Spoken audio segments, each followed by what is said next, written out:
In a quiet Danish wetland, archaeologists expected peat, mud, and perhaps traces of ancient animal life. What they found instead were human skulls, pierced, placed, and submerged. These weren't scattered bones dragged by nature or victims of random violence. They had been deliberately arranged beneath the water, and in some cases impaled with wooden stakes. It wasn't a burial, but it was intentional, and no other Mesolithic site in Europe has shown anything like it. The discoveries began surfacing in the early 2000s, most notably at Alken Enge, a former lakebed in eastern Jutland. There, over 30 skulls were recovered, some pierced with sharpened hazelwood stakes driven through the cranium. Radiocarbon dating placed them around 6000 to 5000 BCE, deep in the Mesolithic period, a time when northern Europe was still forested, wet, and home to small bands of hunter-gatherers. These people lived in close relationship with nature, but apparently, they also had complex and unfamiliar rituals. What stood out was not just the number of skulls, but their context. The remains weren't buried in the ground, but placed in shallow water, surrounded by animal bones and tools. In some cases, jawbones of wild boar, red deer antlers, and fragments of decorated paddles were found nearby, as if part of a larger symbolic act. There were no full skeletons, no grave markers, and no attempt to hide the bodies. Just skulls carefully positioned, sometimes stacked, sometimes upright, and some punctured with rods of wood inserted post-mortem. The stakes, made from flexible hazel branches, weren't used to kill. They appear to have been inserted after death, either through the foramen magnum or directly into the cranial vault, likely to anchor the skulls in place. This wasn't careless disposal, it was deliberate. But deliberate for what? Scholars are left with theories, none of which fit neatly. One possibility is ritual sacrifice, perhaps the offering of enemies or tribe members to a lake spirit or god, but there are no signs of mass conflict and few weapons. Another theory suggests ancestor veneration, where skulls were kept and displayed for spiritual purposes, only later being deposited into the lake. A more chilling idea is that these were trophies, heads taken in intergroup warfare, later displayed or discarded. But again, where is the rest of the evidence? Then there's the idea that this was part of a liminal ritual, where water served as a bridge between the world of the living and the dead. Wetlands, especially in prehistoric Europe, were often places of ritual deposition, but nearly all such examples come from the Neolithic and Iron Age, thousands of years later. The Mesolithic is typically devoid of such ceremonial complexity. That's what makes this site an anomaly. But that's changing. In 2024, a sweeping genetic study published in Nature offered new insights into the people of Mesolithic Denmark. By analyzing over 100 ancient genomes, scientists confirmed that these hunter-gatherers, from cultures like Maglemos, Congomos, and Ertebola, formed a stable, genetically homogeneous population for over 4,000 years. They were not a culture in flux. They were consistent, isolated, and tightly knit, an ideal environment for the development of local, unique spiritual practices. Isotopic evidence added more depth. These people had a marine-heavy diet, relying on fish and shellfish, and showed signs of low mobility. They weren't nomads. They stayed put, and that makes the intentionality behind these skull deposits even more significant. These weren't strangers. These were members of the same tight community, possibly elders, leaders, or spiritual figures, whose remains were given to the lake as part of a deeply rooted, locally understood belief system. Remarkable preservation made this glimpse possible. Denmark's anaerobic peat and mud preserved bone, wood, textiles, and even plant matter. Elsewhere in Europe, similar rituals may have taken place, but left no trace. Still, the facts remain disjointed. No burial mounds, no dwellings nearby, no written clues. Just skulls, water, wood, and a ritual we can't reconstruct. The Tomb of the Sunken Skulls, as some now call it, stands alone in the archaeological record. It offers a rare glimpse into the spiritual world of early hunter-gatherers, but only a glimpse. Perhaps the most haunting realization is this. We might be looking at a sacred tradition that survived for generations, but was so local, so specific, that it left no echoes outside this lakebed, a belief system that died in silence. When archaeologists excavated the ruins of a Hyksos palace in Avaris, modern-day Tel el-Daba, nestled in Egypt's Nile Delta, they expected broken amphorae, lost tools, perhaps traces of Levantine trade. But what they unearthed beneath the palace courtyard was something far more disturbing. A set of 3 rectangular pits, each carefully dug, each filled not with objects, but with severed right hands, 12 in total, all cleanly removed, arranged deliberately, and utterly without explanation. The hands weren't buried in secrecy. One was placed beneath a structure known as the Window of Appearances, a ceremonial platform where the king may have stood before his court. The other two pits lay just meters from the palace's throne room, directly in the public eye. These weren't cast-offs, they were meant to be seen. In 2023, a detailed forensic study led by Julia Gresky and her team brought this eerie find into clearer focus. The bones showed surgical precision. Hands were dismembered at the wrist or slightly above, without excessive trauma. Most belonged to young to middle-aged adult males, though one may have belonged to a woman. No signs of disease, deformity, or execution trauma were found.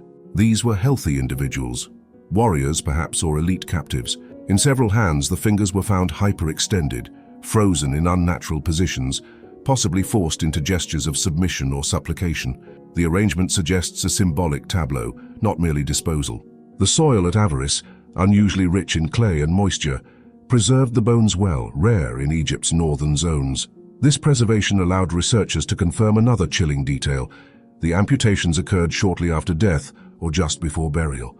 The hands were fresh, not skeletonized or mummified. There was intent behind every cut, every placement. The context adds more weight. This wasn't done during native Egyptian rule, but under the Hyksos, a foreign dynasty of Semitic origin that ruled Lower Egypt during the Second Intermediate Period, around 1600–1550 BCE. Their reign blended Canaanite traditions with Egyptian iconography, creating a cultural mosaic unlike anything else in ancient Egypt. Avaris was their capital, a multicultural city of trade, war, and royal theatre. So what was the purpose of the pit? Some scholars argue the severed hands were trophies of war, presented to Hyksos royalty to tally slain enemies. In later New Kingdom texts, especially under Pharaoh Ahmose, similar hand-counting practices are mentioned. A new hieroglyph even appears, a single disembodied hand. But in all of Egyptian archaeology, this site at Avaris remains the only known physical instance of the act. No tomb paintings, no ritual texts, no temple reliefs, just bones cleanly removed, buried in palace soil. Others suggest ritual sacrifice. The public nature of the pits, near a royal throne beneath a sacred platform, hints at an act of state power. The ruler appears before his people, standing atop the dismembered limbs of the vanquished. It wasn't just political dominance, it was spiritual dominion, control not only of life but of bodily integrity, even in death. And intriguingly, no parallel has been found elsewhere, not in Mesopotamia, not in Hittite lands, not even among the Canaanites. This is not part of a regional tradition. It appears singular, isolated, and deliberate, a cultural flair from a dynasty whose practices remain largely obscured. We may never know whose hands they were, or why they were buried like this. But perhaps that's the point. This act was not meant to be remembered in words, only felt in presence. The silence around it is not absence, it's control. Beneath the shifting sands and crashing waves of Cardigan Bay, something ancient sleeps, not in stone but timber. Massive, blackened stumps of oak and pine pierce through the tidal flats near Borth, Wales, rising like skeletal fingers from a forgotten world. For centuries, these half-buried remains stirred local tales of a lost kingdom, a forest drowned by time and tide. But what lies beneath the legend is no myth. In recent decades, storm surges and coastal erosion have peeled back layers of peat and sand to reveal the outline of a prehistoric landscape, a drowned forest preserved in astonishing detail. Among the trunks, archaeologists have found the prints of human feet, frozen mid-step in hardened peat. There are children's footprints, deer tracks, and traces of fires long extinguished. A timber walkway, over 3,000 years old, was discovered running across the bog, built with twisted branches laid side by side. A fragile bridge across the marsh, or perhaps something more ceremonial. Who walked here last, and why did they never return? What preserved all of this wasn't chance.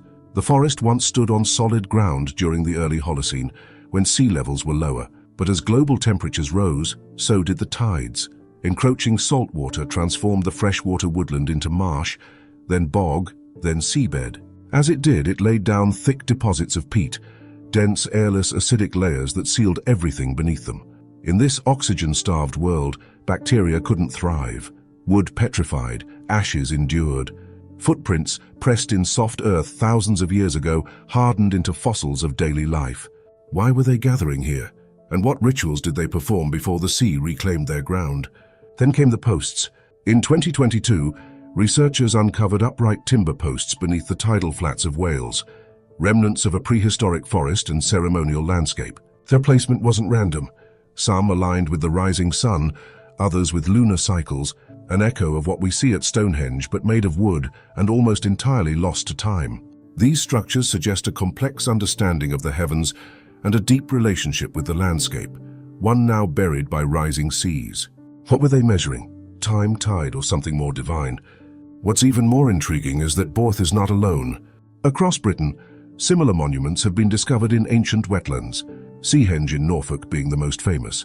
Built around 2049 BCE, Stonehenge was a circle of oak posts surrounding an inverted tree stump, likely used in ritual ceremonies linked to the seasons. Like Borth, it too was buried in peat and preserved for thousands of years. Taken together, these sites form a scattered network of timber monuments, wooden henges, built by communities who understood the natural cycles of light, tide, and time, and tried to mark or perhaps influence them.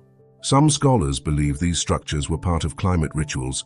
During the Bronze Age, sudden shifts in temperature brought colder, wetter conditions.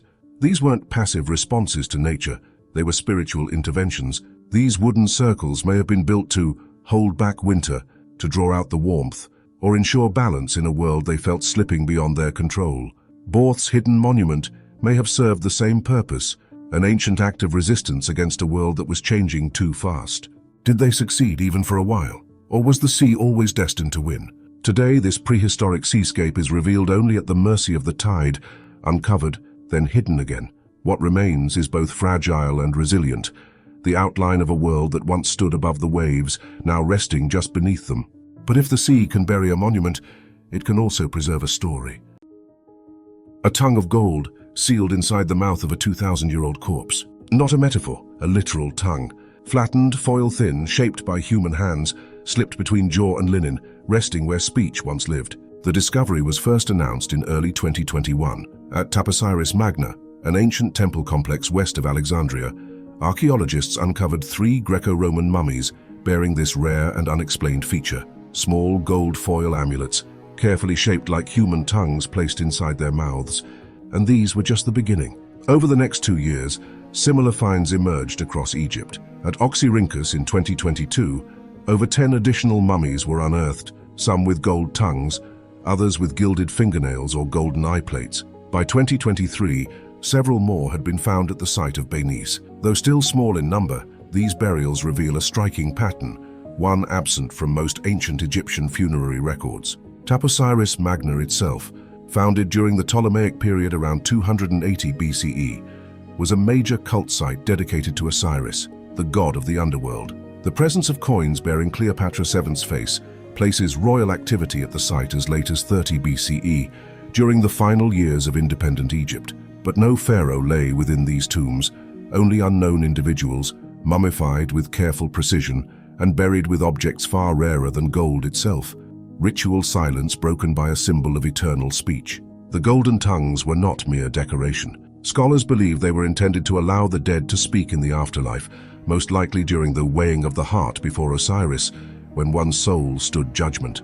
Without a tongue, the dead could neither recite protective spells nor plead innocence, and without speech, a soul might vanish forever. But the symbolism could be even deeper. In Egyptian magic, the tongue was the source of power. Spells, curses, and names held force when spoken aloud. Replacing the mortal tongue with an immortal one may have granted the deceased not only voice, but divine authority.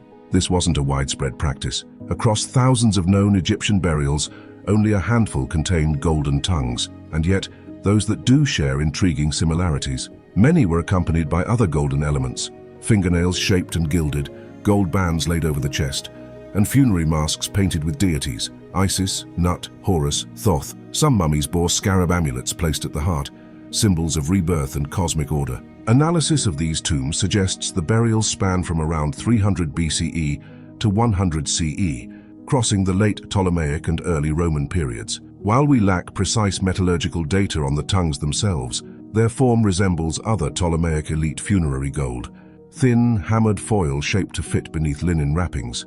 Some were intricately made, others crudely cut. This variation raises questions. Were they crafted by different priestly workshops? Or do the differences reflect status, urgency, or access? Interestingly, several of the golden-tongued mummies were found without funerary texts. No Book of the Dead, no inscribed prayers. This absence is striking. especially for burials otherwise rich in ritual objects. Was this silence intentional, a secret rite, or a lost tradition whose meaning we can no longer access? At Oxyrhynchus, where most of the tongue-bearing mummies were adult males, some bore imagery linked to priestly roles. At Beniza, excavators noted alignments suggesting temple-affiliated interments, but no names have been recovered. The dead remain anonymous, even as their tongues gleam in death. The golden tongue may also reflect continuity with older traditions. In ancient Egypt, artificial body parts were common in burial: prosthetic toes, heart scarabs, eye inlays. But never before had the tongue, the seat of voice, identity and power, been replaced so consistently with a divine metal. So what were they meant to say? Who were they meant to speak to? And why this sudden emergence during Egypt's slow decline into Roman hands? We don't know. But as more of these mummies are found, the silence surrounding them grows heavier. They were buried with voices that could not corrode, in tombs where no words were written. These weren't tools. They weren't offerings. They weren't even meant for us. They were a ritual language we no longer understand. Not tools, not trophies, something else entirely. They were buried beneath a god's feet, not in grand tombs or marked shrines, but in a hidden chamber beneath the temple of Kom Ombo, sealed beneath centuries of stone and sand.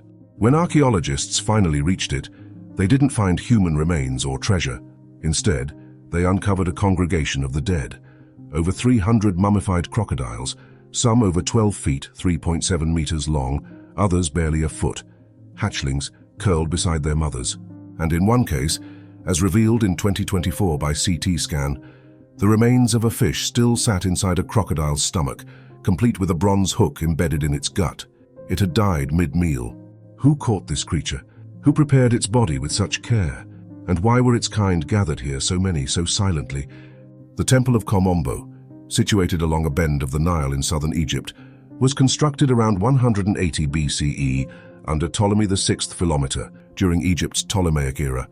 It's one of the few known temples dedicated to two deities: Sobek, the crocodile-headed god of fertility, strength, and the Nile, and Haroeris, a form of Horus. But the deeper one goes into the structure, the clearer it becomes. Kom Ombo belongs to Sobek. And Sobek, it seems, demanded much. The crocodile mummies were likely buried between 180 BCE and 200 CE, a period when animal cults flourished and temple priests wielded immense social and economic influence. But not all the practices began here. Recent excavations at Kubat al-Hawa near Aswan revealed 10 crocodile mummies in a rock-cut tomb dated to as early as 500–300 BCE. These older specimens, buried in palm leaves and rope, lacked resin or linen, offering a glimpse into the evolution of crocodile mummification over the centuries. At Kom Ombo, mummification became more elaborate and standardized. Yet surprisingly, Connecticut scans show that many crocodiles were not eviscerated. They were mummified whole, organs, bones, and sometimes even unborn embryos intact. Some were wrapped in linen, others left exposed. Resin was poured into a few mouths, likely part of a ritual to imbue them with divine breath. And strikingly, scans revealed two different species: the Nile crocodile, Crocodilus niloticus, and the now extinct West African crocodile, Crocodilus sucus. Whether this choice was symbolic or simply regional sourcing remains unclear. But the most haunting discovery may be the fishhook. Found in 2024 using advanced CT imaging, it was embedded in the digestive tract of a large specimen. It wasn't merely an offering, it was hunted, and not alone. Studies since 2019 have shown signs of blunt force trauma to the skulls of several crocodiles, suggesting they were captured in the wild and killed deliberately, not bred in temple ponds as once believed. This rewrites our assumptions. Kom Ombo's priests didn't just venerate crocodiles. They controlled them ritually, physically, and symbolically. This raises deeper questions. Was Sobek's power renewed through each death? Were pregnant crocodiles, some buried with their unborn, seen as fertility icons? Did these animals serve as avatars of divine life, slain to prolong Sobek's presence in the world? What's clear is that Kom Ombo was not a public shrine. The crocodile mummies were buried in a sealed subterranean vault, not displayed or offered in open chapels. Their location implies secrecy, restricted priestly access, and a highly organized operation. This wasn't faith expressed in broad daylight. It was ritual economy, myth-turned institution, hidden beneath the temple itself.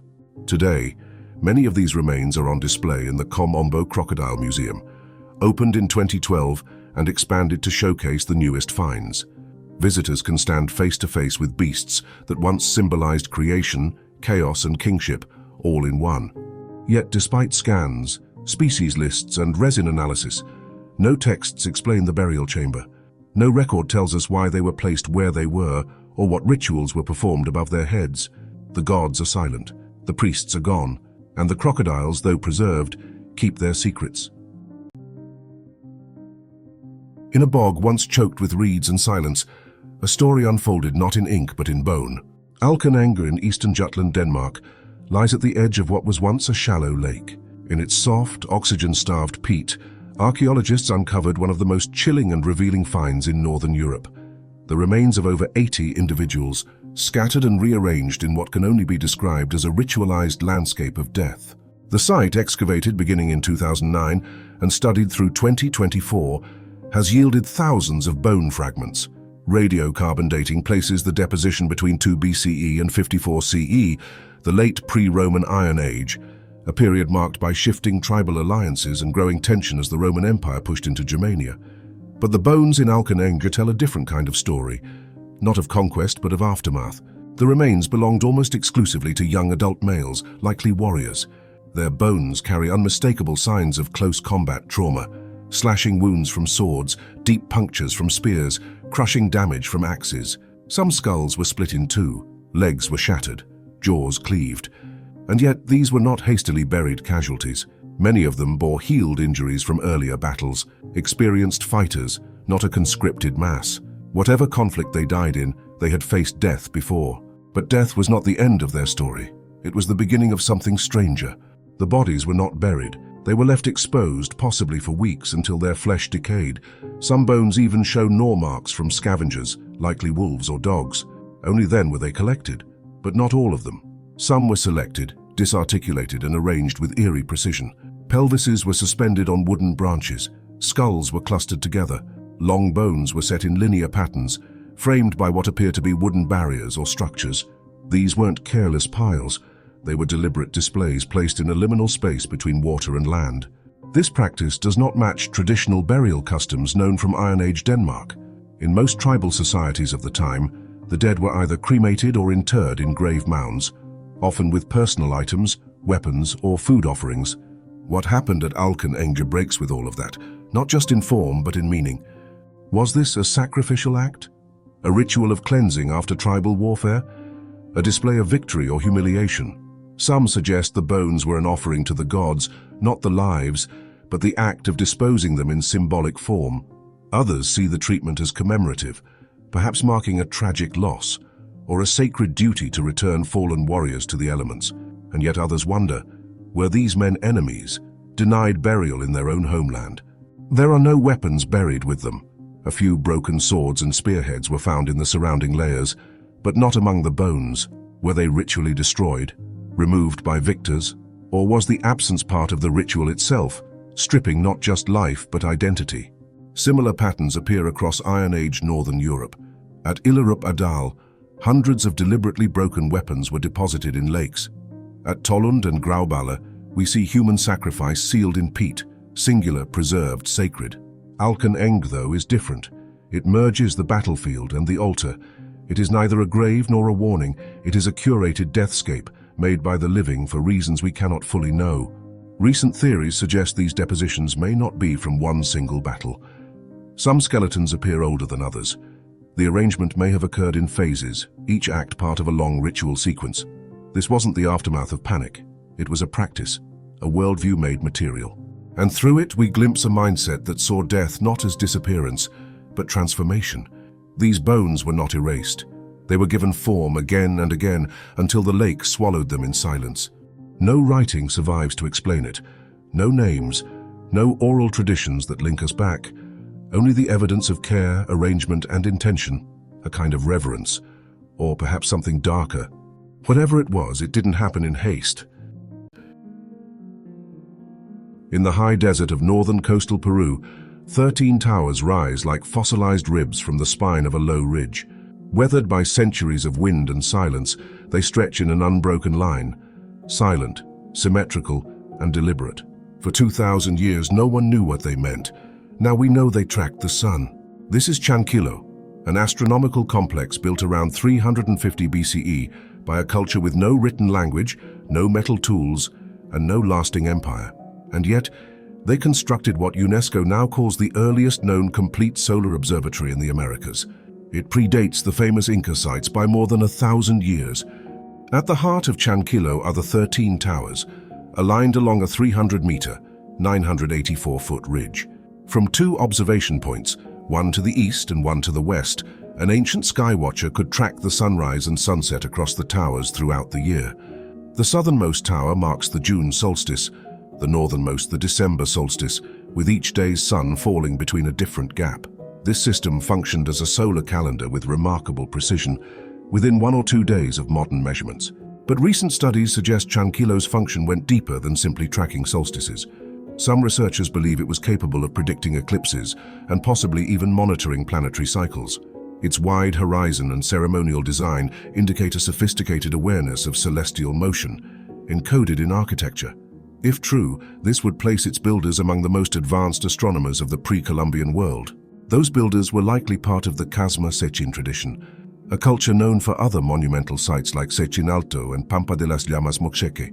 Their architecture favored massive stone constructions, but little is known of their beliefs.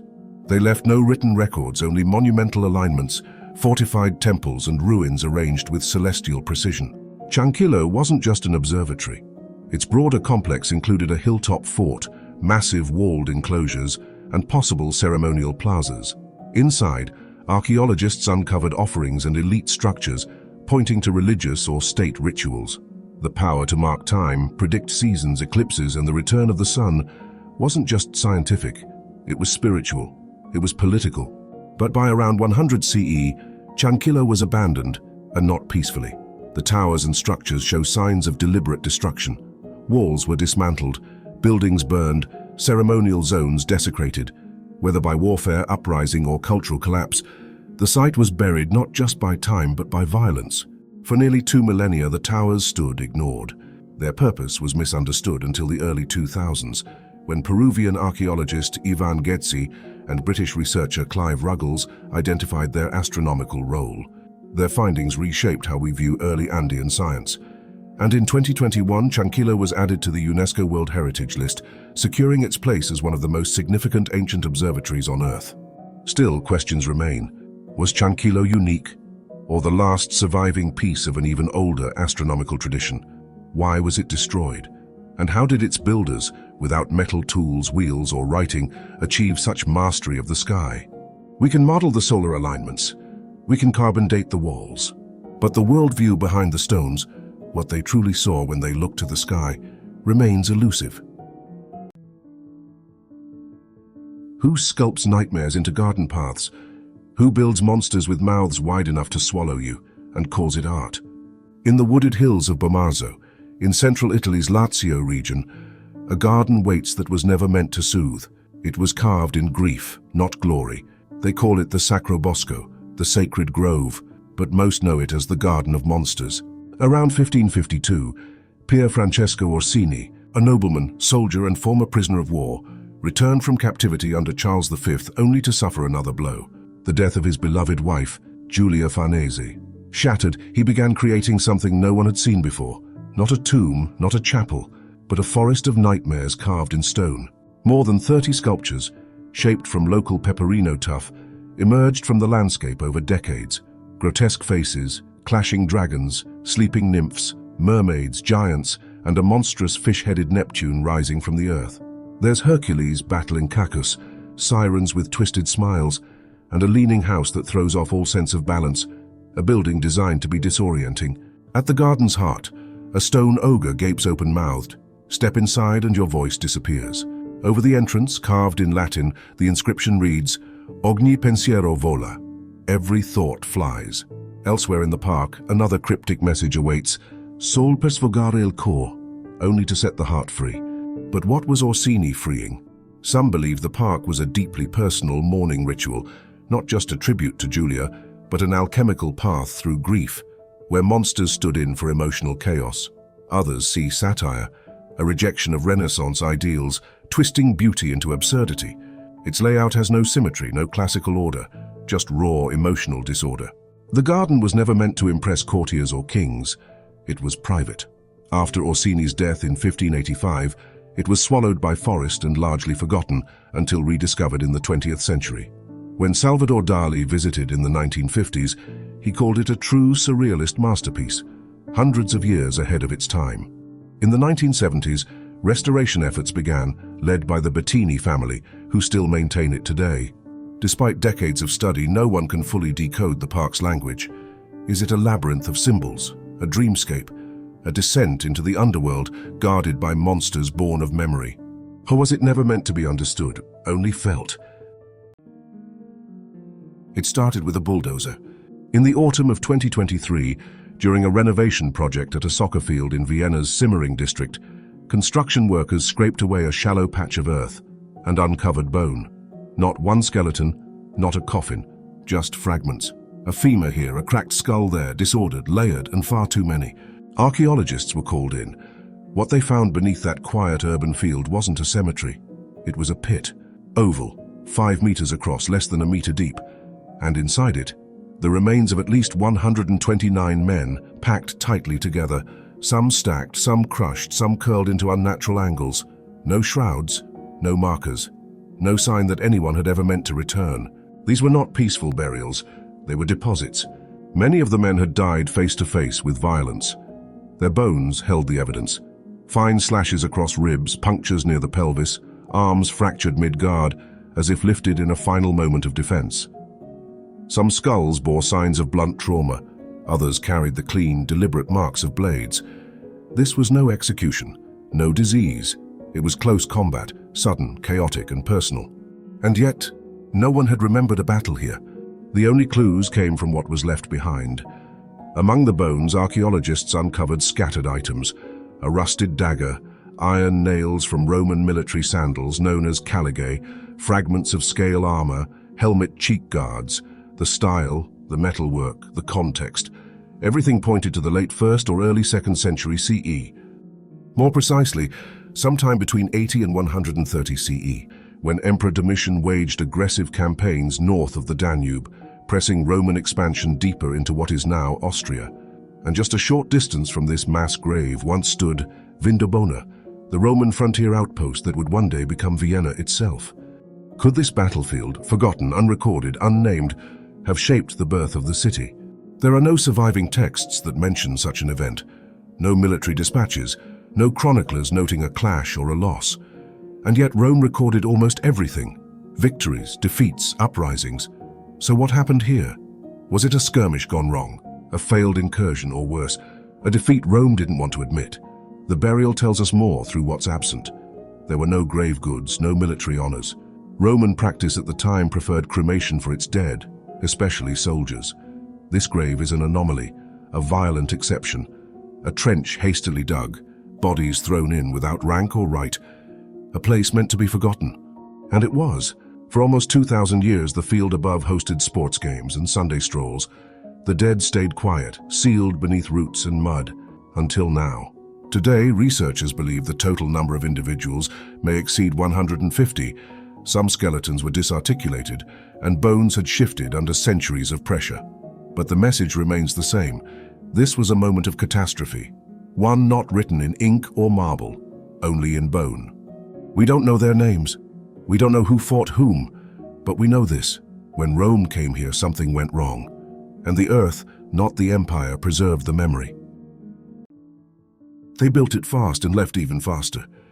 High on a limestone ridge above the southern coast of Cyprus, a city rose in the final days of the Bronze Age, Pyla-Kokkinokremos. Today it's a scatter of stone walls and red soil, but around 1200 BCE it was deliberate, ordered, fortified. The name means red cliff, but the builders carved it pale and precise. Gridded streets, terraced homes, storerooms sealed with goods from across a collapsing world, vessels from the Aegean, sealstones from Sardinia, weights from the Levant. This wasn't a refugee camp, it was a blueprint for endurance. And yet, within a single generation, it was gone. No fire, no conquest, no return. Just a full settlement deliberately abandoned, as if the people knew they wouldn't come back.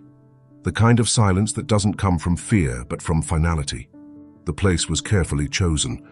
From the plateau they could watch the sea, but there was no water beneath it, no wells, no springs. Every drop had to be hauled from the plains below, a fortress with no roots, built high, but never meant to last. In the soil they left something stranger than architecture. In courtyards and hearths, archaeologists uncovered scorched bones, lamb mostly, broken not by hunger, but by intention. Long bones, cracked clean with fire, split deliberately, burned evenly. They weren't butchered, they were asked something. There's no writing at Pyla-Kokkinokremos. No shrine, no tablets, no visible gods. But the bones suggest a ritual, one eerily close to a tradition from half a world away. In ancient China, diviners would heat animal shoulder blades or turtle shells until they fractured, then read the lines like divine responses. These bones break the same way. But here, no one carved the answers. No one inscribed the questions. The fire spoke, and whatever it said, it was buried in silence. Was this a ritual born on the island, or something brought by migrants, a fading practice in a fading world? The site is unique in Cyprus. Nothing like it reappears. The fire-cracked bones were never seen again.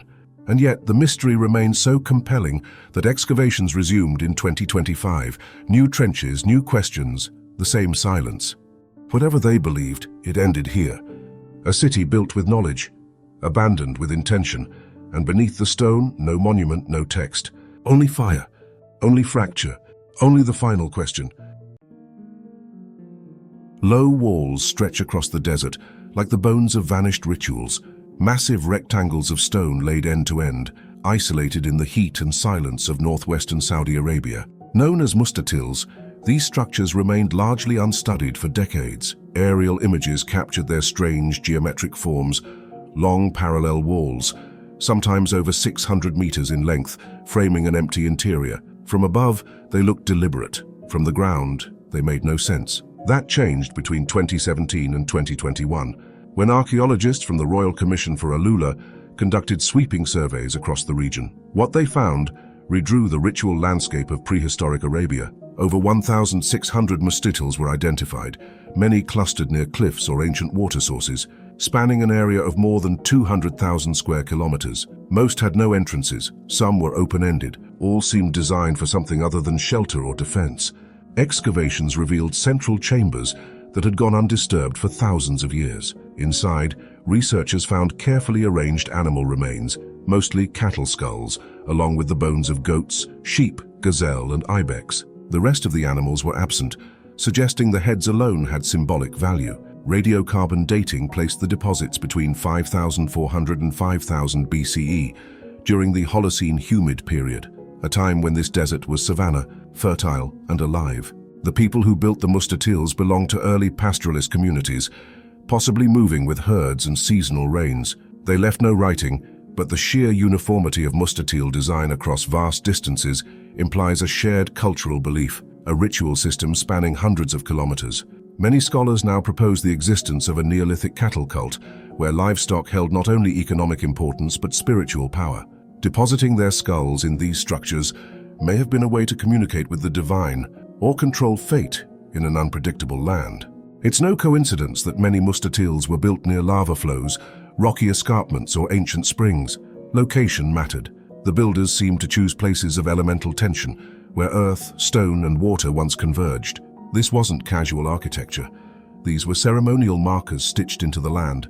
Recent findings have added a new dimension. Nearby stone circles, likely used as dwellings, have been uncovered close to Mustatil clusters. The implication is striking. These were not isolated ritual sites, but part of larger Neolithic communities, where domestic life and sacred life unfolded side by side. One space to live, another to sacrifice. Despite these revelations, the meaning of the Mustatils remains out of reach. There are no carvings, no names, no known descendants to explain the design, just walls, stones, and skulls, thousands of years old and eerily well preserved in the dry desert air.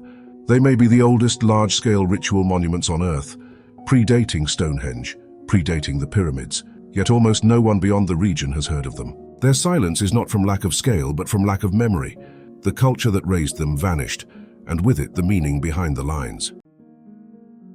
They've been called spear straighteners, symbols of status, instruments of initiation, even Paleolithic erotica. But the truth is, no one knows exactly what the perforated batons were for. First discovered in 1863 in a cave near Bruniquel, France, these enigmatic objects have since been found across Ice Age Europe, from France and Spain to Germany and Britain, dating from approximately 23,000 to 12,000 BCE. Most were crafted from reindeer antler, carved into rod-like forms, often measuring between 15 and 40 centimeters, 6 to 16 inches, in length, with one or more carefully drilled holes near the broader end. Some are marked by notches, abstract patterns, or animal engravings. A few are plain. Others are polished smooth from what seems like years of use. The defining feature, the hole, is almost always deliberate, centered, and smooth. In the late 19th century, scholars proposed they were spear straighteners, used to align wooden shafts by forcing them through the hole while applying heat or pressure. Indeed, some show we're consistent with this function. But that theory has never explained why so many are adorned with detailed engravings, horseheads, antelope, abstract symbols, or why some show no signs of mechanical wear at all. As more have been unearthed, the mystery deepened. Some were broken and carefully buried.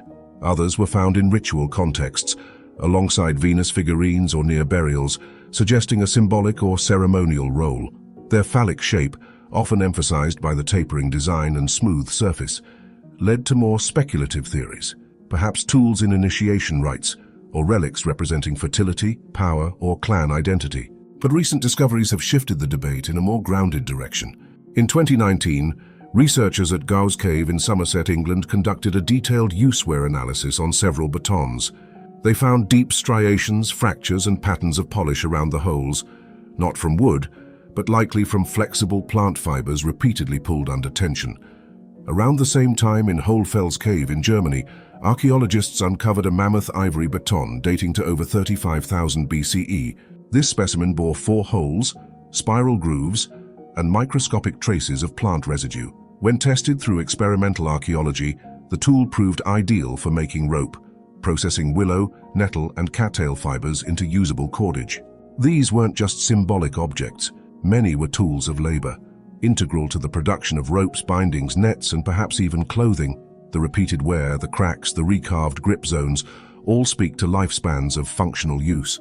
Some had decorations added after wear began, as if honored or upgraded during their working lives. Others broke under strain and were then carefully placed in pits, a behavior seen in other prehistoric traditions, where tools are ritually killed before burial. But this doesn't reduce their mystery, it enriches it. Why decorate a tool used to twist cord? Why give it the form and presence of something sacred? Why do some batons show no use wear at all, yet appear beside burials or figurines? Perhaps the answer lies not in what they did, but in how they were perceived. A baton could serve its daily function, shaping rope for shelter, clothing, or traps, and yet carries symbolic weight as a personal item, a crafting relic, or a spiritual companion. It might belong to a particular individual, a skilled weaver, a hunter, or a shaman. They straddle the line between utility and reverence. Even now, their variety defies easy categorization. Some are thick, others slender, some with 2 holes, some with 4. Engraved batons often feature abstract patterns whose meanings are lost. They are the leftovers of a symbolic world we no longer speak. And perhaps that's what makes them unforgettable. They were not discarded, they were kept, used, marked, and in the end buried. The jungle hides what stone cannot. Beneath tangled roots and collapsed temples, fragments of royal history lie waiting, not of kings but queens. For decades, the great snake dynasty of the ancient Maya was believed to be a brotherhood of warrior rulers. Its emblem, the Khan or serpent, etched across monuments from Mexico to Guatemala. But the glyphs were never silent. We just weren't listening closely enough. From around 500 to 740 CE, the Snake Dynasty, based in the powerful city of Calakmul in modern-day southern Mexico, challenged Tikal for dominance over the Maya lowlands. Through conquest, diplomacy, and calculated marriages, it extended its influence across more than 50 city-states. The snake emblem appeared on distant stelae, declaring victories and vassal alliances. For generations, the throne seemed inseparable from male power. But was that ever truly the case? One ruler stands out. Lady Cable, a royal daughter of Calakmul, was sent to rule El Peruwaka around 672 CE, where she held the rare and powerful title Kalumte, Supreme Warlord, a rank above even her husband's. Her image survives in sculpted stone, a queen clad in ceremonial headdress and jade regalia, standing tall beside a lesser figure. Was this political symbolism or a direct declaration of power? In 2012, archaeologists excavating a temple at Waka discovered a burial chamber that matched her profile. Inside lay the remains of a woman in her 40s, surrounded by shell girdles, obsidian blades, and an alabaster vessel bearing her name. Had she ruled not only in life but in death as well? And if so, why had her memory faded into silence? Lady Kabul wasn't alone. At least 35 Maya queens from Calakmul have now been identified as key players in diplomacy and dynastic politics. These women, sometimes called stranger queens, were dispatched to allied or rival cities like Naranjo, El Mirador and Koba to forge or strengthen alliances. In some cases, they ruled outright. One, Lady Six Sky, arrived in Naranjo as a teenage bride, but instead of fading into the background, she led military campaigns, re-established dynastic continuity, and ruled until her death in 741 CE.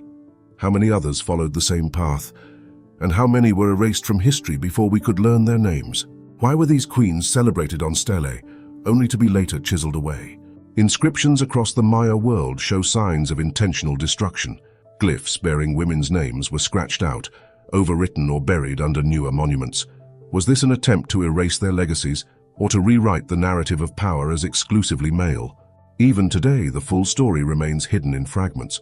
Maya writing is layered, time compressed into symbols, meaning encoded in metaphor. Epigraphers continue to decode the surviving texts, but what if the most important names were never recorded at all? Modern archaeology has begun to catch up. LiDAR scans now reveal entire hidden cities beneath the forest canopy. Digital reconstructions allow researchers to piece together shattered stelae and reanalyze half-erased glyphs.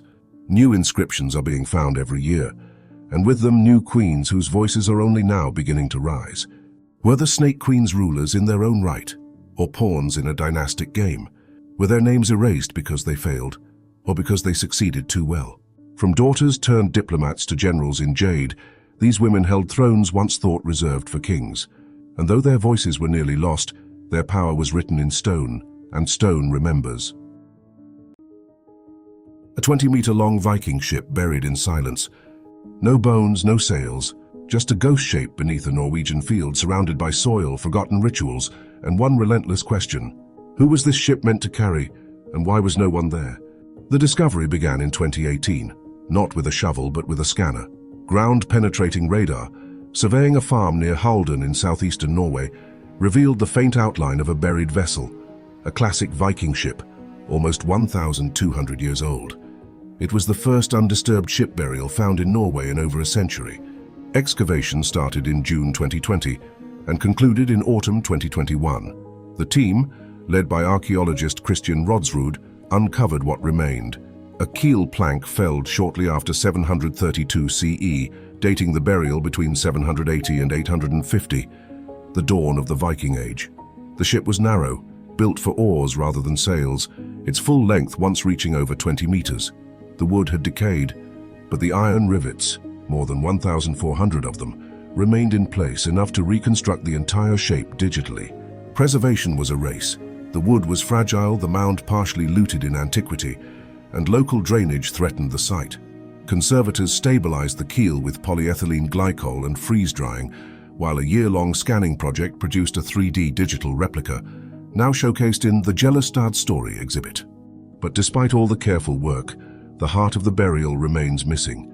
No human bones were found, nothing to say who had once been honored here, if anyone had been at all. And yet the signs of elite ritual are unmistakable.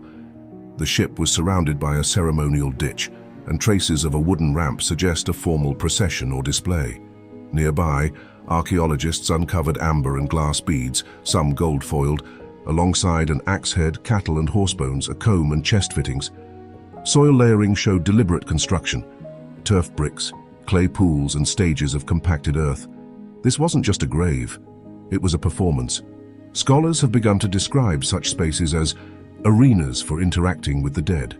The Gjellestad burial seems to confirm it. Whether through speech, movement, or shared silence, this was a ritualized farewell meant for many eyes. But still no body. It's possible the remains were destroyed by looters in the 10th century during a wave of mound raiding under King Harold Bluetooth, or perhaps the body was cremated elsewhere. Another theory suggests a cenotaph, a symbolic grave for a leader who died far from home or never died at all. The site also raises political questions. Located in Viken, far from the more famous Vestfold burials, Gjellestad may mark a powerful local dynasty lost to history. The ship is both stage and statement. Someone here wanted to be remembered and built a monument grand enough to echo centuries later. But the echo lacks a voice. Why bury a ship so carefully, only to leave it empty? Why no fire, no stones, no sword beside the bones? Was this a funeral interrupted, or one that never began? The ship was meant for someone, but no one was there. The grave was made, and then it was abandoned. No kings, no palaces, no armies, just walls, wells, and perfect right angles, mapped in sun-dried brick, not in myth. Mohenjo-daro was a city built not for war, but for water, and then it vanished. Rising from the banks of the Indus River, in what is now southern Pakistan, Mohenjo-daro, Mound of the Dead, flourished between 2600 and 1900 BCE. At its height, it was among the most advanced urban centers in the world.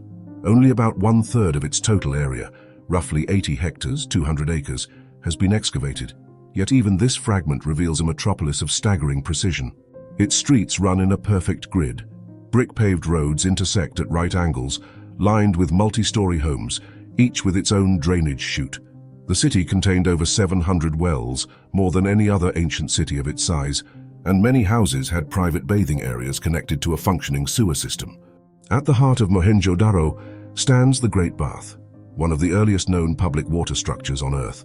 Measuring around 40 by 23 feet, 12 meters by 7 meters, and nearly 8 feet, 2.4 meters deep, its thick brick walls were sealed with bitumen to prevent leakage. Scholars believe it may have served religious or civic purposes, but no inscriptions survive to explain it. And therein lies the true enigma. Mohenjo-daro left behind no readable texts. Thousands of artifacts have been found: pottery, tools, ornaments, toys, and more than 5,000 inscriptions carved on seals, tablets, and pottery shards. These inscriptions, made up of strange symbols and animal motifs, form what we now call the Indus script, a language that has defied every attempt at decipherment. Some inscriptions contain as few as 3 characters. Others stretch to over 20. Yet nowhere do we find a bilingual Rosetta Stone, nor any long-form writings. The people of Mohenjo-daro built one of the most sophisticated cities of the ancient world, and told us nothing of who they were. In recent years, that silence has been challenged. In 2024 and 2025, researchers using AI-based pattern recognition and clustering algorithms uncovered structural patterns in the Indus script. Some believe this suggests a phonetic or proto-alphabetic system, rather than a purely symbolic one. Others note visual parallels with Tibetan and Yi scripts, hinting, cautiously, at forgotten cultural links across early Asia. Still, the symbols remain unbroken. Every theory, no matter how compelling, ends in silence. And into that silence, fiction has poured. Over the past century, Mohenjo-daro has inspired a string of pseudo-scientific theories. Some claim the city was destroyed by a nuclear blast, citing radioactive skeletons and vitrified walls. Others point to alien intervention, or link the site to mythical lost continents like Atlantis or Lemuria. These claims, while dramatic, collapse under scrutiny. There is no evidence of radiation beyond natural background levels. No signs of a blast crater. The bricks are sun-baked, not vitrified. And the skeletons? They show no trauma. Most were buried over time, not felled in a single cataclysm. These aren't forbidden truths. They're distractions. The real mystery is far more compelling. How did a civilization capable of such architectural precision and civic planning disappear so quietly? There are no signs of invasion or fire. The decline of Mohenjo-daro appears gradual, likely driven by a combination of climate change, river shifts, and economic decentralization. As the Indus River changed course, the city's lifeline may have simply dried up. By 1900 BCE, Mohenjo-daro was already fading from memory. Yet it was never entirely forgotten. In 2024, archaeologists discovered a hoard of copper coins hidden inside a stupa wall at the site. Coins dating to the early 1st millennium CE over 2,000 years after the city's fall. This suggests that Buddhist monks or pilgrims returned, repurposing the ruins as a sacred site. Long after the script was lost and the baths ran dry, Mohenjo-daro still meant something. Today, its survival is at risk. Groundwater erosion threatens its delicate mud brick foundations. UNESCO has warned that without urgent conservation, the site may collapse within the next decade. So what survives? A city with no rulers, no war, no written laws. A place that chose clean streets over monuments, shared water over conquest, and above all, it chose silence. Something had been hidden, not lost, not forgotten, but deliberately sealed away. Beneath the foundations of a Roman villa in what is now southern Germany, a narrow stone chamber lay untouched. For over 17 centuries, no one entered. Then, during excavations in 2021, near the village of Tussenhausen-Matzis, archaeologists broke through the layered earth and uncovered a child's tomb, undisturbed, unmarked, and silent. And inside, something unexpected waited. Not treasure, but the bones of a child laid gently in a carved niche. It hadn't collapsed with time. It had been hidden. To protect the burial's integrity, the entire tomb was encased in frozen soil, using liquid nitrogen, preserving every object in its original position. What emerged from the ice was not a soldier, nor a king, but a child, just 2.5 years old, now remembered as the Ice Prince. His death came between 670 and 680 CE, likely the result of a chronic middle ear infection. A quiet end. But the burial tells a louder story. The boy was laid on furs, dressed in silk-trimmed linen wrapped in leather, and surrounded by objects that spoke of power and identity. Silver bracelets, decorated spurs, a small sword, a gold cross. Not playthings, not tokens. Each item was part of a message, to the gods, to ancestors, or perhaps to the future. There were food offerings, hazelnuts, apples, pears, and the bones of a piglet, arranged with deliberate care. Alongside these were household items elevated to ritual status: a bronze basin, a comb, a wooden bowl, and a silver-rimmed cup. Together, they formed a complete funerary grammar, one rooted in both pagan tradition and the growing influence of Christian ritual. Genetic analysis revealed the boy had light-colored hair and blue eyes, a detail that, while striking, only deepens the enigma. No name, no inscription, just silence and wealth. Everything about this burial, the location beneath a villa, the secrecy of the tomb, the Christian iconography paired with ancestral rites, suggests a family walking a narrow line between worlds. The region at that time was shifting rapidly. The remnants of Roman infrastructure still shaped the land, but Christianity was gaining ground. The presence of Byzantine silk implies ties to distant trade routes, connections not easily made nor lightly bestowed. This wasn't simply the burial of a loved child. It was a statement, a projection of dynastic identity in a moment of cultural flux. This child was not laid to rest in a church. His grave was not communal. It was private, sealed, and rich in symbols. The gold cross might speak of resurrection, but the stone vault, the funerary items, and the emphasis on display whisper of older customs not yet extinguished. Across Europe, the burial of elite children often reveals more about the living than the dead. The Ice Prince seems no different. He may have lived briefly, but his tomb was crafted to carry meaning across generations. Not just a place of mourning, but of memory, of transition, of quiet power. This was no battlefield, no warning etched in bone, but in its silence this tomb still speaks of loss, of ambition, and of a world caught between gods, rulers, and the legacies they tried to preserve. Some are remembered through chaos, others through what they left perfectly untouched. Not all art is meant to be seen. High in the plateau of Tassilit-Najer, where the red sands of the Sahara kiss the Algerian sky, are figures that do not simply depict, they haunt. Painted on rock faces smoothed by wind and time, thousands of human and animal forms emerge from stone, dancing, herding, fighting, kneeling. But these aren't recent works. Some date back nearly 12,000 years, to a time when the Sahara was green and this plateau was a cradle of life. First brought to global attention in the 1930s, and more thoroughly documented by French explorer Henri Lotte in the 1950s, these paintings caused a sensation. Lotte called them a prehistoric Sistine chapel, and his team copied thousands of them by hand. Yet their efforts, well-intentioned, also damaged some of the art. a reminder that even in trying to preserve the past, we can still disturb it. The figures are divided by style and era. The Roundhead period, dating from around 9000 to 6000 BCE, shows large, faceless humanoids with outstretched arms, as if suspended in trance. Later images depict cattle, then horses, and finally camels, marking the shift from lush grasslands to the arid desert we know today. But what the earlier figures meant, or what rituals they depicted, remains unknown. No written language, no accompanying tools, just paint and stone, left to outlast everything else. Pigments made from ochre, hematite, and charcoal were applied with brushes or fingers. The paint has clung to the sandstone walls for millennia, thanks to a dry climate and the rock's porous texture. These weren't decorations, they were decisions, stories painted to endure. Among them is one of the most puzzling images in prehistoric art. A large, helmeted figure, often called the Great Martian God.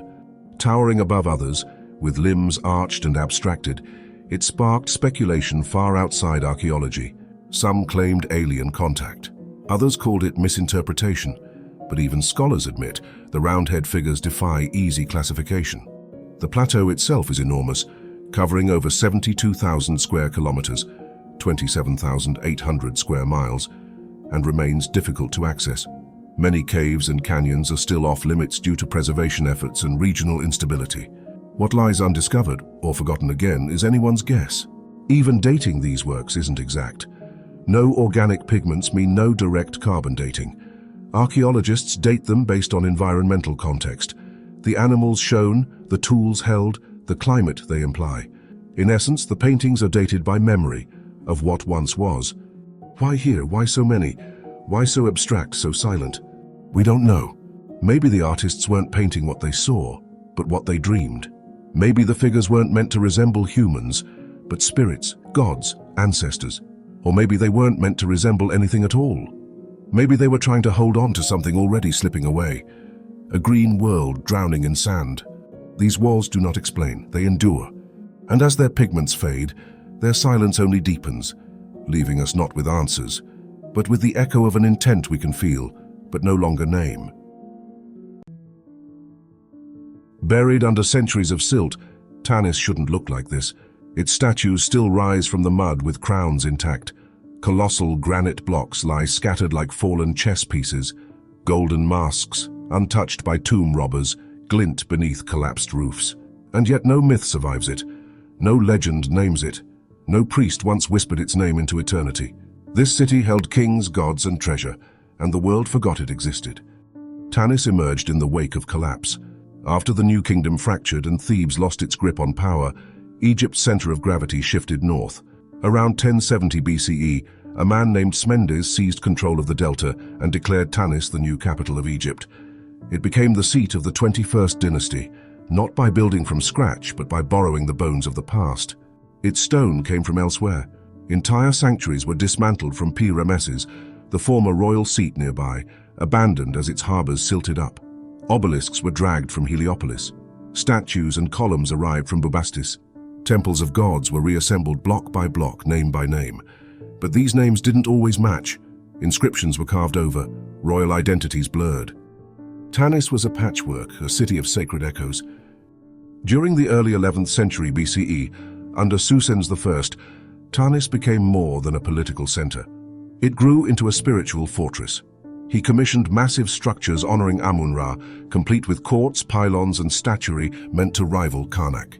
He was buried here in a sarcophagus of pink granite, resting beneath a golden funerary mask that would remain untouched for nearly 3,000 years. The city continued to rise under kings like Osorkon II in the 9th century BCE, who left behind towering obelisks and expanded temple courts. But what looked eternal was already beginning to fade. Later, dynasties shifted power again. Memphis took precedence. Then Sais, then foreign rulers came, and the sacred city of Tanis began to slip below the Nile's heavy breath. No Greek historian ever mentioned it. No great war was fought here. The gods were silent, and eventually so was the land. Then, in 1939, French archaeologist Pierre Montet broke through the mud and into history. Beneath layers of rubble, he uncovered royal tombs filled with gold, silver, and amulets of turquoise and lapis. The burial of Suzanne I was intact, undisturbed since the day the tomb was sealed. The mask, the silver coffin, the ceremonial jewelry, all preserved as if waiting. But the world barely noticed. Months later, war erupted in Europe, and Tanis vanished from headlines just as quickly as it had returned from the dust. Today, the site still sits on the fringe of Egypt's tourist trail. Most of its grandeur lies shattered and sunken. Yet beneath that silence, something deeper is stirring. In the past few years, archaeologists have returned with new tools: ground-penetrating radar, electrical tomography, and satellite mapping. What they've found is startling. Whole sectors of Tanis remain buried. Temple layouts, courtyard walls, hidden chambers, all hidden beneath layers of Nile silt. The ancient city isn't just damaged, it's incomplete. More than that, it's confused. Some monuments were never finished. Others were repurposed so many times their meanings collapse in on themselves. Stones speak in many voices, and none agree. And this might be the strangest truth of all. Tanis was not a city in decline. It was a city of disguise. A sanctuary built to look eternal, with pieces of the past rearranged like stage props. Pharaohs buried here wore the symbols of old glory, but ruled in a time of fragmentation. Their temples felt timeless, but they were stitched together from ruins. What does it mean to move a sacred place? To take a god from one land and plant him in another's soil? Can stone remember what it once meant? And if not, what kind of city does that make? Long before the pyramids were raised or Stonehenge stood in its circle, someone in Malta carved a doorway to the sky. Atop a ridge overlooking the Mediterranean, on Malta's southern coast, a massive temple rises not in height, but in weight. Hagar Kim, they call it now. Standing stones. But that name came later. The builders didn't leave one. No signs, no writing. Just stone, shaped, aligned, and left behind. It was built between 3600 and 3200 BCE, when no one we know had a written calendar. And yet these stones, some over 57 tons, cut from soft, crumbling limestone, weren't placed by accident. One upright block holds a narrow aperture carved straight through, a solar window. On the summer solstice, light pierces it and slides across the inner chamber, striking the same stone every year. At other times, moonlight may have crept through, and stars, the kind we no longer see. Recent analysis suggests the temple may align not just with the sun, but with the Southern Cross constellation, visible to prehistoric eyes over the Maltese horizon. Gakrus, Avia, Hadar, stars for sailors, and perhaps for students. Some researchers now believe Hagar Kim was more than a temple. It may have been a school of the stars, a sacred place where early navigators learned to read the sky long before they ever wrote their names. Inside, chambers bloom outward like petals, curving walls, trilithon doorways, niches that once held offerings or warnings. Among the finds, spiral-carved altars, animal bones, figurines with exaggerated hips, wide torsos, and no faces. Some were headless. Others folded into shapes that suggest birth or sacrifice or transformation. Are they gods, or those who summoned them? No answers, only echoes. The temple's oracle hole, a low opening between chambers, might have carried sound or light or something else. Maybe a voice whispered through it. Maybe the wind. Its purpose remains elusive, but it connects always the inner sanctum to something unseen. And around the site, cisterns carved in bedrock still collect rainwater, as if the builders harvested both the heavens above and the earth below. Thousands of years later, the temple was found intentionally buried under rubble, sealed, hidden. Whether to protect it or to protect others from it, no one knows. When it was uncovered in the 19th century, it had been asleep for millennia. Today it stands exposed but guarded, covered by a modern canopy, its stones weathered, its edges softened, its meaning still sharp in absence. Whoever built Hagar Kim could move stone, track stars, channel water, and leave behind structures that would outlast empires. But they left no script, no name, no creed. Just aligned stones, aligned questions. The lake gave no sign. For centuries, the waters of İznik rippled softly against the edge of a city once called Nicaea, birthplace of Christian creed, stage for imperial councils, and grave to forgotten martyrs. Nothing in the breeze, the current, or the reflection hinted at what lay beneath. But in 2014, a drone camera flew low over the water and found a church sleeping just below the surface. 50 meters from the shore, in water barely 3 meters deep, rose the submerged skeleton of a basilica. Its stone walls followed a familiar pattern: 3 aisles, east-facing apse, a square narthex, a structure from the early 5th century CE, built shortly after the First Council of Nicaea had rewritten the rules of heaven. Scholars now believe it was dedicated to Saint Neophytos, a young martyr said to have been killed on that very shoreline, stabbed and abandoned in the shallows for refusing to renounce his faith. The basilica's shape suggests reverence, but its fate speaks otherwise. In the year 740, an earthquake shattered the region. Temples fell, walls cracked, and this church, already fragile on marshy ground, collapsed into the lake and vanished from memory. No chronicler recorded its loss. No pilgrimage map marked its name. For 1,300 years it lay beneath the water like a cathedral entombed in silence. But even underwater the clues remained. In 2025, excavators confirmed its identity as the Church of the Holy Fathers, possibly built near or over the site of the council itself. Around it, archaeologists found burials, 8 tombs lined with terracotta tiles tucked beneath the nave and apse. Infants, children, adults, laid in sacred shadow as if hoping to sleep close to a martyr's bones. And just beyond the ruin, a pendant surfaced, its face worn but still clear. St. Nicholas carried by a pilgrim and dropped in reverence or fear. Yet the past here is layered. Beneath the basilica, some believe, are the foundations of a forgotten Apollo temple. Others whisper of a Senate palace where emperors once spoke of salvation, and still others suspect the site predates all of them, a shrine built atop a necropolis, where holiness was measured by how long the dead had waited. No inscriptions remain, no relics speak, only stones pressed flat by silt and time, held in place by the lake's stillness. But when drought comes, as it has in recent years, the water recedes, the basilica rises again, columns break the surface, the apse returns to light. For a brief moment, the church is no longer drowned, just exposed. Plans exist now for an underwater museum. Glass walkways suspended above the nave, viewing chambers, lit vaults where visitors may pray or simply witness. But for now it remains where it was found, submerged, weightless, intact. A sanctuary that did not fall from grace, but was carried into it. Above hidden tombs in Alula's cliffs, ancient lions stand guard. Not many, but enough to raise questions no one can yet answer. Their eyes have long since faded, their paws dulled by wind and time, but their presence is unmistakable. They are not art, they are warnings, or invitations, or both. These carvings are the most iconic symbols left behind by a kingdom nearly lost to history, the Lehianites, and before them, the Dadanites, who ruled parts of northwestern Arabia during the first millennium BCE. Alula was once Dadan, a vital oasis along the incense road, the trade route that connected southern Arabia to Egypt, Mesopotamia, and the Mediterranean. Inscriptions suggest this city flourished from the 6th to the 2nd century BCE, but the record is fragmented. What survives is stone. Recent excavations and conservation efforts have revealed just how advanced and complex these societies were. The lion reliefs, first studied in the 20th century, were believed to mark elite tombs. That remains true, but now we know more. The lions were part of a broader iconographic system. Their posture, positioning, and stylistic differences across tombs may reflect not just status, but ritual roles, familial identity, or even religious function. To the people of Dadan, these lions weren't symbols of beauty. They were protectors, watching over the dead and warding off what might follow.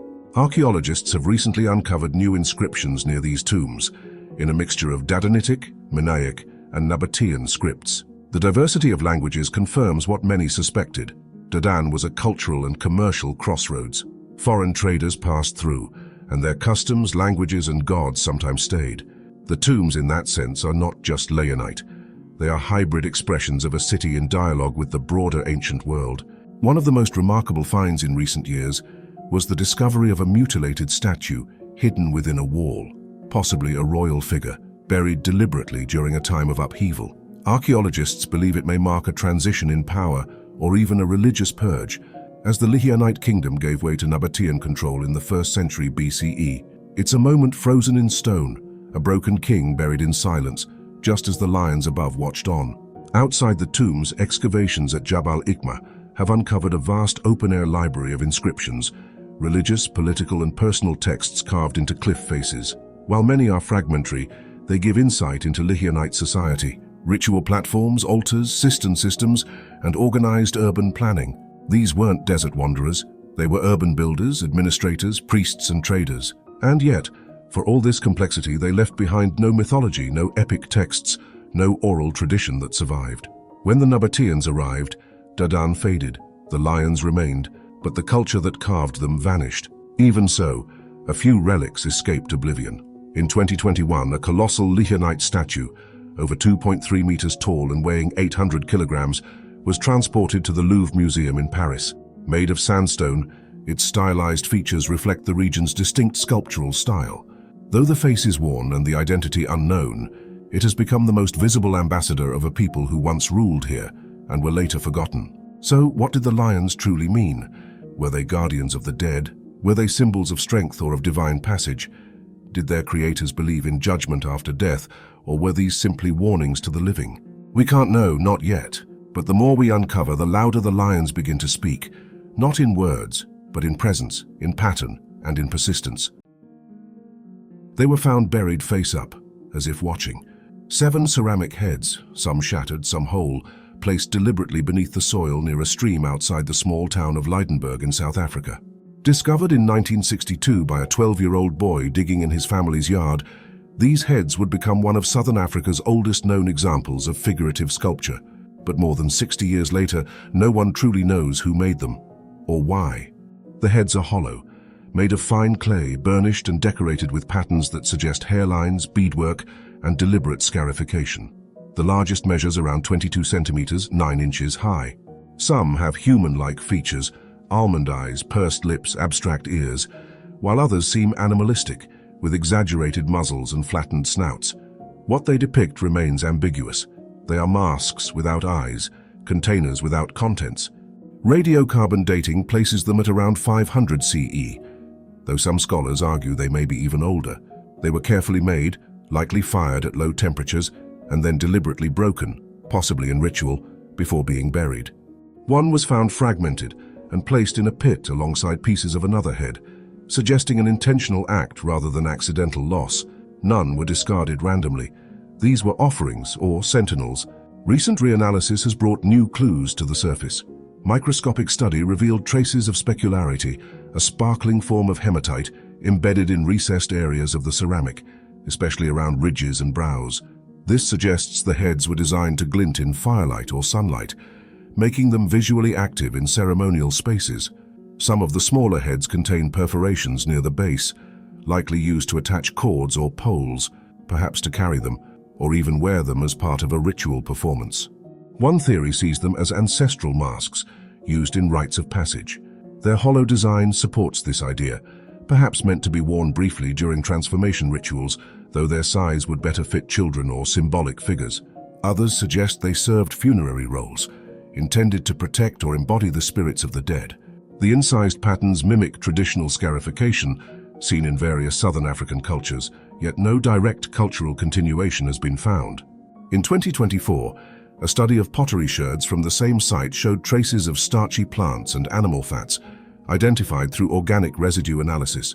This suggests that domestic life and ritual life overlapped, that these were not purely sacred or purely utilitarian spaces, but blended.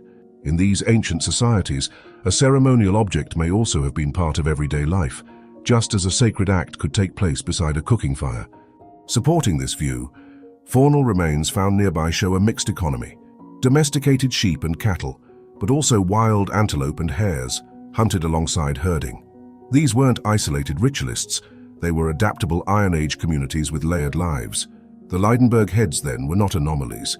They were part of something larger, a tradition that has vanished but not entirely.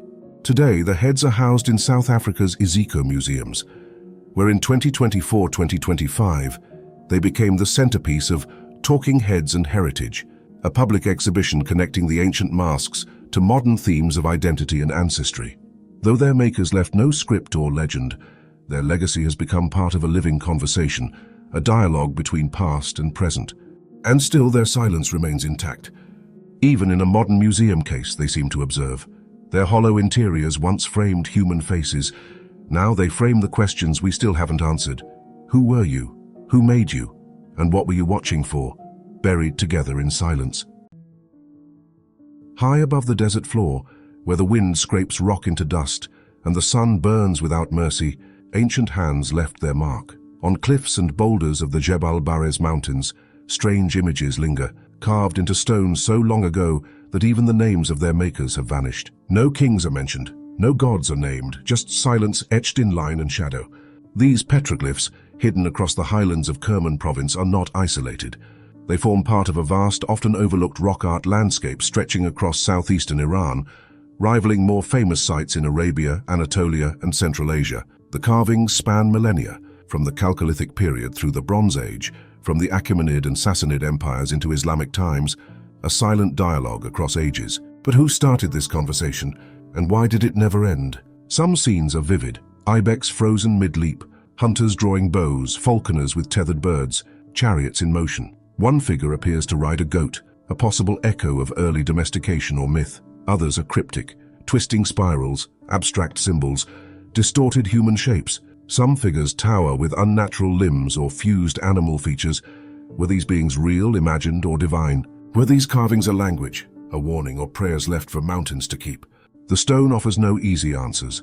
Unlike tablets or scrolls, these messages are carved into exposed rock, with no inscriptions, no dating, and no accompanying tools left behind. Scholars rely on patina layers, weathering patterns, and stylistic comparison to estimate their age. Some carvings may be nearly 6,000 years old.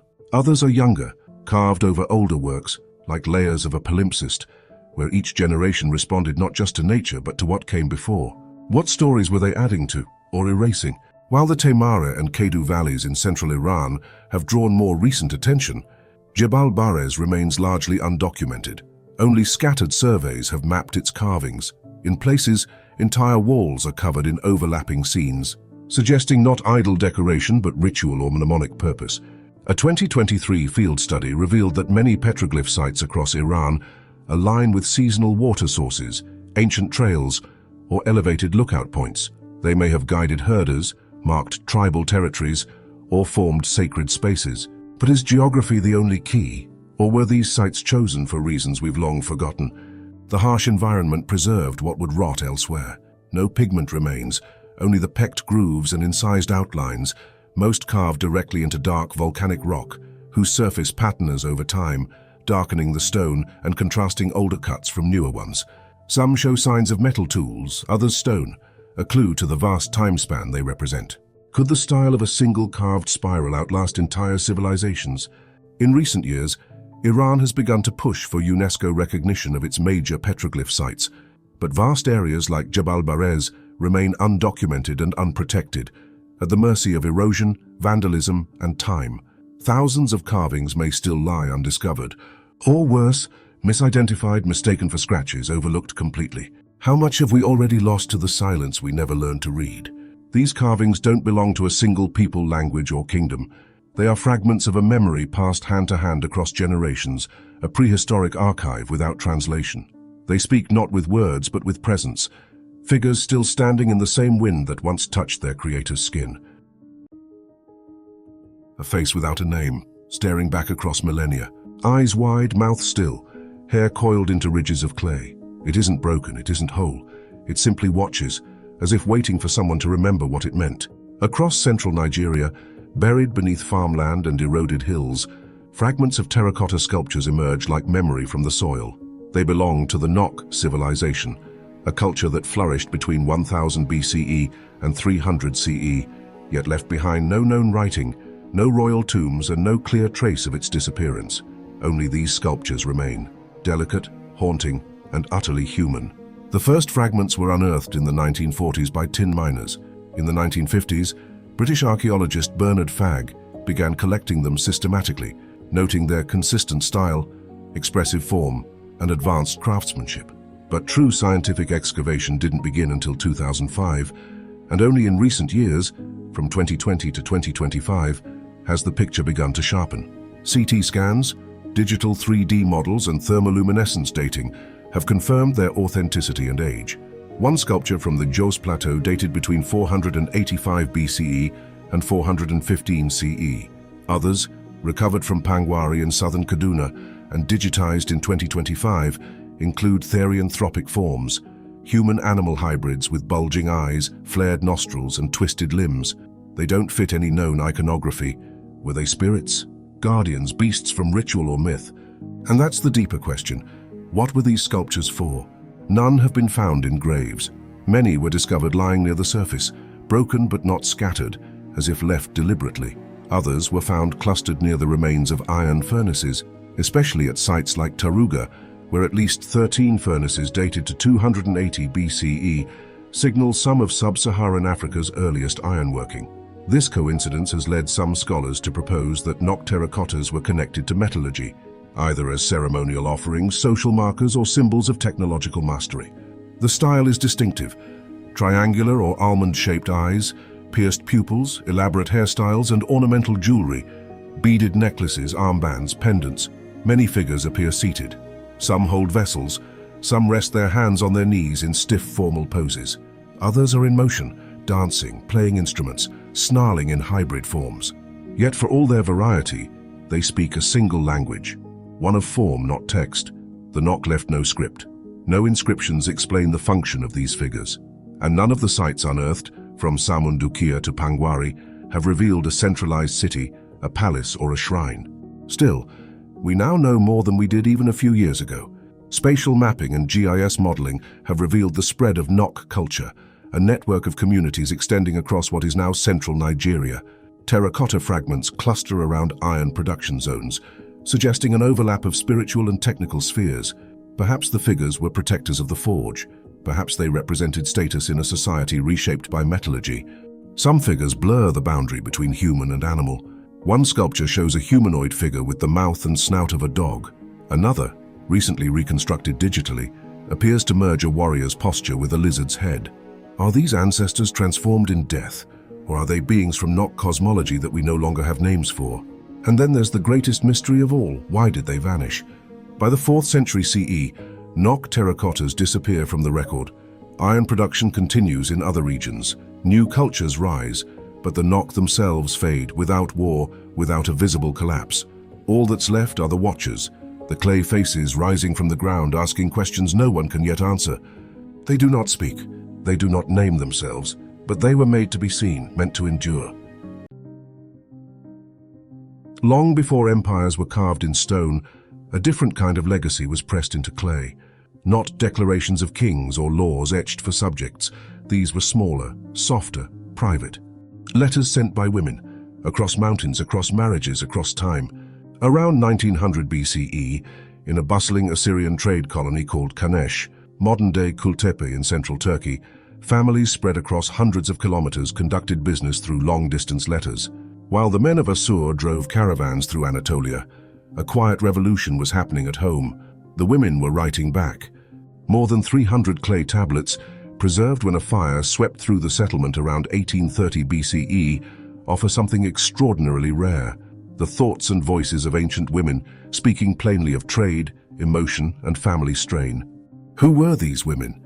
How did they learn to write, and why were their voices nearly lost? One name appears again and again: Taram Kubi. She lived in Assur while her husband traded in Kanesh. Her letters are sharp, businesslike, and filled with subtle power. She instructs him to send silver, negotiates textile orders, and manages loans with an ease that leaves no doubt. She wasn't just surviving in a man's world, she was thriving in it. "Why have you not sent me silver?" she demands in one letter. "I have taken out a loan, repay me." There's no flattery, no apology, just the clear voice of a woman running her affairs while holding her husband accountable, across a distance of over 750 miles, 1,200 kilometers. Then there's Zizizi, who wrote from within the colony itself.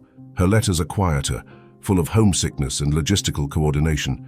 She misses Assur, but holds her place in the network. One day managing trade, the next day navigating relationships. And not all the letters deal with business. A woman named Ishara wrote to her sister Shalima, warning her not to delay her return from Anatolia or risk weakening the family's reputation. In another letter, a woman named Wakurtum is urged by a male associate to improve the quality of the textiles she's producing for the market. These aren't passive women. They're participants in a commercial empire stretching across the Bronze Age Near East. Between 1974 and 1750 BCE, this network thrived. Assyrian merchants, many operating as family units, maintained trade colonies throughout Anatolia. But while men handled caravans, these women handled credit, goods, and even contracts. Some of the clay letters bear personal seals, others have duplicates, a backup copy just in case. And then for nearly 4,000 years they vanished from view. The tablets weren't discovered until 1925, and many weren't fully deciphered until the late 20th century. Even now, fewer than half have been translated. But in 2023, that changed. Researchers began applying AI and machine learning to the wedge-shaped cuneiform, software that can now recognize and transliterate ancient Akkadian at a rate no human can match. By 2025, entire archives may be searchable in ways scholars never imagined. So why did it take so long for us to hear these voices? Because the stories we tell about the past often begin with kings, wars, monuments, not with wives writing to husbands, not with sisters reminding each other of family obligations, not with women balancing their emotions with the exchange rates for tin. These letters are a revelation, not because they're dramatic, but because they're ordinary. They show that nearly 4,000 years ago, Assyrian women were literate, assertive, and economically active. And they remind us that power doesn't always shout from a throne. Sometimes it whispers from clay. The archive at Kultepe may be the oldest known collection of female written correspondence in the world, and it was saved not by design, but by disaster, a fire that turned wet clay into stone. They weren't writing for history. They were writing for each other, and somehow we're still listening. Iron scraped iron. Hooves kicked once, then never again. Beneath Yorkshire soil, a warrior was laid not to rest, but to ride. For over 2 millennia, the silence held. Then, during development near the town of Pocklington, construction crews broke ground, and archaeologists uncovered one of the most extraordinary Iron Age burials ever found in Britain. At its heart lay a warrior crouched in his chariot, not beside it, not above it, but in it. His final ride had been preserved whole, iron-rimmed wheels, harness fittings, horse gear, and 2 full-sized horses buried standing, as though waiting for the signal to move again. The grave dates between 320 and 174 BCE, part of the Aras culture, a local Iron Age tradition linked to the Parisi tribe. But the symbolism here echoed far beyond Yorkshire. The square barrow surrounding the grave mirrors Latin-style continental practices, elite burials seen across Europe, where status and identity were performed as much in death as in life. This wasn't just interment, it was ritual architecture. The warrior's remains were accompanied by a striking array of artifacts. His shield, with its rare scalloped bronze boss, was unlike anything seen before. Weapons, swords, spears, surrounded him. In similar nearby burials, spears were found piercing the body itself, a practice that may have marked the soul's release, or signaled some unseen rite to appease or protect. Beneath the chariot were remnants of pig bones, likely offerings, not for decay but for provision, sustenance for the journey beyond. The chariot wasn't dismantled, it was entombed intact. Every spoke, axle, and iron strap left in place. A deliberate gesture, a symbol frozen in motion. And then the horses. Their position is still debated. Were they sacrificed and buried upright in specially dug pits, or lowered gently while still alive? Either way, their presence is unprecedented. These weren't tokens. They were guardians, companions, maybe even extensions of status. To walk with horses in life was power. To take them into death was something more. Other burials across East Yorkshire, including at Arras Farm and Wetwang Slack, show similar traits. Square enclosures, chariots, weaponry, and in some cases, women afforded the same honor. The so-called Chariot Queen of Wetwang was buried with her own cart and regalia. Here, power wasn't gendered. It was embodied, displayed, preserved. Why did this culture bury its dead in motion? What did it mean to stage death as a continuation, not an end? Perhaps the chariot was more than a vehicle. Perhaps it was a cosmic device, a symbol of transition between worlds, between memory and myth. The square barrow itself may have marked sacred ground, turning the burial site into a controlled ritual space, a kind of performance framed in earth and iron. What makes the Pocklington warrior exceptional isn't just preservation, it's intentionality. Nothing was haphazard. Every element spoke to belief, to symbolism, to a worldview where the lines between war, ritual, and identity blurred into a single scene, silent, powerful, permanent. And now, centuries later, those same wheels, once meant to roll, are delivering messages again. Not through motion, but through excavation. Not all mysteries are lost to the desert winds. Some were buried on purpose, deep, deliberate, and silent. 30 meters, about 100 feet below the sands of Saqqara, near the Pyramid of Unas, a vertical shaft was carved through limestone bedrock. For over 2,000 years, it lay untouched. But in 2018, Egyptian and German archaeologists opened it and found no tomb, no treasure, but something far stranger. At the bottom was a hidden workshop, cut into the stone during Egypt's 26th dynasty, around 600 BCE, when the Sate kings briefly revived old glories in a final golden flourish. This chamber wasn't built to honor the gods or house the dead. It was built to prepare them. This was not a place of ceremony. It was a place of procedure. Rows of shelves lined the walls, covered in ceramic jars and bowls, many inscribed in Demotic script, for the head, for the liver, to cleanse, to perfume.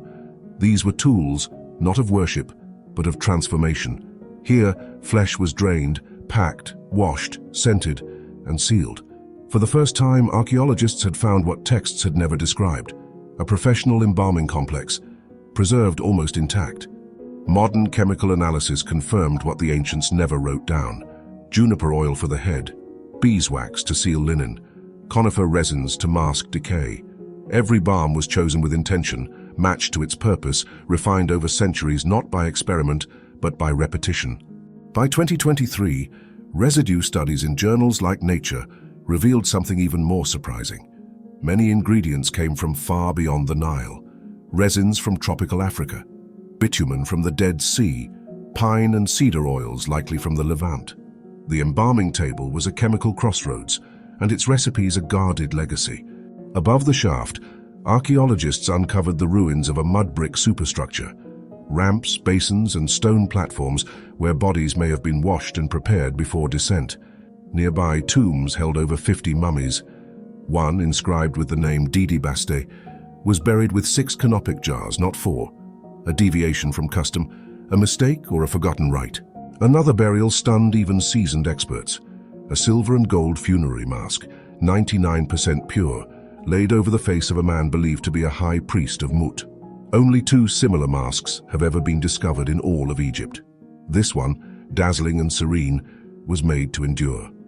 But his name is missing. Even more perplexing, in 2023, archaeologists reopened a nearby shaft, also cut into bedrock, but this time from the 30th dynasty, circa 380–343 BCE. Inside were signs of animal embalming, likely linked to ritual offerings. The presence of 2 workshops spanning centuries suggests these hidden chambers weren't anomalies. They were part of a longer, secret tradition. A tradition Egypt chose not to record. For a civilization that celebrated death so openly, building pyramids, writing funerary texts, performing public rites, why hide this? Why commit embalming to memory but not to writing? Why were these most sacred acts of preserving identity, of transforming flesh into spirit, conducted in silence? Perhaps the embalmers feared the misuse of their craft. Perhaps they believed knowledge gained by hand could not be trusted to ink. Or perhaps what they did here was never meant for the living to fully understand. The workshop at Saqqara gives us the how, but it guards the why like a tomb. Off the rocky coast of the small Greek island of Dokos, something ancient lies scattered beneath shallow, silent water. It isn't a ship. No planks, no sail, no mast, just fragments, clay vessels cracked by time, strewn like broken thoughts across the seabed. And yet this is the oldest known underwater shipwreck in the world. It dates to between 2700 and 2200 BCE, placing it deep within the early Helladic II period. This was an age when sea routes were still forming, and coastal settlements across the Aegean had only begun to exchange goods over water, a time before writing in Greece, when trade existed only in gesture, weight, and memory. The wreck was first discovered in 1975 by underwater archaeologist Peter Throckmorton, but it wasn't until 1989 to 1992 that the Hellenic Institute of Marine Archaeology, HIMA, led by George Papathanassopoulos, began systematic excavations. What they uncovered wasn't a hull or a keel, it was a puzzle. More than 500 ceramic vessels lay across the seafloor: amphorae, sauceboats, hydrias, basins, stirrup jars, containers used to store oil, wine, grain, and other trade goods. Some were made of clay local to the Argolid, others hinted at connections with Attica and the Cyclades. These weren't random sherds. They were cargo deliberately packed and arranged, the remains of a planned voyage. But there were no tools, no bones, no anchors, and strangest of all, no trace of the ship itself. Underwater archaeologists searched for signs of a hull, preserved timbers, fastening pegs, discolorations in the sediment. Nothing. The wood had either disintegrated completely over the millennia, or was never there to be found. What kind of ship leaves behind everything except itself? Some believe the vessel ran aground on the sharp rocks between two reefs, dashed apart by a sudden gust or hidden current. The intact jars suggest the impact was swift. There was no time to salvage. Others suggest it was deliberately scuttled. Perhaps the cargo was ritually offered or offloaded in haste. But no human remains have been found, and no sign of what kind of crew might have sailed it. This site rewrites the beginning of maritime trade. The organization of the cargo, the types of vessels, and their geographic signatures all imply a network, a map made from clay, linking prehistoric communities across the Aegean long before such voyages were assumed to be possible. The seabed became a record where no scroll was ever written. Today, the artifacts rest in the Spetses Museum, arranged much as they were found, unlabeled by language, untethered to any known merchant, kingdom, or myth. The ship remains an inference. Its shape, size, and origin are guesses drawn from the void it left behind. Dokos leaves us with a strange kind of silence, the kind where the cargo survives but the vessel is gone, where the goods reach no destination and the journey ends without a trace. Before temples rose in stone, before gods had sculpted faces, there was a tree, and wind, and questions. In the highlands of Epirus, beneath the shifting skies of northwestern Greece, stood the Oak of Zeus, the heart of Dodona, the oldest oracle in the Greek world. It began in the 2nd millennium BCE, when Greece was still threaded with ancestral cults and unwritten rites. Pilgrims came not for marble but for rustling leaves. The voice of the sky god, Zeus Naios, was said to move through the oak's branches, and from its creaks and shivers, priests and priestesses heard answers. By the 8th century BCE, the oracle had grown. What began as a sacred grove became a sanctuary. Bronze cauldrons were suspended so they could ring in the breeze, echoing into the silence between questions. Pilgrims now left behind something permanent. Thin lead tablets etched with their hopes, their fears, their indecisions. Over the centuries, more than 4,000 of these have been unearthed. Many folded, many buried, many still legible. Some are personal. Should I marry Philista? Is it better to plant barley or spelt? Will I return from the sea? Others are desperate. Will my master set me free? Have I offended the gods? These were not the prayers of kings. They came from farmers, wives, merchants, enslaved men, anonymous travelers. And though many wrote in different dialects, from Thessaly, Epirus, Illyria, they asked the same things, not for riches, for clarity. By the 5th and 4th centuries BCE, Dodona stood not just as a grove, but as a formal sanctuary. Stone temples, processional ways, even a theatre large enough for thousands. It became part of Greece's spiritual backbone. Still, the oak remained at its center, always the tree, always the wind. And yet, by the 2nd century BCE, Dodona began to fade. The rise of Delphi, the spread of new philosophical schools, and later, the encroaching hand of Rome, shifted attention. Under Roman control, Dodona declined. By the 4th century CE, with the rise of Christianity, the oracle fell completely silent. The tree withered. The cauldrons stopped ringing. The questions, still buried, were never answered.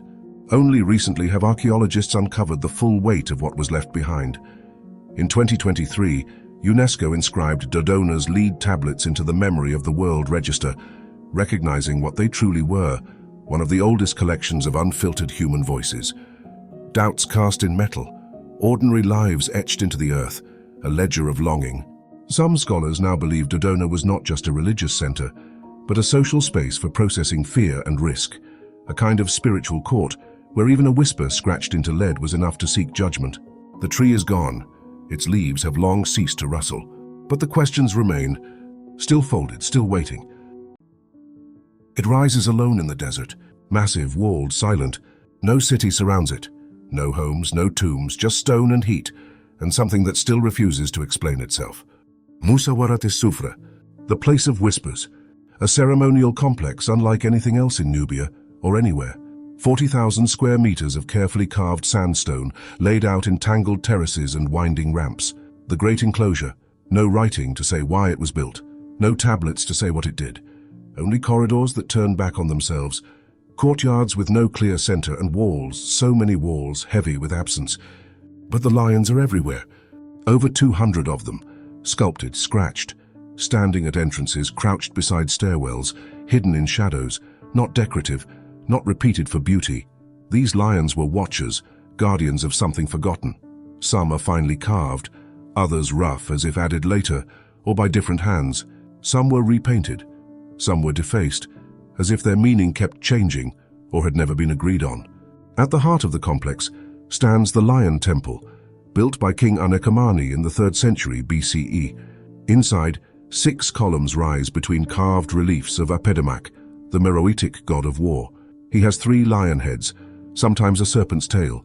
He carries no inscription explaining who he is or what he wants. Unlike Egyptian temples, there is no hymn, no myth, just image, form without voice. There are no records of this temple's rituals, no texts describing what happened here. But someone came back again and again. The walls are covered in graffiti, thousands of marks carved over centuries, names in Meroitic script, signs in Greek, rough drawings, personal symbols. These were not royal decrees. They were human, devotional. Pilgrims etched their presence into stone not meant for them, like voices slipping past a ritual that no longer answered. Beyond the temple, the desert shifts, but carved into its bed is the great Hafir, a massive reservoir meant to trap the rains. For weeks, sometimes months, water gathered here. For travelers, for priests, for elephants perhaps, trained for ritual or war. It was water as infrastructure and offering. Even now, the channels are still visible, still dry. And yet, there are no living quarters, no palaces, no shrines outside the walls, no funerary goods despite the sacred scale. Musawarat was not a city. It was something else, a seasonal gathering place, a ceremonial stage, or a temple to a god who had to be shown, but never spoken aloud. Today, archaeologists map it with lasers. They model the walls, the courtyards, the broken reliefs. They scan the lions so they won't vanish, but the meanings do not return. Looters struck here in 2024, tearing open the silence. Rains eat at the sandstone every season, and still the temple does not explain. It was built to be remembered, but not understood.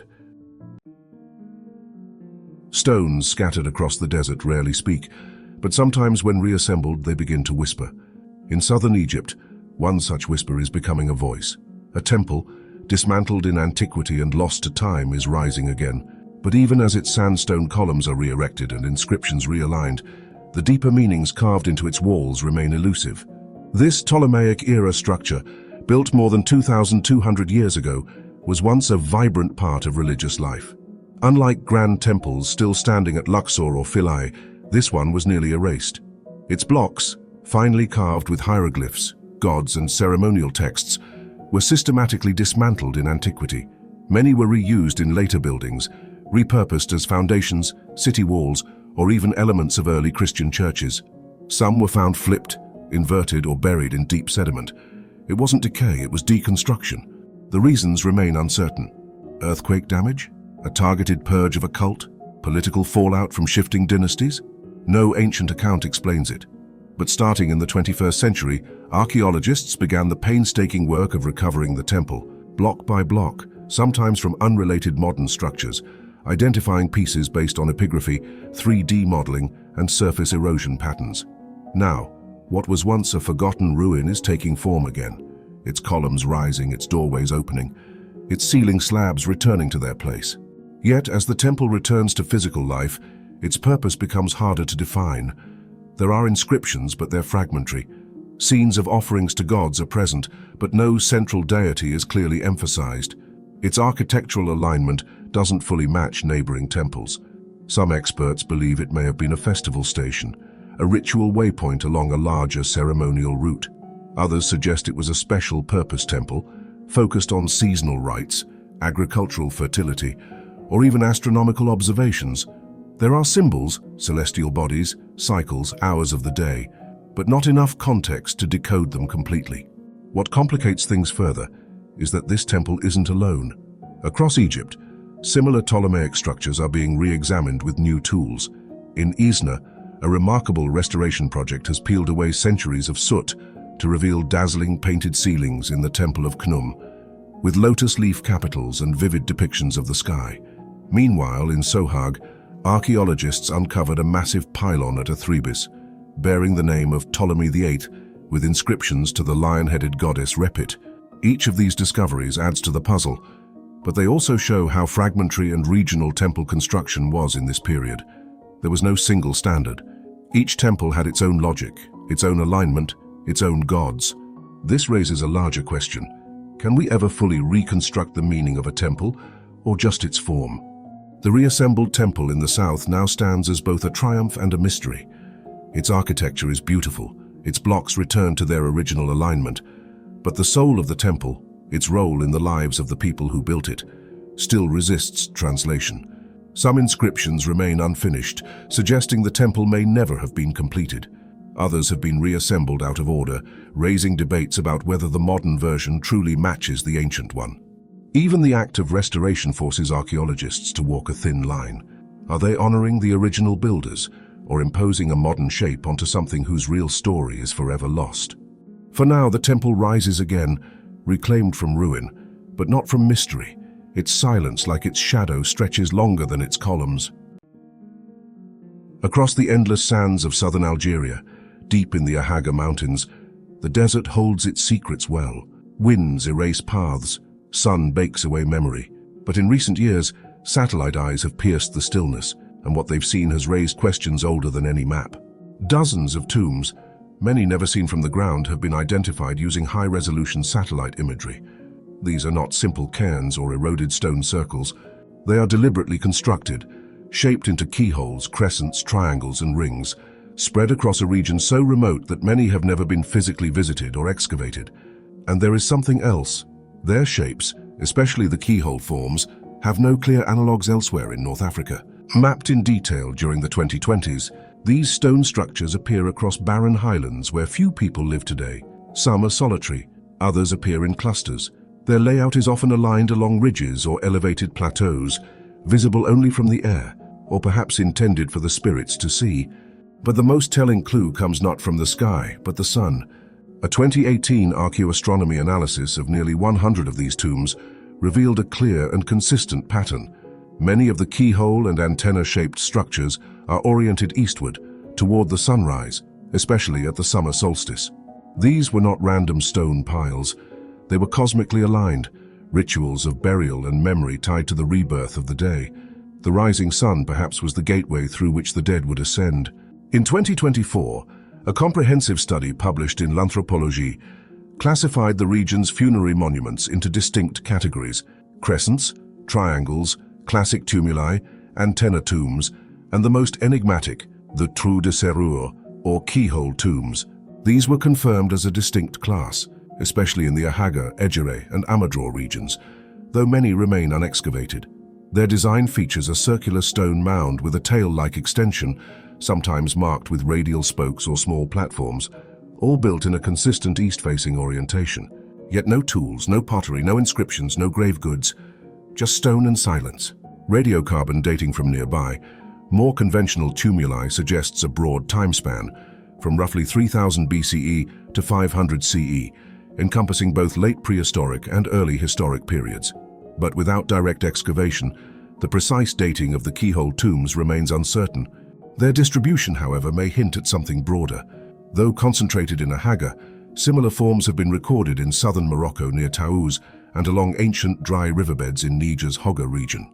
They appear on high ground, ridgelines and plateaus, often overlooking extinct wadis. This suggests their builders had a clear understanding of sacred geography, choosing places that once pulsed with life and aligning them with the heavens. There are no oral traditions linked to these tombs. Among the Tuareg and other Saharan peoples who have preserved stories, roots, and genealogies for centuries, the keyhole tombs are absent from memory. Unlike Libya's Garamantian pyramids or Egypt's desert shrines, these structures come with no myth, no name, no echo. And yet they are everywhere, if you know how to look, clustered across hundreds of kilometers, repeating the same form. They suggest a funerary tradition too widespread to be isolated, yet too localized to have left marks in surrounding cultures. If this was once a people, they vanished not with war or conquest, but with wind, sun, and time. One day, perhaps archaeologists will reach them, brush away the sand, peer into the chambers, extract bone or ritual relics. But even then, meaning may prove elusive. The keyhole shapes may never unlock the secrets they contain. For now, they remain monuments of absence, shaped for the dead, aligned with the sun and recorded only from above. Buried alone in a shallow pit, severed clean at the neck, the skull should have turned to dust centuries ago. But why didn't it? In 2008, during excavations ahead of construction near Heslington in York, archaeologists expected routine Iron Age remains, pottery, animal bones, perhaps a few post holes. Instead, they uncovered a mystery that still defies explanation. A 2,600-year-old human skull, unearthed intact with brain tissue still preserved inside. No skin, no muscle, no organs, just the soft, shrunken folds of a brain, ancient, silent, and inexplicably present. How could something so fragile endure when everything else decayed? The skull was found in wet, low-oxygen clay, which helped slow decomposition, but that alone wasn't enough. Hundreds of burials in similar soil show no trace of brains. Something unique had happened here. Studies revealed an unusual process called protein cross-linking, where the brain's proteins had chemically bonded in a way that stabilized their structure. The tissue was dehydrated, but still structurally coherent, resisting the collapse that time usually brings. Was it nature's accident or something intentional? The skull belonged to a man in his 30s, healthy at the time of death, local to the region based on isotope analysis, but his cervical vertebrae were cleanly severed, with no other trauma, suggesting a precise decapitation. Not battlefield violence, a deliberate act. But why was his body missing? Was he a criminal? A sacrifice? A chosen figure buried for reasons lost to time? There are few parallels in Iron Age Britain. Ritual decapitation is rare but not unheard of. Heads held special significance in Celtic belief systems, thought to house the soul or power of an individual. Some were displayed on poles, others buried under thresholds or near water. But a solo skull buried in isolation is something else entirely. Could this have been a form of reverence or a curse? No tools or grave goods were found nearby. Just the skull in a pit, carefully deposited. Its position wasn't careless. It rested face down, a detail that raises even more questions. Was it meant to be hidden, shamed, or protected? Archaeologists noted that the soil was compacted around it, suggesting it had been quickly and intentionally buried. And what belief could have dictated such care for the brain, yet complete erasure of the man himself? Today, the Heslington brain is considered one of the best preserved ancient human brains ever found, not just in Europe, but globally.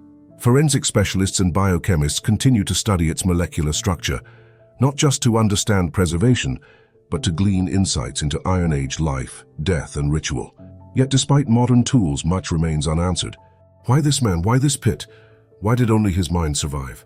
Even as we peer at it under microscopes, freeze samples, and map its folds in 3D, the truth might lie beyond preservation.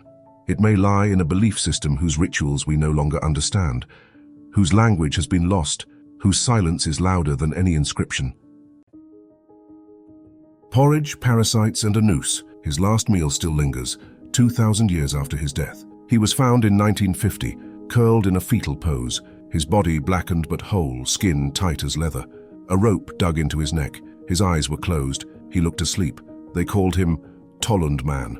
He died around 400 BCE, and he was not alone. Across the wetlands of northern Europe, from Ireland to Denmark, more than 1,000 bodies have been pulled from the peat. Some are skeletons, some are little more than stains in the bog, but a rare few remain almost human, with hair, skin, fingernails, even stomach contents still intact. These are the bog bodies people offered to the earth intentionally or not, and preserved by it in return. What links them isn't how they lived, but how they died. A 2021 reanalysis of Tollund Man's stomach contents by researchers at the Silkeborg Museum revealed a dense porridge of barley, flaxseed, and wild pale persicaria, a weed with sharp-tasting seeds, likely consumed 12 to 24 hours before death. His gut contained 3 types of parasitic worms.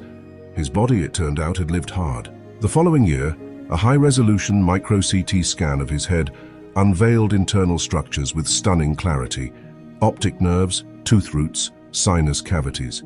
For the first time, scientists could explore the internal preservation of a bog body in 3 dimensions without disturbing a single fiber. He had lived past 40, old for his time. He had been hanged, but his face bore no terror. It was quiet. Ritual. He was not unique. A sweeping 2023 study compiled more than 1,000 bog body discoveries from across Europe, representing 250 different sites. At least 45 of those showed conclusive evidence of violent death. These weren't accidents. Many were carefully placed, limbs bound, eyes covered, faces turned east or west. Some were weighed down with stones or tangled in branches. One body bore signs of multiple forms of execution, as if death alone wasn't enough. The peat made preservation possible. Acidic waters, cool temperatures, and oxygen deprivation tanned the skin like leather and halted decay. But what makes them unforgettable is not how they were preserved. It's how deliberately they seem to have been offered. Sacrifice, punishment, kingship rituals? No one agrees. In Northern Ireland, the 2023 discovery of the Ballymacombs Moor woman added a new layer to the mystery. She was young, no older than 22, decapitated. Her body placed in a peat hollow between 343 BCE and the 1st century CE. Her preservation was remarkable. Nails, hair, and even traces of clothing remained. She is the most complete Iron Age female bog body ever found in Ireland. And she may not be the last. As climate change lowers water tables and drains ancient peatlands, more bodies are surfacing, but fewer are surviving exposure. A 2025 Danish find, a male with a shattered skull and broken ribs, was lost within hours to rapid decomposition. The very act of finding these people now risks erasing them forever. Who were they truly? Criminals, chosen ones, outcasts, sacred vessels. No names, no burial markers, no prayers have survived. Only the positioning of limbs, the loops of rope, and the tools left beside them, combs, beads, twisted branches, suggest meaning once known and now vanished. These bodies were not hidden. They were given, to the bog, to the gods, to memory. Preserved not by intention but by consequence.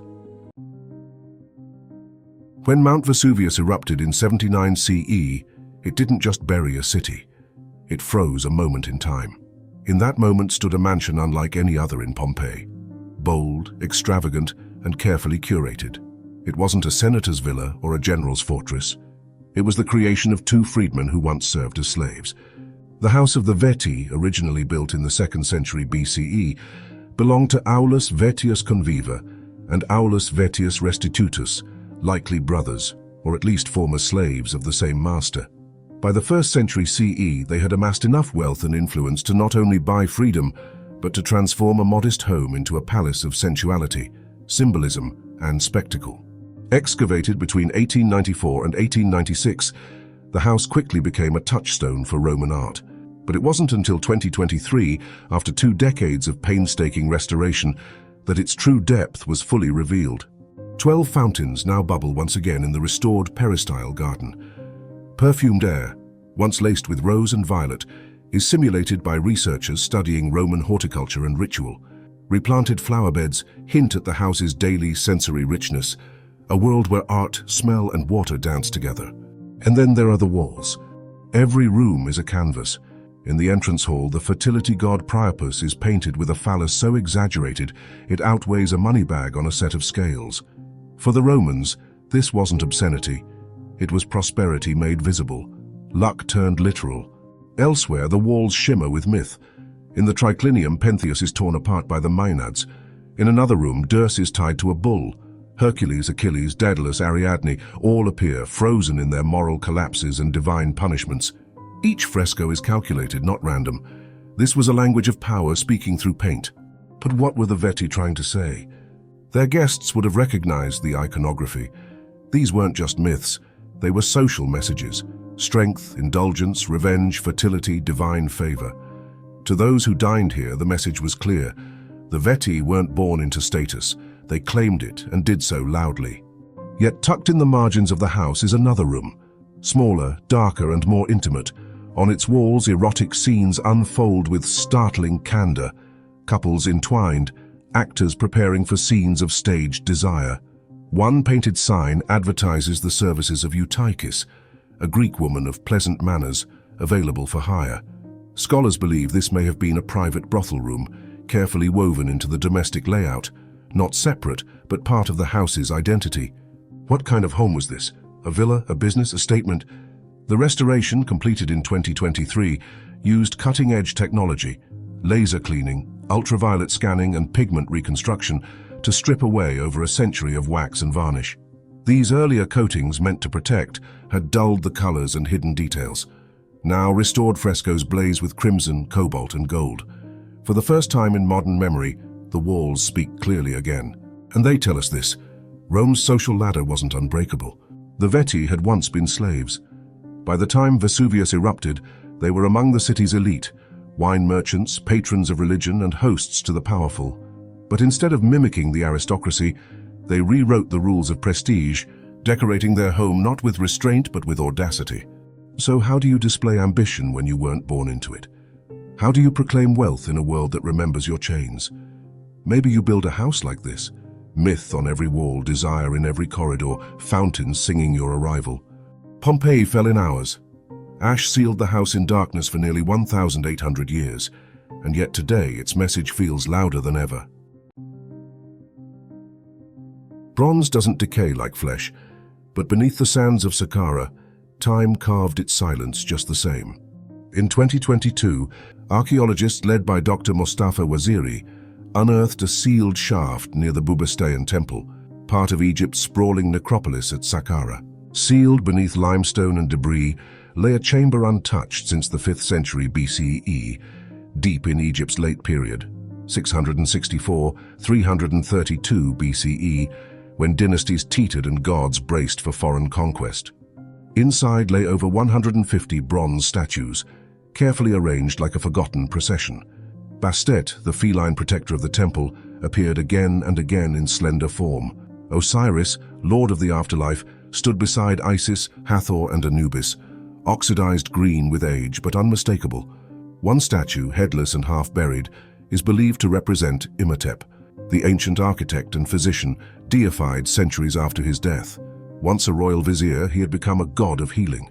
His presence here amid the chaos of dying dynasties feels more than symbolic. Some figures bore traces of gold leaf, others were wrapped in cloth or embedded with tiny offerings. Nearby, bronze ritual tools, sistra, incense burners and votive bowls, hinted at temple rites now silenced. At the chamber's base rested a tightly rolled 9-meter-long, 29.5 feet, papyrus inscribed with texts from the Book of the Dead, likely meant to guide the spirits of the deceased or safeguard the cache itself. But the statues weren't alone. Encircling the central shaft were 250 painted wooden coffins, sealed and stacked, each containing a human body. Not kings or nobles, but ordinary followers. Some were buried with Ushapti figurines, amulets or masks. One coffin bore a golden faceplate, another contained a burial bouquet, petals still clinging after 2 millennia. These were not grand state burials. They were acts of private faith, coordinated, deliberate, and possibly urgent. The sheer concentration of figures, bodies, and ritual objects suggests this may have been a sanctuary under threat, hidden just before the Persian invasion in 525 BCE. It's unclear whether the shaft was meant as a sacred cache or an emergency vault. But either way, it was sealed without inscription, without fanfare, without a single line of warning. No curse, no epitaph, just gods buried beside the faithful. The shaft itself had been dug deep into bedrock, accessed through a narrow vertical corridor over 12 meters, 40 feet deep. Its entrance had been carefully concealed, and no robbers had ever disturbed it. What was left behind had remained exactly as it had been placed, unmoved since the twilight of Egyptian autonomy. Was it an act of preservation, panic, or an attempt to preserve power beyond the grave? Saqqara has long been a place of memory, but here in the shadow of the Bubastayan, memory became burial, and reverence became silence. Stone walls rise from the dust like the bones of something half-remembered. They stretch for kilometers, 2 rings of fortification once crowned with bastions and gates, guarding not a city lost to time. Shimao. Not a whisper of it survives in ancient texts. No king claimed its name. No empire recalled its fall. And yet, around 2011, archaeologists stunned the world by unearthing a city carved into the Loess Plateau, its glory reaching back to 2300 BCE, long before China's dynastic halls. At the heart of Shimao lies a massive tiered platform nearly 70 meters, about 230 feet tall. carved directly from a loess hill, with its stone-cut terraces once inlaid with strips of jade, glinting where sunlight touched. Some specialists believe the jade was meant to spiritually protect the place. Others think it marked the boundary between earthly authority and divine power. The city sprawls for over 400 hectares, around 990 acres, larger than Central Park, and was surrounded by 2.5-meter-thick, 8-foot stone walls, ringed with watchtowers and baffled gates. Inside, archaeologists found bone needle workshops, flint pits, and evidence of large-scale jade craftsmanship, a hub of elite ritual and production. Yet it also bloodied its foundation. Under one gate near the main wall lay over 80 skulls, mostly young women, beaten, placed in pits beneath the entrance floor. Human offerings for protection, ritual sacrifice to please gods. Shimao speaks in riddles here. More recently, scientists found traces of rice residue in underground jars, a rare find in the northern Loess Plateau around 2000 BCE, where millet was the dominant grain. Was this a once-annual feast ingredient, a sacred crop carried across trade routes, or a symbol of otherworldly abundance brought to this desert fortress? Between 2300 and 1800 BCE, radiocarbon and OSL dating shows Shimao thrived, then abruptly collapsed. Climate reconstructions suggest a drier spell, while burned layers indicate violent destruction. The walls stood, its workshops silenced, the city left to patience and dust.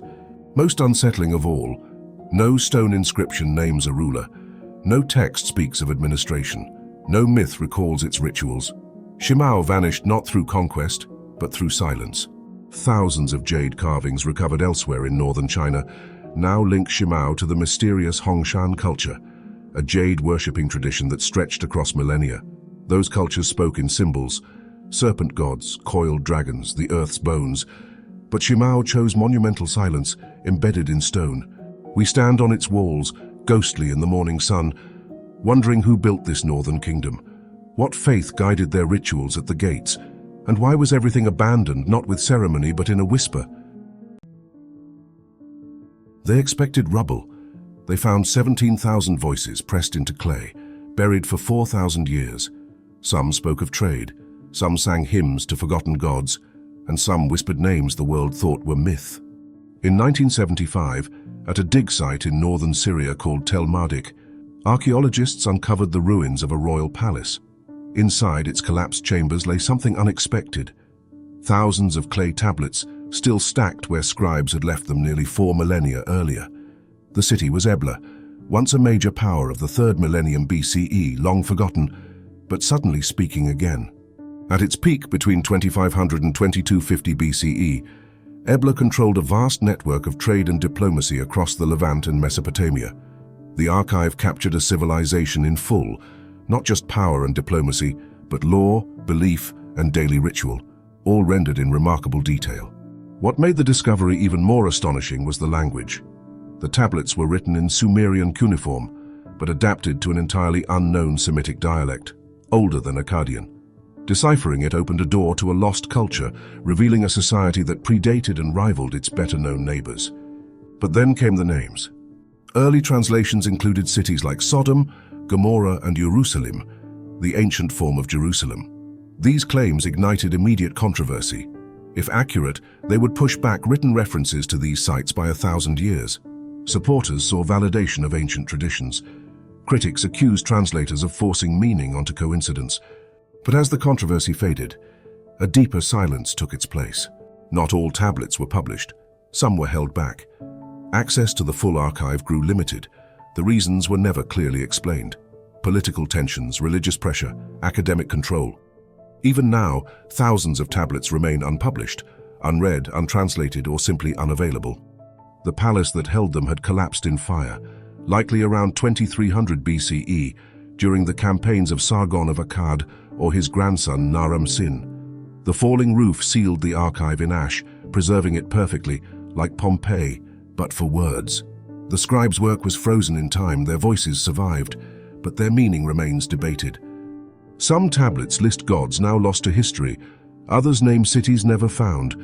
There are school exercises, royal decrees, lists of sacrifices, all of it detailed, meticulous, and incomplete. Ebla left us a library, but not a key.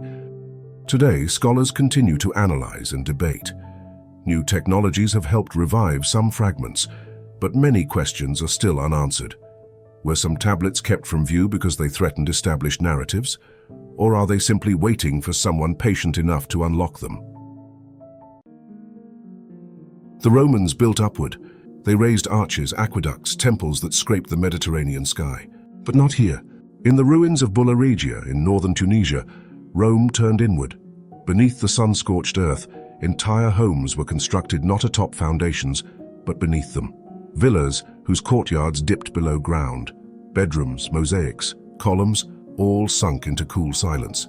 What survives today was never moved. It was simply never exposed. Some believe it was climate. The summers in Africa Proconsularis were brutal, and the earth held a more stable breath. So Rome adapted. But adaptation rarely leaves mosaics behind. And yet here, art remains, buried not by time, but by design. These semi-subterranean villas flourished from the 2nd to 4th centuries CE, when Bulla Regia was a Romanized city in full bloom. Walk down stone steps into the House of the Hunt, and you arrive not at a basement, but a peristyle, ringed with columns, floored in elegant patterns, and flanked by rooms meant for living, sleeping, and memory. There are no windows, only ventilation shafts and carefully carved skylights that bleed soft light into the walls. Elsewhere, the House of Amphitrite preserves a grand mosaic of the sea goddess, reclining in a chariot drawn by sea creatures, Tritons flanking her.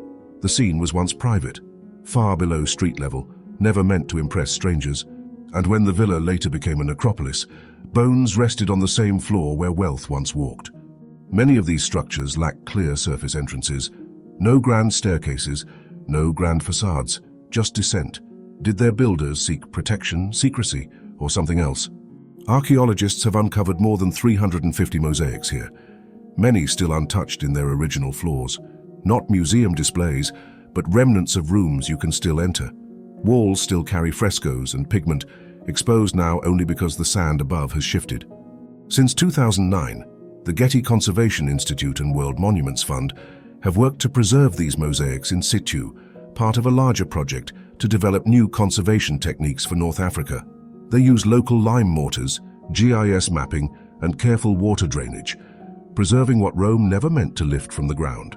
The project has become a model across the Mediterranean. And yet, for all the clarity that conservation brings, the original purpose of Bulla Regia's underground world remains veiled. No inscriptions explain the design. No fresco tells why a city known for its forum, baths, and temples chose to hide its most delicate work beneath the dust. Was this about survival, or something more ceremonial? A separation of space between sacred above and private below? In Bulla Regia, beauty was not built to be seen. It was built to be preserved, hidden in sand, insulated by silence. They built it for the dead, but the living stayed behind. The Ramesseum rose from the Theban cliffs around 1250 BCE, a mortuary temple to Rameses II, meant to last forever. Its pylons loomed over the Nile. Colossal statues bore his name. Walls shouted praises to Ra and the gods of conquest. But buried behind its shrines and courtyards, archaeologists in 2025 found something else. Small, human, a scratched ostracon, a child's sketch, a classroom. For centuries, Egypt spoke of the Per Ankh, the house of life, a place of study, of scribes, of sacred knowledge, but it was known only from scrolls and temple records, until now. In a forgotten chamber at the heart of the Ramesseum, archaeologists uncovered the first physical house of life ever found. There were palettes, reed pens, fragments of broken tablets, ink-stained walls, pieces of game boards, and drawings, animals, scribbles, gods drawn with unsteady lines. Students once sat here beneath the temple's shadow, learning to write the names of the divine just meters from where Rameses was honored as one. This was no side room. It was built as part of the temple's east wing, tied into its sacred geometry, close enough to feel the rhythm of ritual. But what they studied here was not all sacred. Some walls show children's practice lines. Others were used for calculations or drafts. A few objects suggest medical training, echoes of the Ramesseum's famed papyri, copied in a hand that may have started in this very room. And beyond the classroom, another life entirely. In the same excavation season, teams uncovered sprawling storerooms, amphorae of olive oil, honey, and wine, stone workshops, bakers' ovens, animal processing pits. granaries. This was a working temple, not only for priests and prayers, but for administrators, craftspeople, servants, a state machine wrapped in sacred stone. But the school was forgotten. No name survives from the House of Life students. No scroll lists its teachers. Only the objects remain, small, silent, scattered. A scratched drawing beside a broken statue. A reed pen buried where a hymn once echoed. They built a temple to preserve a king, but what they preserved instead was learning. It rises from the grass like a fossilized prayer, tall, carved and unreadable. In the northern hills of Cumbria, the Bewcastle Cross stands as one of the most haunting monuments of early medieval Britain. Its surface is covered in runes, spirals, interlaced beasts, saints and vines. It is both deeply Christian and stubbornly pre-Christian. It was meant to send a message, but no one today is sure what that message was. Scholars date the cross to the early 8th century CE, placing it in the cultural golden age of Northumbria, a kingdom where Christianity was still new and blending uneasily with older beliefs. It stands nearly 4 meters tall, carved from sandstone in astonishing detail. Its design and workmanship are so refined that some believe it was created by the same artisans who sculpted the nearby Ruthwell Cross, another hybrid monument caught between worlds. But where Ruthwell offers legible scripture, Bewcastle offers riddles. The runes carved along its shaft are partially worn and carved in an early Anglo-Saxon dialect. Phrases have been tentatively translated. One appears to include the name Sinbrug, likely referring to a royal woman. Another may reference Alchfrith, a 7th century prince of Dera, yet the rest of the runes remain fractured, fading into ambiguity. Some scholars suggest the lines form a memorial elegy. Others believe the carving was never fully completed, interrupted by politics, war, or loss. Yet, it is not just the text that defies understanding. The iconography is just as puzzling. On the west face, Christ is depicted standing above beasts, possibly referencing Mark 1:13, his time in the desert, where he was with wild animals. Beneath that, a figure believed to be John the Evangelist holds a bird, possibly an eagle, a symbol of his divine vision. The imagery is distinctly Eastern. Some now argue it may reflect artistic influence from the Byzantine world, hinting at cultural exchanges that extended far beyond the British Isles. There's more. On the south face, a stone sundial is carved, the earliest surviving example in Britain. It's divided into 4 segments, or tides, which align with the monastic schedule for prayer. This wasn't just a monument, it was a timekeeper, a spiritual calendar, a device to order the day according to sacred hours. And still, even with these discoveries, no one agrees on the monument's full purpose. Some interpret it as a cenotaph, a memorial to a royal figure lost in conflict or exile. Others suggest it served as a boundary marker, a fixed stone between monastic lands or sacred zones. Another theory posits it was part of a pilgrimage route, guiding worshippers through a Christianized landscape still thick with older gods. What makes the Bewcastle Cross particularly compelling is that it doesn't choose between those worlds. Its interlace patterns, runic script and symbolic beasts draw directly from pagan visual language, but its figures of Christ and saints point clearly toward Christian theology. It is not one or the other, it is both. It was carved during a time when belief systems collided, and the result was synthesis, not erasure. Modern technology has helped. 3D scans and digital reconstructions have made once faded carvings visible again. Lines thought lost have reappeared. Comparisons to other high crosses and Northumbrian manuscripts have clarified some elements, but the full inscription remains untranslated. This isn't just a problem of language, it's a problem of cultural memory. The runes may reference idioms, symbols, or mythic frameworks that no longer exist. We may be reading a message that assumes knowledge we no longer have, like trying to solve a puzzle with half the pieces made from dreams. The Bewcastle Cross endures because it refuses to surrender. It has survived centuries of wind, erosion, neglect, and scholarly frustration. It stands as a statement, but one that has outlived its speaker. When Mount Vesuvius erupted in 79 CE, it froze a moment of Roman life in ash and ruin. Entire cities were entombed, villas paused mid-meal, ovens still warm, pets by doorsteps. Among remains, one discovery emerges for its surreal stillness: an ornate ceremonial chariot preserved almost intact. Found in 2021 at Civita Juliana, a luxurious villa just beyond Pompeii's walls, the chariot lay nestled in a double-level portico connected to a stable. The structure had once housed at least 3 horses, one still harnessed. Nearby rooms held rough beds, weaving tools, ropes, baskets, and a carpenter's bench. the quarters of servants who lived in narrow, windowless cells. They maintained the villa's grandeur but did not share in it. The chariot, clearly a pillenum, was not built for roads. It had 4 iron wheels, a lightweight wooden frame adorned with bronze and tin, and elaborate painted floral panels in red and black. Its sides bore finely cast medallions of cupids, nymphs, satyrs, and an erotic crowned herm, a boundary figure often placed at symbolic thresholds. This was a vehicle of ritual power, not transport, and likely never left the estate. It rested in a chamber with wheel ruts in the floor, suggesting regular use by carts or carriages. But not this one. The pillenum was found between 2 side doors, facing inward as if waiting. No sign of wear, no harness marks. A ceremonial object, staged but never used. Its preservation is almost miraculous. Illegal looters had tunneled near it in the early 2000s. Their destruction collapsed part of the vault, inadvertently sealing the chamber from moisture. When archaeologists finally reached it, they used plaster casting to reconstruct the chariot's delicate wood. Harness ropes and fiber lashings, revealed not as artifacts, but as empty voids left in ash. Nearby, the stables told another story. The horses were large, one described as of the noblest breed, fitted with ornate bronze saddles and iron bits. One had fallen near a trough, its reins still in place. This was a working space, and yet within the same complex a ceremonial chariot sat untouched, perhaps revered, perhaps awaiting its moment. In 2023, new excavations revealed even more. A cecellum, a small shrine positioned between the portico and servants' wing. Decorated frescoes, wheel-grooved thresholds, and its proximity to the chariot suggest it may have served as a ritual chamber, a sacred point of transition. This supports a growing theory. The chariot was not used for weddings alone, but possibly for countryside fertility rites or private festivals linked to Roman myth and renewal.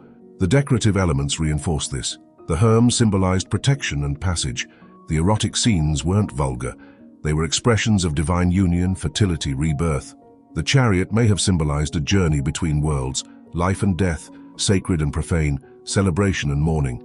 Yet the silence remains. No name, no plaque, no inscription, just the vehicle, dismantled into over 112 fragments, restored with digital scans and patient care, the first of its kind found intact in Italy. It speaks of contrast, a fragile symbol of ritual power, resting behind walls shaped by the hands of laborers who likely never touched its gleaming surface. A chariot meant to move, parked and paused forever. Was it awaiting a wedding that never happened? A rite postponed by disaster? A performance rehearsed but never seen? It remains unanswered, a symbol of potential sealed in ash. Beneath the wind-swept sands of Dashur, a ruined pyramid leans in slow collapse, its core slumping, its casing vanished, its chambers flooded and broken. And yet, this was once a marvel, a royal tomb that dared to push architecture beyond its limits. What went wrong beneath the stones of Amenemhat III? Construction began around 1850 BCE, early in the reign of Amenemhat III, one of the last great rulers of Egypt's Middle Kingdom. This structure was bold, experimental, and fatally flawed. Unlike the solid stone cores of Old Kingdom pyramids, Amenemhat's design relied on mud brick terraces, layered step by step and encased in 5-meter-thick Tura limestone. These outer blocks, precisely fitted and held in place with wooden dovetail pegs, gleamed white under the desert sun. At its peak stood a granite pyramidion, later found cracked and defaced, its inscriptions to Amun erased during the heretical Amarna period in the 14th century BCE. But what ambition led to collapse? The location was part of the problem. Dashur lies only 10 meters above sea level, and recent studies have traced an ancient Nile branch, the Aramat, that once flowed near its base. Though ideal for transport, it proved treacherous. Groundwater seeped into the lower chambers, weakening the mud brick and turning its corridors into soft, unstable clay. Engineers attempted to correct it, reinforcing shafts, modifying slopes, but the pyramid was already sagging under its own weight. Why did they risk so much on ground that couldn't hold it? Inside, the layout was more elaborate than any pyramid before. A descending passage split in two. One route led to Amenemhat's own burial chamber, the other to those of his queens. 10 subsidiary shaft tombs were carved around the base, a rare design. This was the first Egyptian pyramid meant to inter both king and queens, unified within a single funerary complex. But the same innovation that set it apart also destabilized it. The roof of the king's chamber lacked stress-relieving vaults, and with no proper load redistribution, cracks spread like veins through the ceiling stone. Even before construction finished, the Black Pyramid had begun to fail. Did Amenemhat know his resting place was sinking, or did he abandon it in time? What we do know is that another pyramid, at Hawara, built in the late 1840s BCE, rose in the years that followed. This one, sturdier, more compact, was likely meant as the pharaoh's final tomb. Inside Hawara was a labyrinthine mortuary complex, described by ancient writers and feared by grave robbers. In effect, Amenemhat III had two pyramids. One grand and broken, the other secretive and complete. Why did the most powerful king of the Middle Kingdom build two tombs? Modern surveys of the Black Pyramid have revealed more than just failure. Ground-penetrating radar has uncovered undocumented structures, water channels, and traces of a causeway that once connected the pyramid to the Nile. In 2024, archaeologists discovered a nearby Old Kingdom mastaba, possibly belonging to an official named Seneb-Nebef, suggesting that Dashur's pyramid field wasn't just royal, it was part of a longer funerary tradition stretching centuries back. Could the failure of this pyramid have redirected the course of Egyptian royal architecture? The once shining casing stones are gone, stripped in later centuries. Today, only the crumbling core remains, leaning, half swallowed by the desert. The internal chambers are too unstable to safely enter. What lies within may never be known. Was something still sealed beneath all that mud brick? Or did they empty it before the sands took over? This pyramid was not just a ruin. It was a prototype, a warning, a moment where vision outpaced the land itself. They rise in silence, not from myth, from earth. 1,000 rings still holding the weight of memory. Across the red-soiled savannas of Senegal and the Gambia, more than 1,000 laterite stone circles dot the land like scars. Over 30,000 individual monoliths, some taller than a man, others no higher than a knee, arranged in perfect loops and clusters. They span from the banks of the Gambia River to the inland forests, forming one of the most expansive megalithic landscapes on Earth. And yet their builders left behind no name, no script, no monument to self. Only stone, shaped and set, and silence. Recent surveys using drone mapping and radiocarbon dating have redefined the scale and span of this world. The earliest burials date back to around 950 BCE, continuing through to 1600 CE, revealing a tradition that endured over 2,500 years. Sites like Sinangayen, Wasu, Wanar and Kerbach are not random. They are planned, aligned and layered. Some circles began with a single grave, later expanded with more stones, more burials, more meaning. At Sinangayen, archaeologists traced its evolution in phases. Between 700 and 800 CE, the first burials were placed under modest mounds. By 900 to 1000 CE, the circles took shape, their stones cut, hauled, and erected with geometric precision. And into the 15th century, offerings were still being made. Not a frozen ritual, but a living one, stretched across generations. These weren't just circles. At Kerbach, they built double rings. At Wanar, frontal stones were set apart from the main body like sentinels. Some formations resemble lyres or keys, not arbitrary, not ornamental. Each design likely carried meaning, spatial codes, spiritual paths, or identities long erased. Who were they marking, warriors, ancestors? Or was it not about the person but the place? Archaeological evidence points to local quarrying.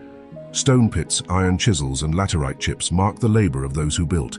Some stones weigh over 7 tons, transported without wheels, aligned without writing. Inside many circles lie burials, some careful, others hurried. Bones arranged and rearranged, jewelry, beads, pots, and maybe something else. Some circles point to solstice sunrises, others to lunar paths. Were these calendars, temples, or maps to the sky? Nothing written remains to confirm it, but the suggestion lingers, carved in shadow and light. Among the Sera people, stories persist. The stones are sacred. The ancestors, the Pangul, are buried there. Spirits who watch, spirits who wait. Some still avoid walking through the circles, others come to honor them. In rural villages, the connection hasn't vanished. It breathes. In 2006, UNESCO recognized the stone circles of Senegambia as a World Heritage Site, not just for their mystery, but for their endurance, as one of Africa's greatest prehistoric landscapes and one of its least understood. Still, the core question remains, what kind of society builds in circles for centuries and leaves no name behind? They are not tombstones. They are not calendars. They are not ruins, not yet. They are a language we've forgotten how to read, one written in stone and turning in place. Beneath the tumuli of Gyeongju, in tombs shaped like gentle hills, archaeologists found gold shaped like life, crowns with branches like antlers, others like trees reaching upward, splitting and flowering in metal, and each glittered with pendants of jade, curved like commas, gogok they're called, smooth as river pebbles, meant to catch the light, or perhaps the spirit. The Silla kingdom, which thrived from 57 BCE to 935 CE, left few written records, but its royal graves spoke in another language, one of opulence, symbolism, and silence. The most lavish of these, the Gyeongwancheong tomb of the Gold Crown, discovered in 1921, dates to the 5th or 6th century CE. Inside were weapons, mirrors, a golden belt, horse trappings, and the crown itself, tall and branching, as if grown rather than forged. Who wore it? No name survives. But whoever they were buried not merely with treasure, but with a world rebuilt in miniature, as if the afterlife required a full royal retinue. Recent studies have deepened the mystery. In May 2025, archaeologists revealed a newly discovered Silla crown, not found in Gyeongwancheong, but in another royal tomb. This one shimmered with beetle wing inlays, catching light in hues of green and blue. It was iridescent, delicate, and unlike anything previously seen in Korean goldwork. Nature was no longer just echoed in shape, but captured in living color, using organic materials that seemed to pulse with life even centuries later. But what were these crowns really? Not battle gear, not coronation trophies. They were not meant to be seen by the living at all. Each was buried in tombs under mounds hidden for eternity. Scholars now believe the crown's strange shapes, tree-like projections and antlers, aren't just decoration, but symbols drawn from shamanistic cosmology. Across the Eurasian continent, from Scythia to Siberia, the world tree was seen as a cosmic axis, connecting earth, sky, and spirit. Could these crowns have represented that axis, a passage for the king's soul? The construction supports this theory. Many crowns were assembled in 3 distinct layers: a close-fitting cap, an open-work band, and hanging pendants. The intricate gold filigree and granulation techniques bear striking resemblance to Etruscan and Persian craftsmanship, suggesting Silla was no isolated kingdom, but part of vast exchange networks stretching across ancient Eurasia. And in death, everything was ritual. Excavations at the Donggung Palace site in 2025 uncovered gold leaf, incense tools, and crystal necklaces placed in tombs alongside dog sacrifices, tokens for a journey beyond. Yet the meaning still resists us. Why were the crowns buried with the dead rather than passed down? Were they symbols of divine right, or tools of spiritual ascent? And why shape them like trees if not to imply life after death, or rebirth? Maybe the crowns were never meant to be worn at all. Maybe they were masks for the soul. Mud, drought, and carved desperation. High above the Pacific winds, the city of Vichama rises like a forgotten scar etched into the bluff of Peru's northern coast. Founded around 1800 BCE, it belonged to the ancient Cradle civilization, one of the oldest in the Americas, a cradle of complex society that emerged alongside Egypt and Mesopotamia, but without writing, wheels, or metal. Here, knowledge was carried in architecture and memory preserved in clay. While Cradle itself eventually declined, Vichama endured. As inland ceremonial centers faded, this coastal city seemed to adapt, growing larger, more symbolic, more defiant against the encroaching collapse. In 2018, archaeologists made a haunting discovery inside one of Vichama's ceremonial halls. A 3.8-meter, roughly 12.5-foot long relief wall, sculpted in adobe and mud plaster, bearing emaciated human figures with distended bellies, collapsed limbs, and hollow faces. Between them slithered serpentine forms, not attacking, but weaving, spiraling. At the center, a symbolic seed seemed to radiate or root between suffering bodies. The figures weren't stylized deities. They were skeletal and real. Their pain was deliberate, immortalized in clay. Researchers believe this wall was a ritual response to famine, likely caused by a prolonged multi-decade drought. Environmental studies of nearby soil layers reveal a sharp decline in water-dependent crops and a shift in pollen patterns, supporting a timeline of climate instability. Irrigation channels around the site appear abandoned, attempts at survival frozen in failure. The wall is a warning, not a myth but a record And it wasn't buried away in some elite tomb. It stood in a public ceremonial hall, meant to be seen, remembered, and perhaps feared. Beneath the relief, excavators found small clay figurines, frogs, snakes, and hybrid human-animal forms. Some had oversized eyes, others bore serpent tails or bird limbs. Scholars link these to shamanic iconography, suggesting a ritual world where transformation, fertility, and regeneration were invoked as protective forces or desperate prayers. The placement of the wall, too, is telling. It wasn't hidden or restricted. It faced outward, into a space where the community would gather. It's thought to be a communal message, not of glory, but of collective trauma, shared hunger, shared memory, shared survival. The seed at the wall's center may hold the most meaning. It might represent rebirth, agricultural revival, or the promise of rain. Or perhaps it's a final offering to unseen gods, a question carved into mud. Will this be enough? Vishama didn't build pyramids on the scale of Caral, but what it left behind is more intimate, more human. This isn't a civilization shouting its power, it's whispering its pain, and that whisper somehow survived nearly 4 millennia. Now partially reconstructed, the wall still stands, bearing silent witness to a moment when drought closed in, and people carved their suffering to keep it from vanishing. Some statues are made to be seen, others are made to be buried. In 1971, while clearing an Iron Age necropolis near Baza in southern Spain, archaeologists broke into a sealed chamber. Inside, sitting on a stone throne shaped like a winged beast, was a woman carved in limestone, cloaked in heavy robes and layered jewelry, her face painted in soft vermilion. At first, she seemed serene, but what lay inside her changed everything. She was not a statue, she was an urn. Radiographic scans confirmed the hollow space in her chest held cremated human remains. The throne, too, held a carved cavity, perhaps symbolic, perhaps intended to echo her own hollow form. Whoever she was, this woman had been honored not with a grave, but with a painted sculpture meant to house her. She was meant to endure, forever seated, forever silent. The Dama de Baza dates to around 380 BCE, during the Iberian period, when local cultures along the Mediterranean coast blended indigenous beliefs with influences from Phoenicians, Greeks, and Carthaginians. Yet she resembles no known tradition exactly. Her earrings are Phoenician in style. Her robe bears Greek folds. Her throne evokes Near Eastern motifs. She is a cultural composite, but one rooted firmly in Iberian soil. In 2021, digital imaging and pigment analysis revealed something long erased by time, her original colors. Beneath the dust, she had once blazed with Egyptian blue, cinnabar red, and copper gold highlights. Her lips were outlined, her eyes darkened, the jewelry painted, then inlaid. This wasn't decorative, it was devotional, a palette for passage into the afterlife. Baza's lady does not gaze in silence, she smolders, and the fire was real. Around the chamber, archaeologists found traces of burning.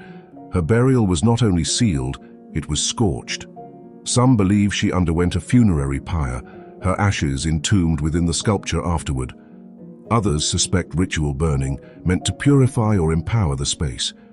Whatever the cause, the flames left their signature, on the walls, on the floor, and perhaps in the ritual that bound her form. She is the only known sculpture of her kind. Dozens of Iberian ladies have been found, like the famous Dama de Elche, or figures from Cerro de los Santos, but none were buried in such isolation, such silence, such fire. Viewers of our earlier story may remember Elche's polished serenity, stone features that gave no answers. But the Dama de Baza offers something far more haunting. Her presence burns through time. Her purpose remains unclear. Was she a priestess, a queen, a symbolic ancestor of a lost lineage? Her chamber bore no inscriptions, no offerings, just her.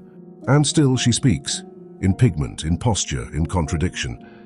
The Dama de Baza blurs the line between person and statue, urn and icon. Her face was not meant for public worship. It was meant for entombment, unseen and unremembered. Unless the forgetting was the point. The Dama de Baza was made to burn and made to last, both at once. Some faces don't explain themselves. They simply stare back, intact, unblinking, untouched by time. In the bone-dry deserts of China's far western Tarim Basin, archaeologists uncovered hundreds of astonishingly preserved human remains. Men, women, and children buried beneath layers of salt and sand. their skin still leathery, their hair still braided, their expressions frozen. Some were laid to rest as early as 2100 BCE, and yet their features seem out of place. High cheekbones, deep-set eyes, light-colored hair, wool cloaks, felt hats, leather boots, and silence.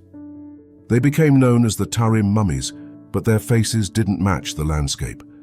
Why did people with such seemingly Western features end up buried in one of the most remote parts of East Asia, thousands of kilometers from any civilization that looked like them? The most famous among them, including the Beauty of Lulung, buried around 1800 BCE, and the Churchen Man, looked at first glance more like travelers from Europe than ancient Central Asians. Another just as haunting was found at the Xiaohe Cemetery, a woman known as the Princess of Xiaohe, sealed in a wooden coffin wrapped in cowhide. Her red hair, felt garments, and peaceful expression seemed disarmingly recent.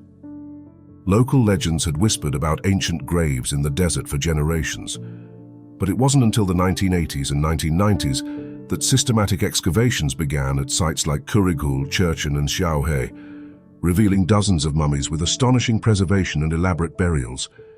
Infants were swaddled in cattle hide. Adults were interred with woven baskets, barley, wooden masks, and something stranger.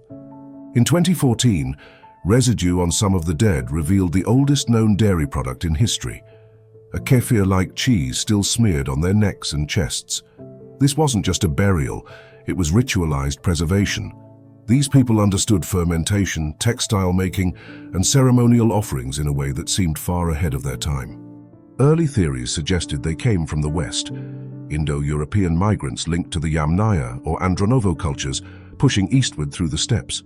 Their tools, clothing, and physical features seemed to align. But then came the DNA. In 2021, a landmark genomic study revealed something no one expected.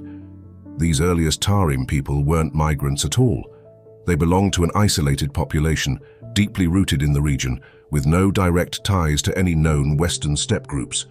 Their genetic ancestry was mostly ancient North Eurasian, with traces of Northeast Asian lineage. They weren't outsiders, they were originals, and yet they looked like no one else. Even more curious, they had no cities, no writing, no architecture. They lived in small communities, buried their dead in boat-shaped coffins, and yet possessed advanced skills in weaving, food preservation, and long-distance exchange. Trade goods from faraway lands appeared among their grave goods, though their own origins remained local and mysterious. Only after 1000 BCE did new peoples enter the Tarim Basin, mixing with the descendants of the original population. But by then, the unique faces were already fading, the genetic signature diluted, and the story of the originals vanishing into myth. Today, many of the mummies remain off-limits, either held in museums or sealed from public view due to political tensions. The questions they raise about migration, ethnicity, and history remain sensitive. Some bodies are studied, others simply stored. Their meaning, like their faces, lies in stasis. They do not speak, they do not move, but they remain. And sometimes what survives isn't a ruin or a text. It's a body, one that still resists being categorized.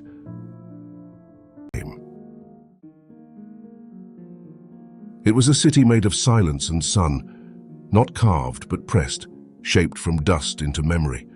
Chan was built by the Chimu around 850 CE, rising from the sands of northern Peru, a capital of clay shaped by wind, water, and time.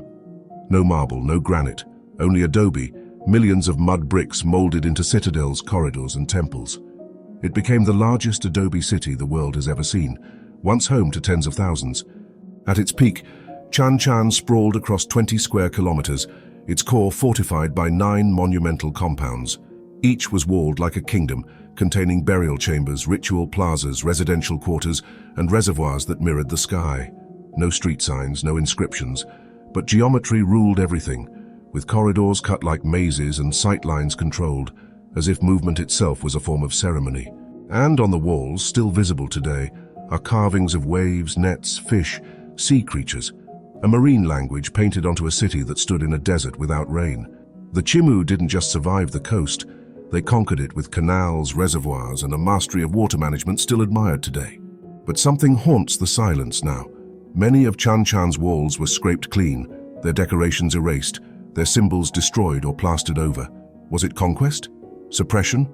Or something internal, a rewriting of belief? By 1470 CE, the Inca came. They conquered the Chimu and took their artisans north to build Cusco's temples. Chan was never rebuilt. No new rulers claimed it. It was abandoned, left for wind and weather. The city's skin, adobe, began to dissolve. And it still does. Every El Niño season, rains crack the walls and swell the bricks. Groundwater rises, salts bloom. Some of the huachaques, sunken gardens, now fill with water that was never meant to return. In 2025, graffiti defaced one of the remaining palace walls. Weeks earlier, construction machinery was spotted moving illegally through the protected zone. The largest adobe city on Earth remains under threat, not from time, but from neglect. And yet Chan doesn't vanish quietly. A 2024 excavation near the palace district uncovered 11 elite graves, buried with shell ornaments, ear discs and beaded jewelry. They weren't kings, but they were important, entombed in silence, just steps from the wind-blown corridors the public never entered. Now, drones fly over the site. Archaeologists use 3D photogrammetry, building models to save what cannot be restored. The past is being scanned before it collapses. Every pixel, every crack, every softened carving recorded, as if the city is whispering its final version before it disappears for good. But when the story lives in mud and memory, how long can the silence hold? And now only the dust remains. Just hollow stone, tall as a man, wide as a grave, and left them in the hills. Across northern Laos, more than 2,500 megalithic jars stand scattered across windswept plateaus. Some lie in clusters of a dozen, others in fields of hundreds. They rise from the soil like memory made permanent, carved between 1240 and 660 BCE, yet untouched by time, rain, or reason. They were not temples, they were not homes, but the dead came anyway. At Site 1 in Group 2, a team in 2024 uncovered 4 mortuary contexts. Beneath the jars, fragments of at least 12 people, cremated bones, urn burials, and scorched earth. These were not fresh graves. They were secondary burials, delayed rituals. The dead were kept elsewhere first, burned, stored, and finally brought to rest beneath a jar that did not bear their name. This wasn't a one-time rite. The site was used again and again. From the Iron Age into the 13th century CE, people kept returning to these jars, to bury, to burn, to remember. Over 2,000 years of ritual reuse without a single written word to explain why. The jars themselves are massive. Some stand 3 meters tall, others weigh 20 tons. Most are carved from sandstone, but some, rarer, stranger, from granite and breccia. In 2020, geochemical tests traced their origin to a quarry 8 kilometers away. But how they were hauled, carved, or raised remains unknown. No wheeled transport has been confirmed. No ramps, no scars of the journey. At Site 52, one jar lid was found, carved possibly with a human or animal form. The rest are missing.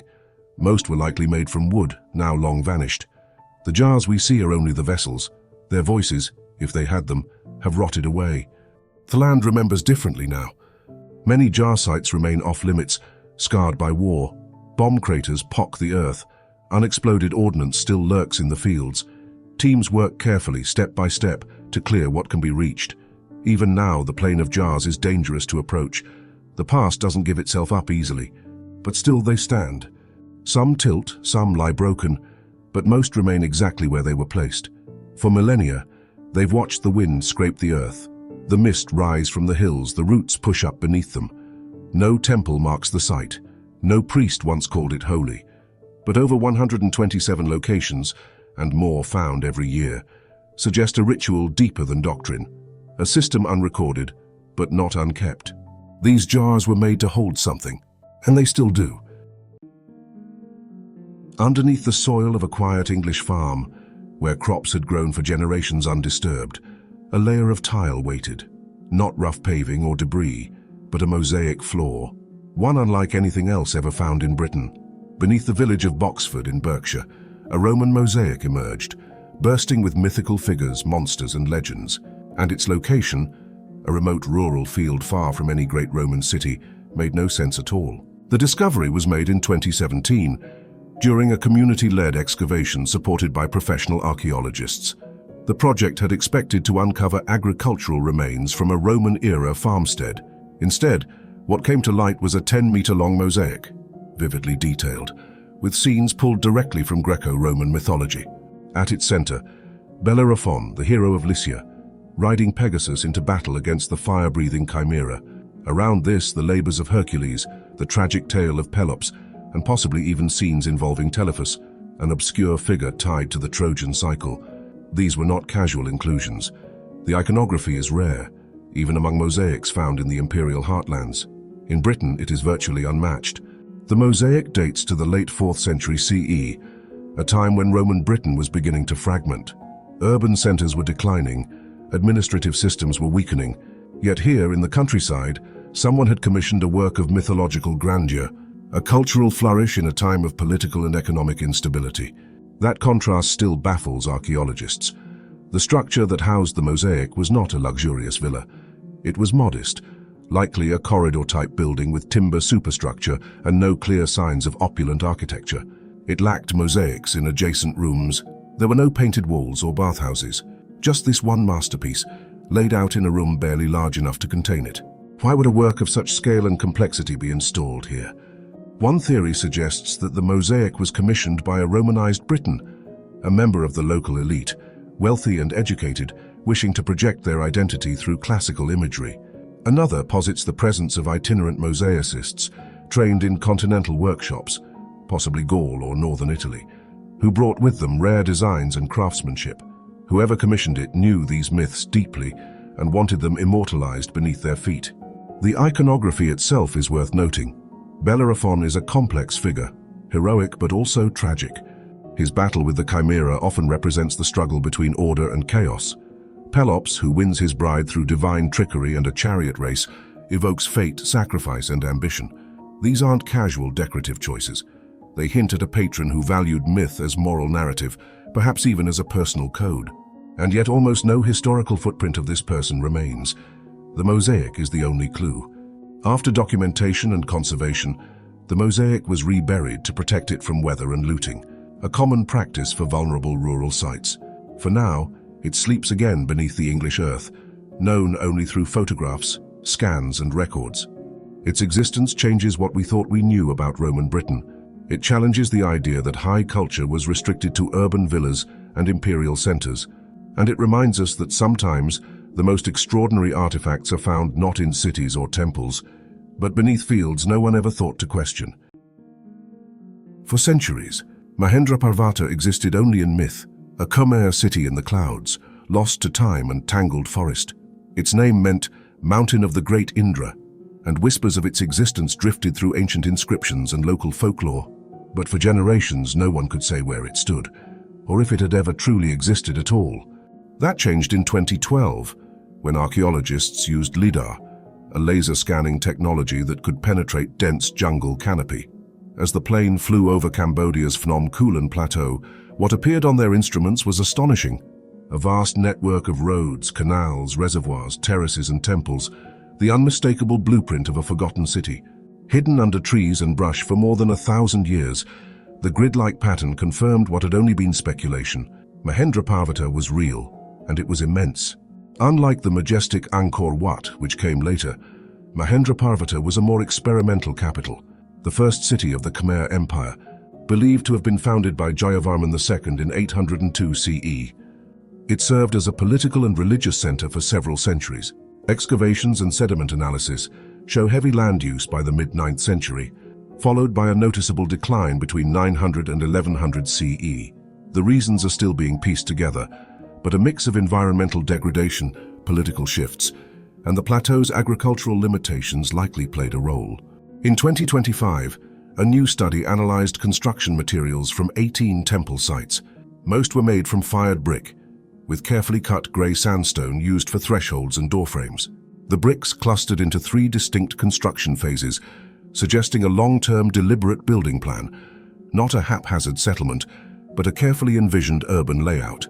The temples were oriented to the cardinal directions, their arrangement guided by spiritual cosmology. But Mohenjo-daro was more than just temples.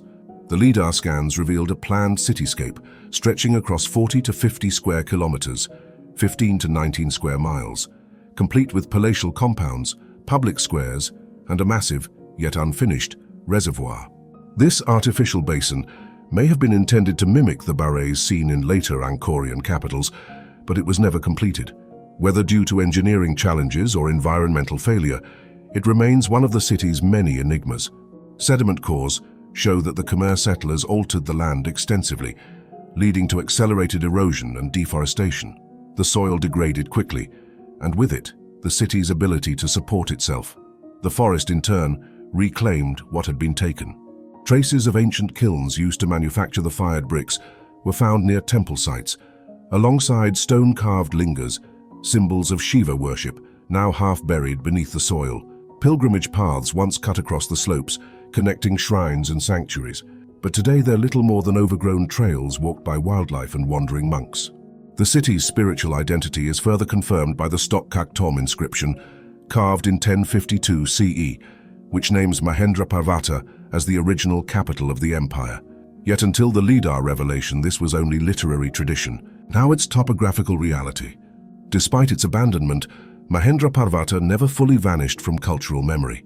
Sacred sites like the reclining Buddha of Phnom Kulen continue to draw pilgrims, but few realize that beneath their feet lies the first Khmer capital, a city of cosmic ambition, built at the height of political transformation and consumed by the very jungle it once sought to command.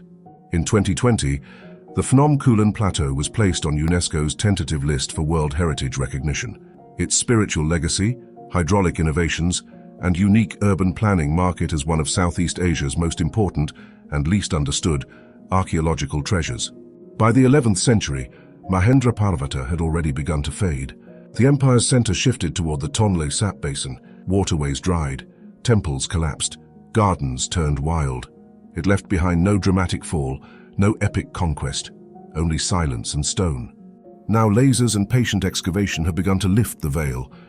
What remains is not a ruined city, but a forgotten blueprint, a sacred geometry swallowed by time and leaf.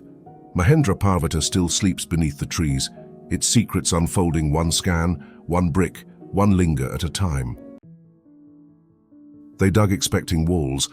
What they found were voids. Beneath the mound of Tel es-Sultan, cradle of ancient Jericho, a city whose habitation stretches back to circa 10,000 BCE, archaeologists uncovered more than relics. They uncovered intent, carved deep into the earth. In the early 2010s, a team investigating Bronze Age levels stumbled upon a subterranean structure, a vast quarry carved directly into the limestone bedrock, more than 10 meters below the surface. There were chambers, benches, steps, niches, and carved water channel, but no inscriptions, no artifacts, no offerings. Not a single object revealed its purpose. Why shape such space only to abandon it? Preliminary assessments placed the quarry's origin in the early Bronze Age, around 3,500 BCE, based on stratigraphy and tool marks consistent with ancient quarrying. Some chambers appear unfinished, abruptly ending mid-carve, while others bear precise symmetry, with staircases leading to nowhere and walls marked by careful, deliberate cuts. This wasn't casual digging, it was a design, one we still don't understand. Was it truly for quarrying, or something closer to ceremony? Geological studies reveal that this site follows a natural fracture zone, possibly tracking ancient spring-fed fissures running beneath the city. Builders may have intentionally followed the flow of water, carving with a purpose aligned not only with practical needs, but perhaps with symbolic or spiritual meaning. In ancient cultures, water hidden beneath stone was often seen as a bridge between worlds, life above and something older below. Could these chambers mark more than just extraction? Stratigraphic surveys of Jericho show overlapping urban and ritual layers, towers, walls, granaries, and elite compounds. This underground system lies beneath them all, untouched by later reuse. Some scholars suggest that its silence, its emptiness, is part of its message. Unlike tombs or shrines, there are no gods, no names, no death, just space. What society invests so much effort into absence? Just beyond Jericho in 2009, a massive man-made cave was discovered about 5 kilometers to the north. That structure, likely first used as a quarry, eventually housed over 350 stone pillars, Roman crosses, zodiac carvings, and symbols of military legions. This evolution from extraction to sanctuary suggests a cultural rhythm in the Jordan Valley. Dig, abandon, reinterpret, and consecrate. Could Jericho's quarry have started that pattern? Its layout suggests more than functionality. Raised platforms resemble altars. The acoustics in some chambers amplify even whispers. The cool, still air seems designed to hold not just bodies, but ideas. Descent into the carved tunnels may have represented transformation. In many ancient cultures, caves were seen not as hiding places, but as thresholds. Did this descent mark a ritual, a rebirth, a passage into something else?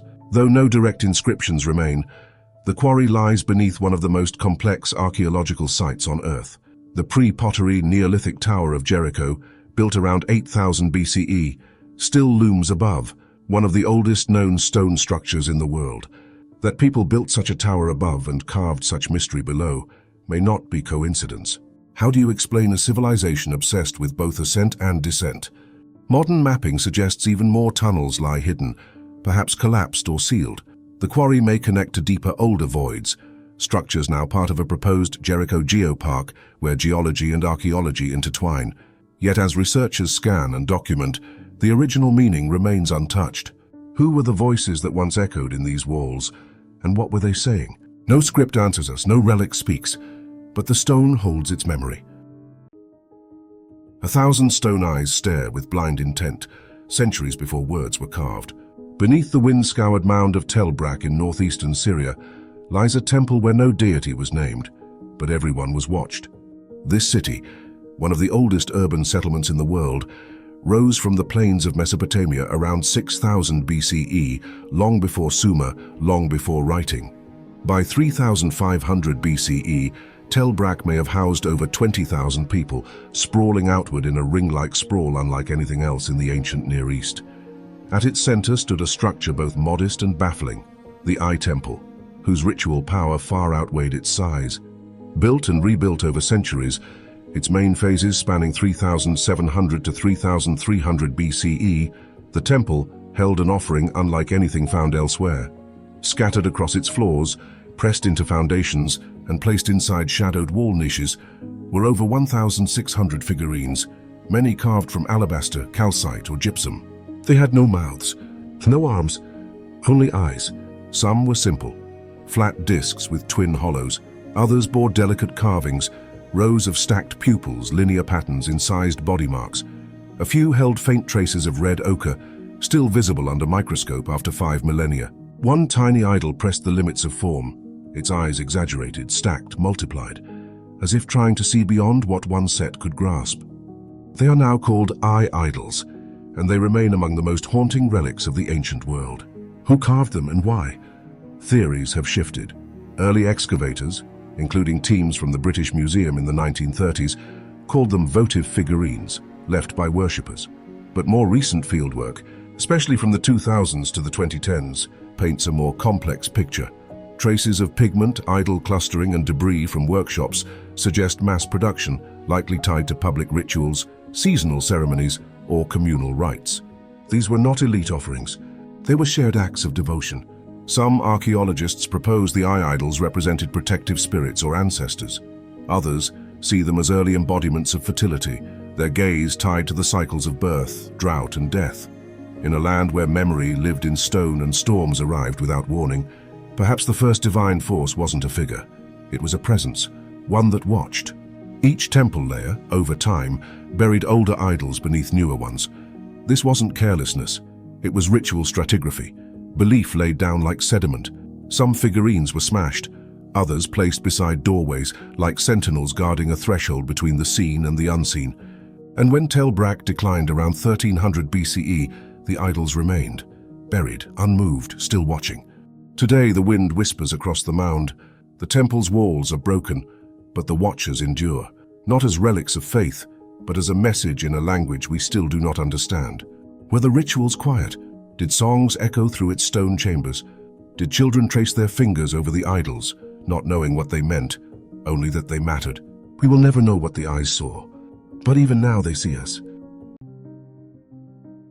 It had no palace, no written record, no monument bearing its name. Yet for centuries, Enge was home, a living, breathing mountain city built in stone. Just 18 miles, 30 kilometers, south of Johannesburg, South Africa, its ruins lay buried beneath savanna grass and thorny bush for nearly 200 years.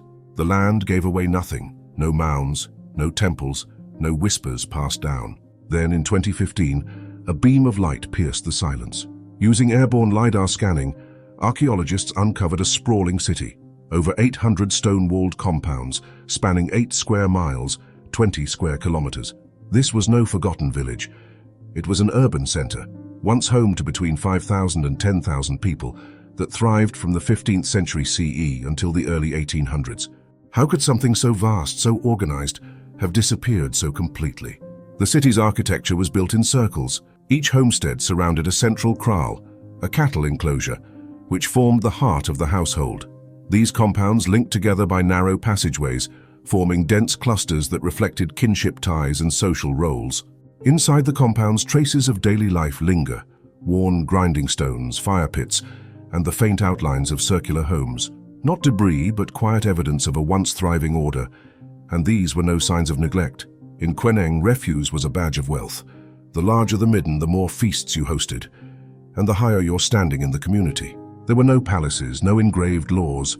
Leadership wasn't imposed from above, but likely rotated among elder councils or respected lineages. Rituals and cattle wealth anchored the city's cohesion. Power lived in practice, not in stone. Without major rivers nearby, Queneng's people mastered life on the Highveld, sustaining cattle, crops, and communal infrastructure through deep knowledge of seasonal rhythms and semi-arid ecology. Here, survival was not luck.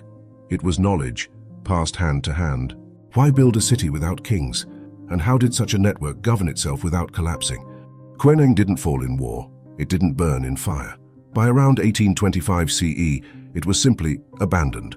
Only one compound shows evidence of flames. The rest were left orderly. Pottery, tools, even valuables still in place. It appears the people walked away, perhaps under threat from the growing upheaval of the Mummified, a wave of migrations and conflict that reshaped southern Africa in the early 19th century. Maybe they thought they'd return, but no one ever did. And strangely, the memory left with them. The city was not just lost physically, but culturally. Not even Swana oral traditions mention its name. For a place so vast, so full of life, how could its story vanish so completely? Was it simply forgotten, or deliberately erased? The land grew quiet. Trees crept in. The city became invisible. Then came the aerial surveys, revealing outlines no eye had seen for centuries. A vanished city began to reappear. Stone walls, winding paths, cattle enclosures. A quiet civilization redrawn, structure by structure. But the questions remain. What bound this city together in such harmony? What stories were told beneath its stars among those stone circles? And when they left, was it need or something more sacred? Queneng offers no scrolls, no epics, no statues to speak for it. Its voice comes in stone and shadow, quiet, precise, and deeply human. It reminds us that urban life doesn't always need empire to endure. It only needs purpose.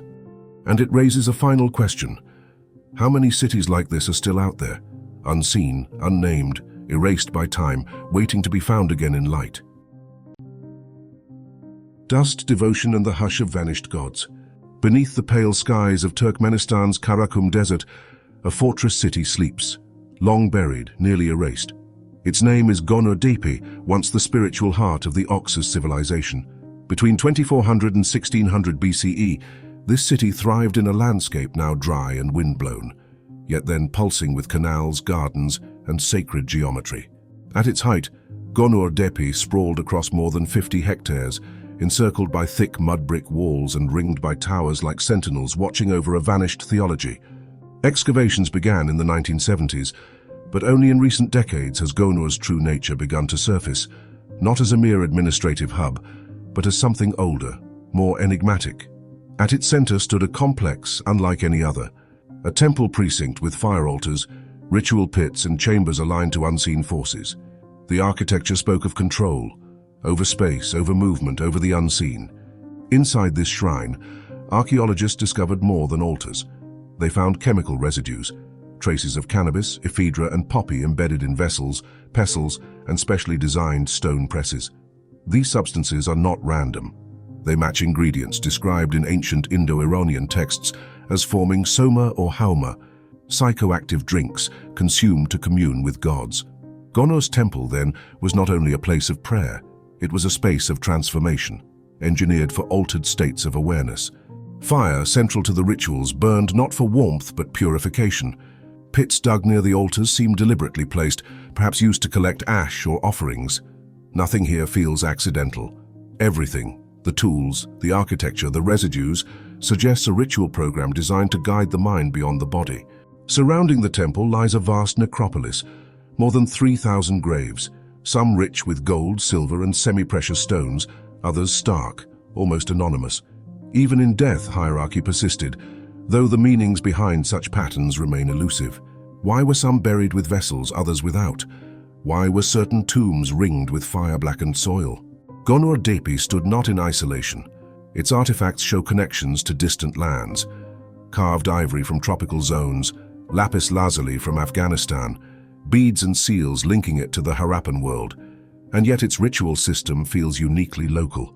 The shrine's design, the towers, the psychoactive evidence, all speak of a civilization crafting its own path to transcendence. It is not clear why Gjellestad fell. Climate change likely played a role. The region's rivers may have shifted or dried.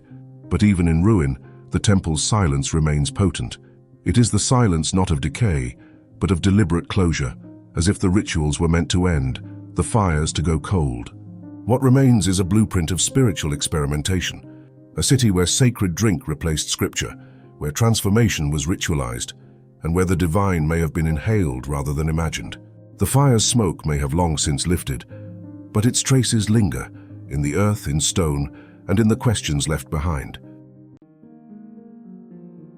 Some ruins whisper, others stand stiffly on the landscape, impossible to ignore.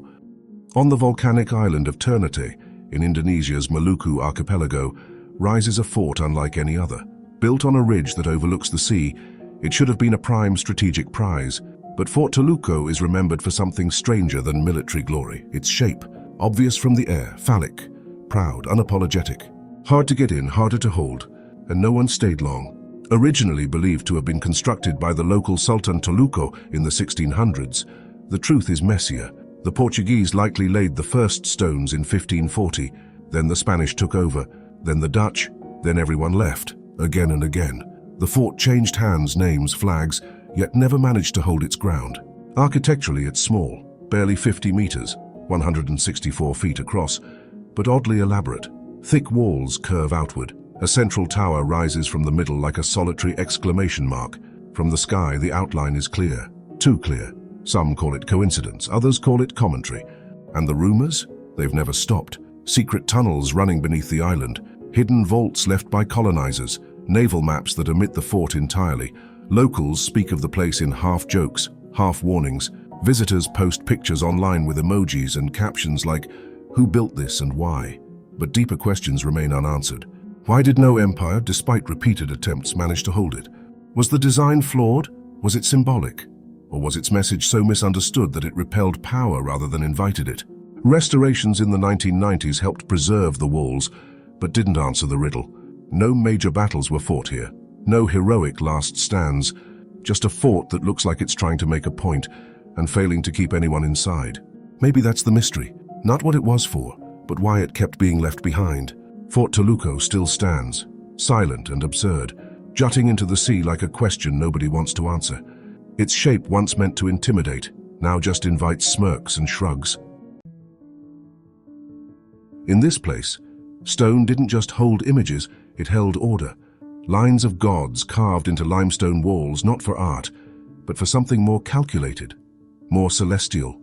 Just outside the ancient city of Hattusa, capital of the Hittite Empire, lies Yazilikaya, an open-air sanctuary used between the 13th and 12th centuries BCE near the empire's twilight. From afar, it's easy to miss, a narrow passage between natural rock outcrops. But step inside, and you enter a different logic, one ruled by divine math. 2 chambers, cut from living stone. In Chamber A, over 60 reliefs, gods, goddesses, mythic hybrids, arranged in opposing processions. On one side, male deities march in profile. On the other, their female counterparts. They all converge at the center, where the Hittite storm god Teshub locks arms with Shaushka, a goddess with dual aspects, a union of opposites, creation and balance, day and night. But this isn't just religious art. Since 2019, scholars have advanced a powerful reinterpretation. Gjellestad was a timekeeping device. Its layout encodes a lunisolar calendar, using the number of deities, their sequence and spatial placement to represent lunar cycles and solar transitions. Some figures may symbolize the 354 days of the lunar year. Others point towards seasonal divisions. The chamber wasn't only sacred, it was systematic, and it didn't stop at the heavens. Chamber B, darker and narrower, lies slightly lower. It holds fewer gods, mostly underworld figures. Here, time doesn't march, it waits. The walls depict 12 underworld gods standing in still formation, weapons in hand, silent and unblinking. It's as if Chamber A represented life, order, renewal, while Chamber B whispered of what comes after. Together, the two spaces create a vertical cosmology: sky above, earth in the middle, netherworld below. And Gjellestad may have been the axis, the pivot where the three met. The Hittite New Year, tied to the spring equinox, likely used this space for renewal rituals. The sanctuary was both a temple and a clock. But no text confirms any of this. No inscription explains the logic. The meanings are inferred, debated, revised, and after the Hittite collapse around 1200 BCE, Gjellestad faded. Rediscovered in 1834 by French explorer Charles Texier, it continues to puzzle archaeologists, astronomers, and historians alike. Why mark time with gods? Why carve eternity into rock and then leave no guide? Perhaps that was the point, not to answer but to endure. The desert held no city, but it remembered heat, and copper, and hands that pulled metal from stone. In the scorched Negev, where the sun paints red into sandstone and silence lasts for centuries, the earth bears wounds that never healed. Not palaces, not temples, furnaces, hollows in cliffs, slag fields the size of villages. This is Timna, a valley of copper and fire. Mines first opened here more than 6,000 years ago, but it was around 1100 BCE that the earth changed. Across a network of hidden smelting camps, nomads began pulling copper from stone with ruthless efficiency. These were not Egyptians. They were not enslaved workers chained to royal industry. They were the Edomites, desert-born, mobile, and now unmistakably powerful. Archaeologists once called it Slaves' Hill, a plateau high above the valley, circled in ash and copper slag. But the name lied. Excavations revealed not chains but charcoal pits, woven textiles, bones from goats and fish, and even jewelry made from shell and beads. These were specialists, artisans, metalworkers, a society without cities but with hierarchy, skill and control over one of the most valuable resources of the age. Copper was currency. Copper was power. The smelting camps hummed for over 2 centuries. Thousands of furnaces, fed with desert acacia and white broom, turned ore to liquid in 40-kilogram batches. But the land had limits. Charcoal alone consumed the trees, 1 ring at a time. And by the 9th century BCE, the mines fell quiet, not from conquest but from exhaustion. The valley had nothing left to give. All of this, the rise, the organization, the collapse, left no cities. No written laws, just slag heaps, scattered tools, broken crucibles, and faint remains of tents built by those who melted kingdoms from ore. Still, the heat lingers. Geochemical studies show that metal toxins never spread far. The pollution stayed within the furnace walls. Outside, the desert kept its breath.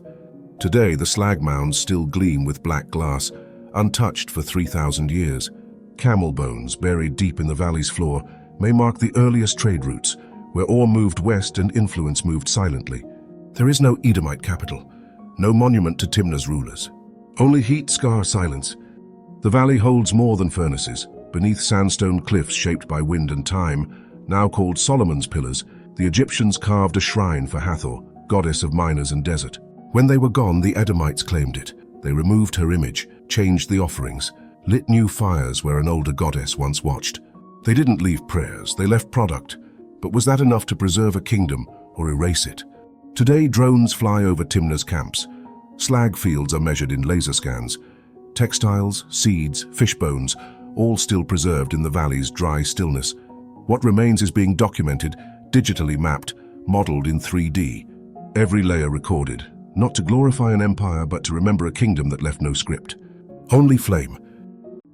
The goddess was never gone, just buried beneath a misread line. For more than 100 years, archaeologists searched the wrong hill. Ancient texts said the sanctuary of Artemis lay 7 stadia from Eretria. but one scribe miswrote it as 60. So while scholars chased ghosts across hills and vineyards, the real temple slept beneath farmland. Marble blocks reused in modern homes, statue bases set into garden walls. It was a villager who pointed it out. A carved stone no one had noticed, and Artemis rose again from the soil. They uncovered not just a ruin but a ritual, a 34-meter apsidal temple, darkened by time and fire. Inside were hearths, not courtyards.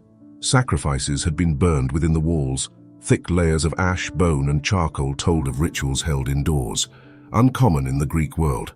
The smoke had once climbed toward the rafters, while worshippers knelt where no wind could reach them.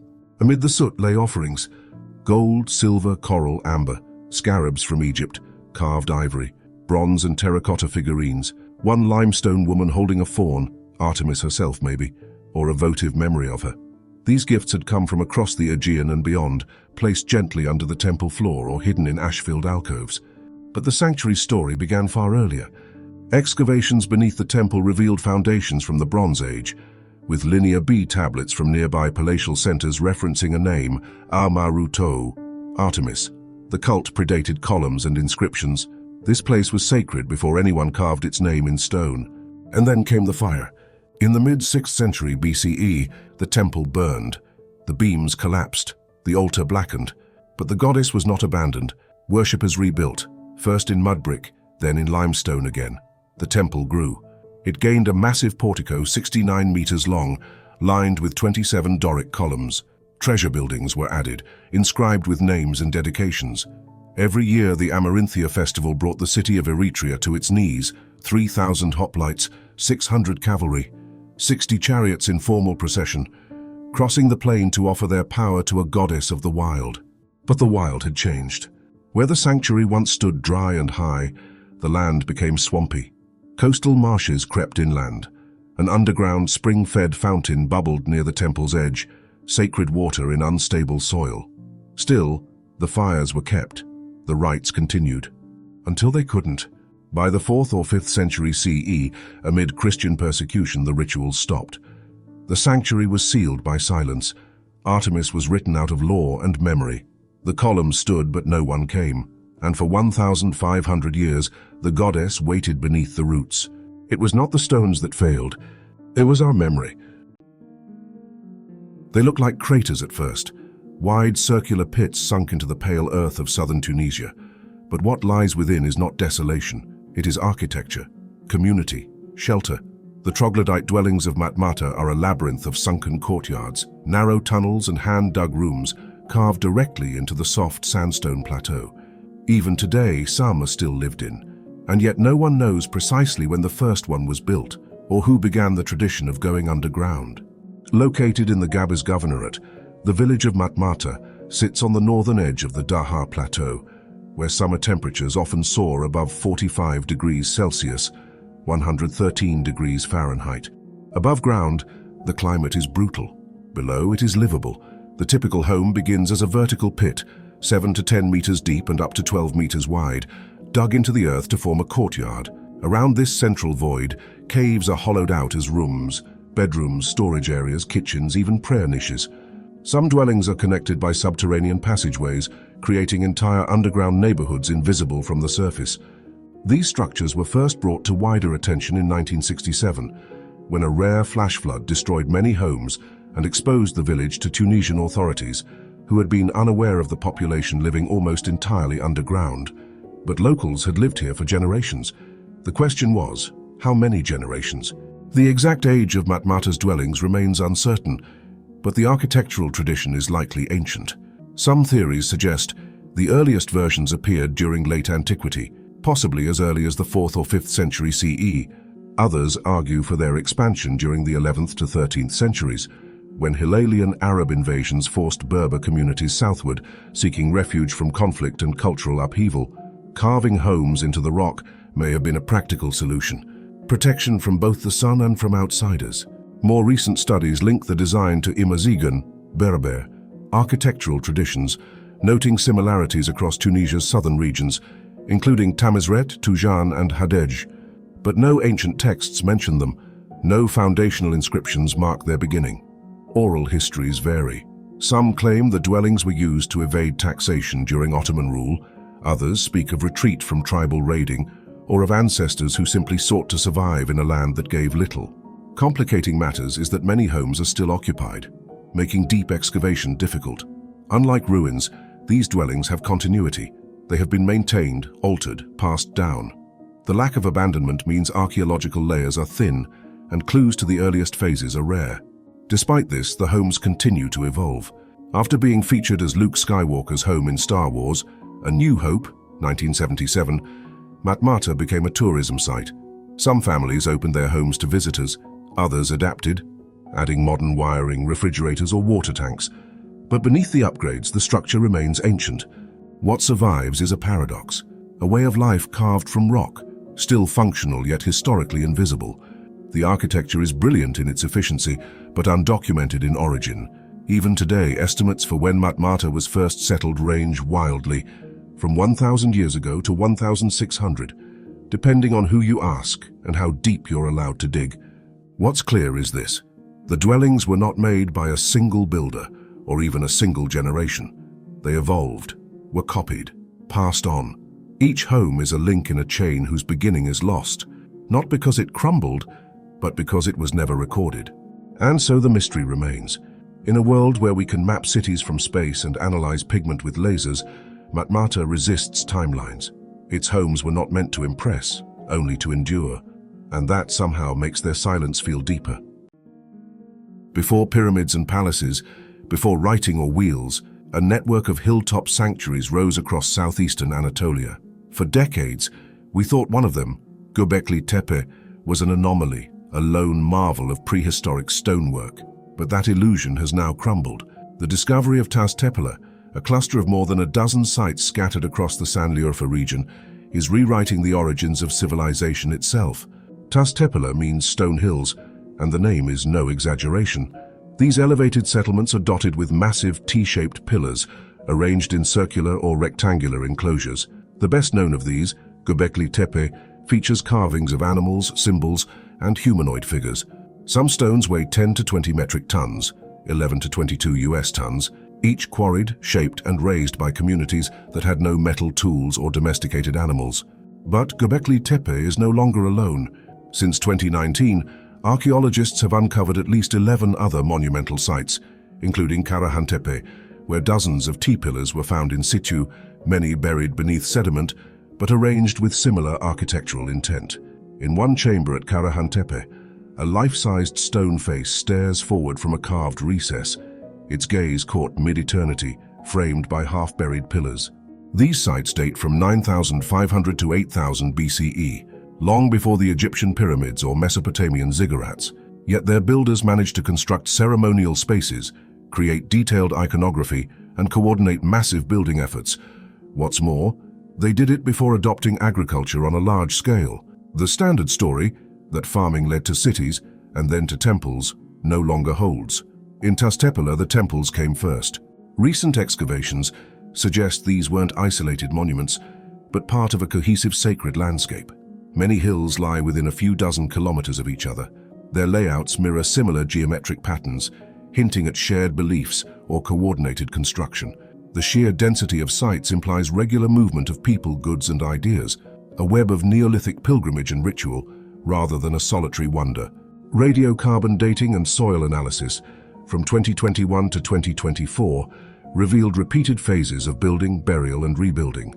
Some enclosures were deliberately filled in after use, suggesting a ritual of closure or preservation.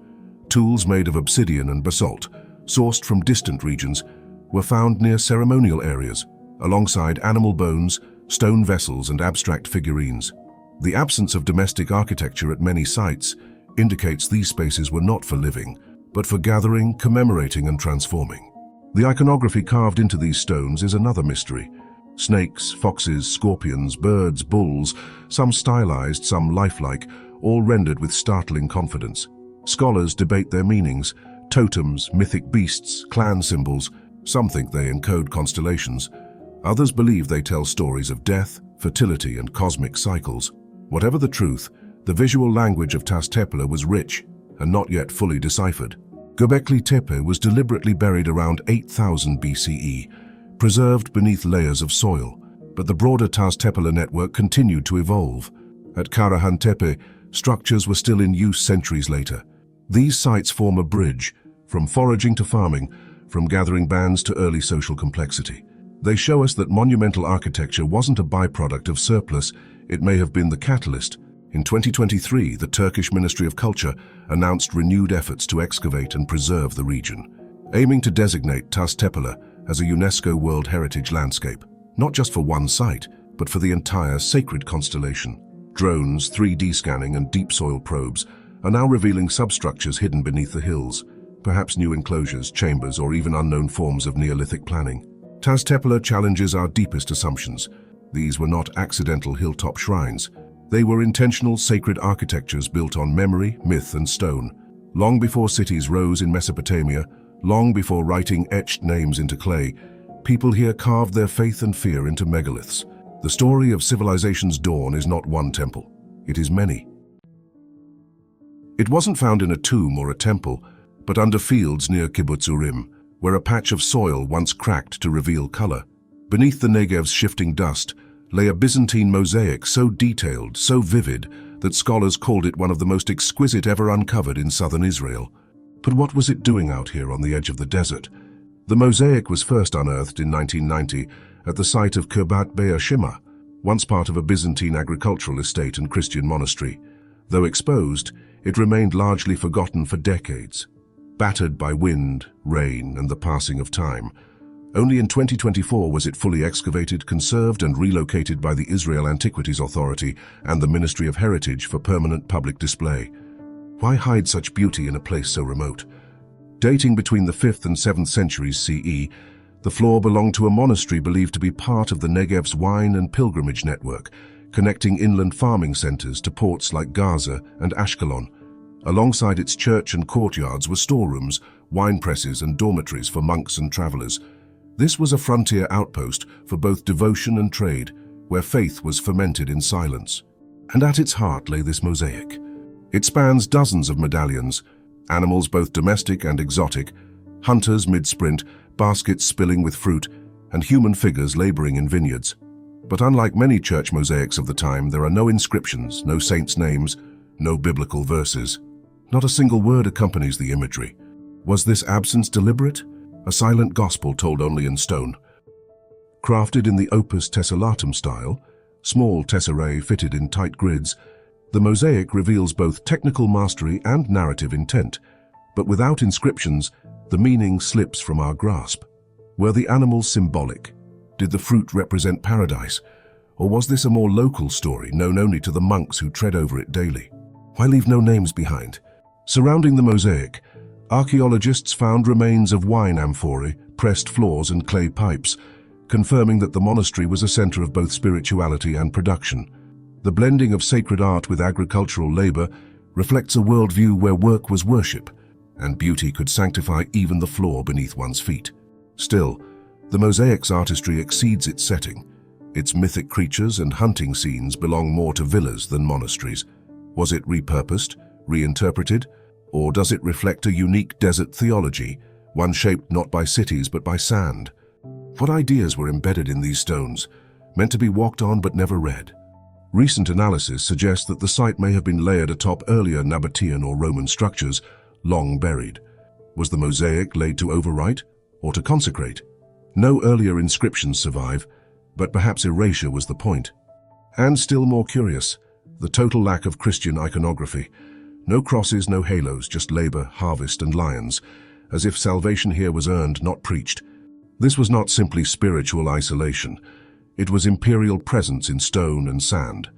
The Byzantine Empire encouraged monastic expansion into desert margins, securing its southern borders with both prayer and production. The mosaic, then, was not just decoration, it was declaration. Each flaked tessera is a word lost, a name erased, until only beauty remains without context. Its recent relocation to the Merhavim Regional Council complex is part of a broader mission to preserve the Negev's vanishing past. But the questions remain. This wasn't just ornament, it was intention. A vision left behind in glass and color, now speaking again after centuries of silence. Who stood here last, barefoot on lions and grapes? And how many more forgotten masterpieces wait beneath the soil, too fragile for time, too bold to fade? On the coast of Sinaloa, where waves never stop speaking, the rocks speak too, though their words have no voice. Etched into volcanic stone, where the surf crashes against time, lie more than 600 petroglyphs. Deer, spirals, turtles, humans, suns with too many arms, eyes without faces, crosses carved long before the cross meant anything. This is Las Labradas, a sacred shoreline where the sea itself became a tablet, and the message, carved by hands now forgotten, has outlived both gods and languages. The oldest of these carvings may date to 1000 BCE, during the late Archaic period. Others were likely made in the Middle Formative era, up to 300 CE, and perhaps even into the Aztlan period, as late as 1250 CE. That's over 2,000 years of symbols, layered, merged and faded, still clinging to rocks soaked by the Pacific. What's most striking is not just the art, but the place. No other petroglyph site in the world lies directly in the intertidal zone. Twice a day the ocean rises and retreats, washing over the figures. Time is not static here. It comes in waves. Was that the point? The engravings vary in complexity. Some are geometric, concentric circles, spirals, stars, grids.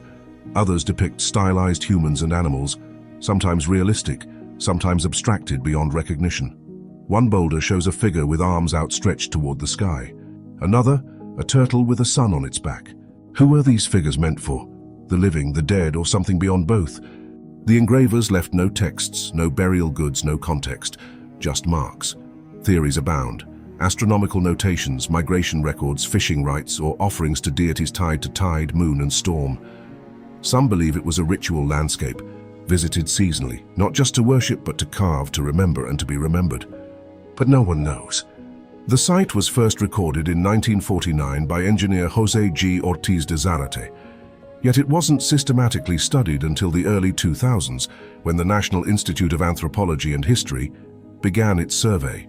What they found was staggering, not just the scale but the precision of the engravings, made with tools against hard volcanic basalt in an area often submerged.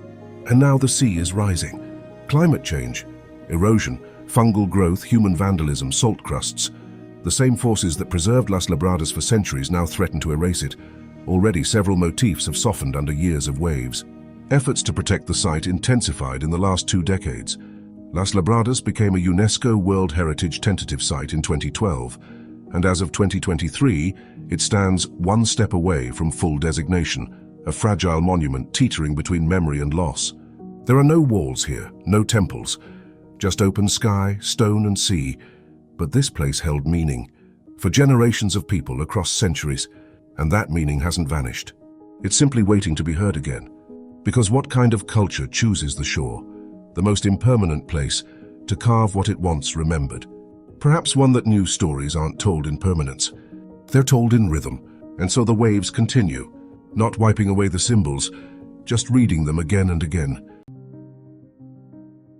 They left no script, no faces carved in stone, only circles, silent, enduring, scattered like echoes across the desert foothills.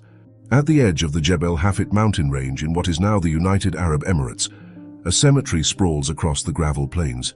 Over 300 circular tombs rise from the rock, low, beehive-shaped structures made from flat limestone slabs. There are no inscriptions, no icons, and yet they speak of something profound. These are not recent discoveries, but only in the last decade have researchers begun to see them clearly, not as isolated graves, but as part of a Bronze Age mortuary landscape that once stretched across southeastern Arabia, dating from roughly 3,200 to 2,500 BCE. Built directly on bare bedrock, the tombs seem to declare permanence. There are no foundations, no concealment.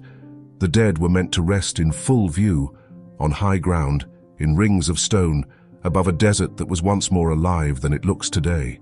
Who are they burying, and why in circles? Some tombs are simple, just a single chamber sealed by a ring of stones. Others are more elaborate, with multiple chambers and double wall construction.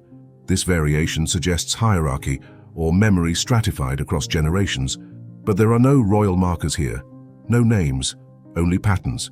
Recent surveys, extending beyond Hafit to nearby Bisya and into Oman, have revealed thousands of these monuments, ranging from small cairns to monumental towers.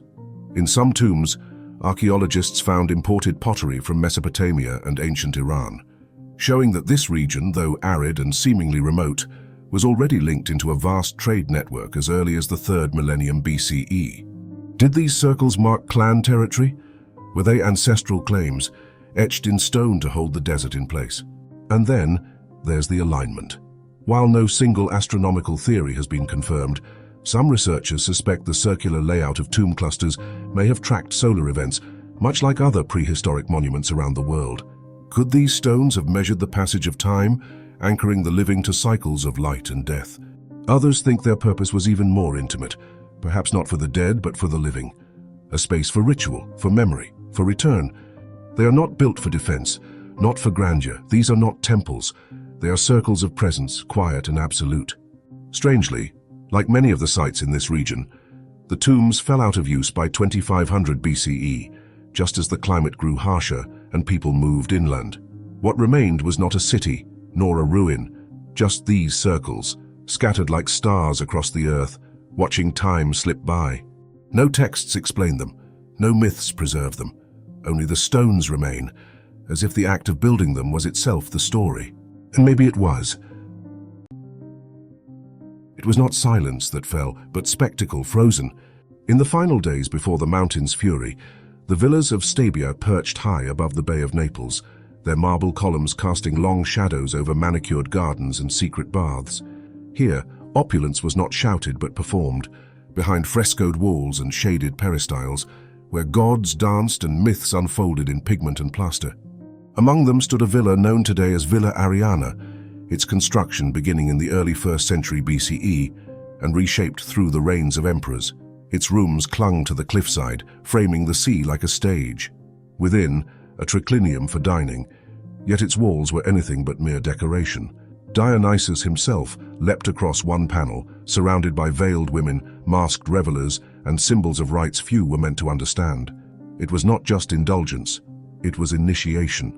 Nearby, Villa San Marco and Villa Carmiano echoed the same mood, painted with gods and harvests, marble paved and lined with water channels that whispered through shaded walkways. Beneath their elegance, an invisible network pulsed, lead-lined pipes, aqueduct-fed cisterns, steam baths tucked behind stone walls, and at their center always performance, banquets framed in illusion, spaces curated for transformation, spiritual or otherwise.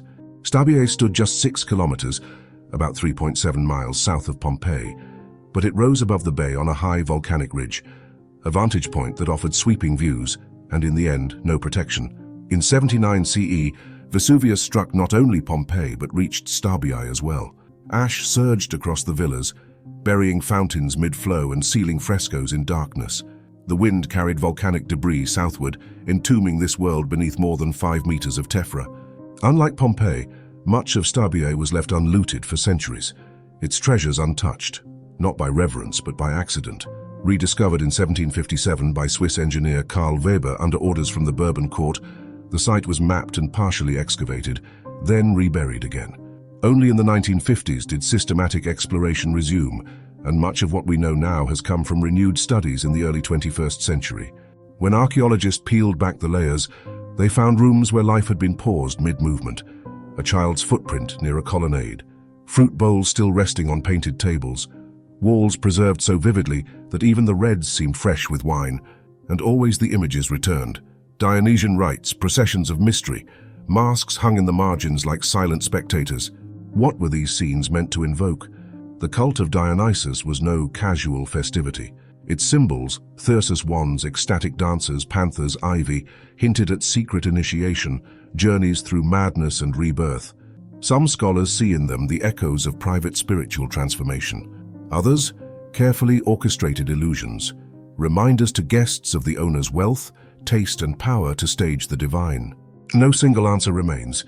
The eruption preserved the script but not the whispers behind the curtain. Now the villas overlook a different shore, inland, away from the sea that once glittered beneath them. The coastline has shifted, the empire has crumbled, but within those walls the echoes persist. Masked rites, ash-choked courtyards and mythic feasts suspended forever in stillness. Stabia offers no final truth, only a final image, of beauty captured in collapse, of myth made permanent not by belief, but by burial. It was once the holiest place in the Aegean, an island so sacred, even birth and death were banned from touching its soil. Here, according to myth, the goddess Leto found refuge to deliver her divine twins, Apollo and Artemis, and from that moment, Delos wasn't merely a place. It became a presence, radiant, untouchable, suspended between sea and sky. By the 8th century BCE, a sanctuary had risen around this myth. Pilgrims arrived from every corner of the Greek world. Processions crossed the Cyclades in carved ships, bearing offerings for the god of light. Delos became the beating heart of Hellenic religion, and soon of politics too. In the 5th century BCE, Athens established the Delian League and chose Delos as the treasury's home. For decades, tribute flowed into the island, silver, grain, weapons, all guarded by marble lions facing east, as if forever watching for threats from the sea. And yet Delos itself remained curious in its austerity. Despite its fame and fortune, the island had no native population of its own. Laws forbade anyone from being born or buried there. The sick and pregnant were ferried away to nearby islands. Even the dead were exhumed and reburied elsewhere. Sacredness, it seemed, demanded sterility. By the 3rd and 2nd centuries BCE, Delos transformed once again into a bustling free port under Roman influence. With taxes lifted, trade exploded. Merchants from as far as Egypt, Syria, and Italy established warehouses and villas. Languages echoed off marble walls. Here stood one of the world's oldest synagogues. Altars bore inscriptions in Greek, Latin, Hebrew, and Phoenician. Delos had become something rare, not just a holy place, but a global one. But sacredness doesn't survive ambition forever. In 88 BCE, the sanctuary was torn open. Mithridates VI, king of Pontus, sent his forces to slaughter the Roman population in revenge for imperial aggression. 10,000 were killed, temples burned, statues shattered. The gods looked away. Rome retaliated, rebuilding the port, but something had broken. Earthquakes followed in the 1st century BCE. Trade routes shifted, pirates prowled the Cyclades. The marble lions still stood, but their gaze no longer protected. Slowly, Delos emptied. By the 6th century CE, the island was abandoned.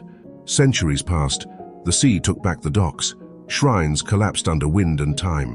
When French archaeologists arrived in the 1870s, they found a place frozen, not in grandeur, but in absence. Mosaic floors still glittered under dust. Broken columns cast long shadows, but no one remained to pray. And even now, no single reason explains it. Delos had no Pompeii-like eruption, no single fire, no fatal plague, just a slow forgetting. Was it punished for growing worldly, or did the gods themselves simply move on? Today, Delos is uninhabited. No one is allowed to stay overnight. Boats come and go, tourists walk its ruins, but at sunset the island is emptied again, as if Apollo still demands solitude. It was once the birthplace of light. Now it is one of the quietest places in the Aegean, an island that outlived its gods. They didn't build a temple here, they didn't leave an inscription, but the Maya built something far more enduring, a question. North of the Great Pyramid of Kukulkan, beyond the ball courts, columns, and temples, lies a natural sinkhole called the Sacred Cenote. To the casual eye, it's a wide pool of water framed by limestone walls and jungle vines. But to the people of Chichen Itza, it was something more. Not a pond, not a well, a portal.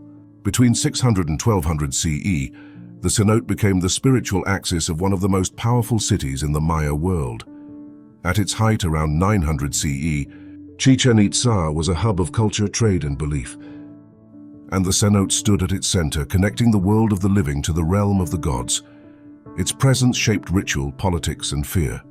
In the early 1900s, American explorer Edward Thompson dredged the cenote illegally, hauling out hundreds of ritual offerings, gold discs, jade beads, carved bone, obsidian blades, copper bells. Many came from distant lands, Panama, central Mexico, the Caribbean, suggesting Chichen Itza's reach extended far beyond the Yucatan. But alongside the treasures were human remains, burned, broken, young. Then came 1967. Archaeologists excavating a nearby Chultun, a kind of underground cistern, discovered over 100 skeletons, primarily boys between the ages of 3 and 11. Some were twins. Many bore marks of precise cuts. Analysis suggested they were related, siblings, cousins, perhaps selected for reasons lost to time. They weren't buried. They were arranged. left as an offering. But what for? The cenote was sacred to Chak, the Maya rain god. In drought years, ceremonies intensified. Some believe offerings and lives were cast into the water to call down rain. Others see echoes of Maya creation myths, where gods and heroes entered the underworld through caves and water. In their creation story, the Popol Vuh, twin brothers, descend into that shadowy realm, face its trials, and return transformed. Perhaps these children too were seen as twins reborn, symbols of cosmic renewal.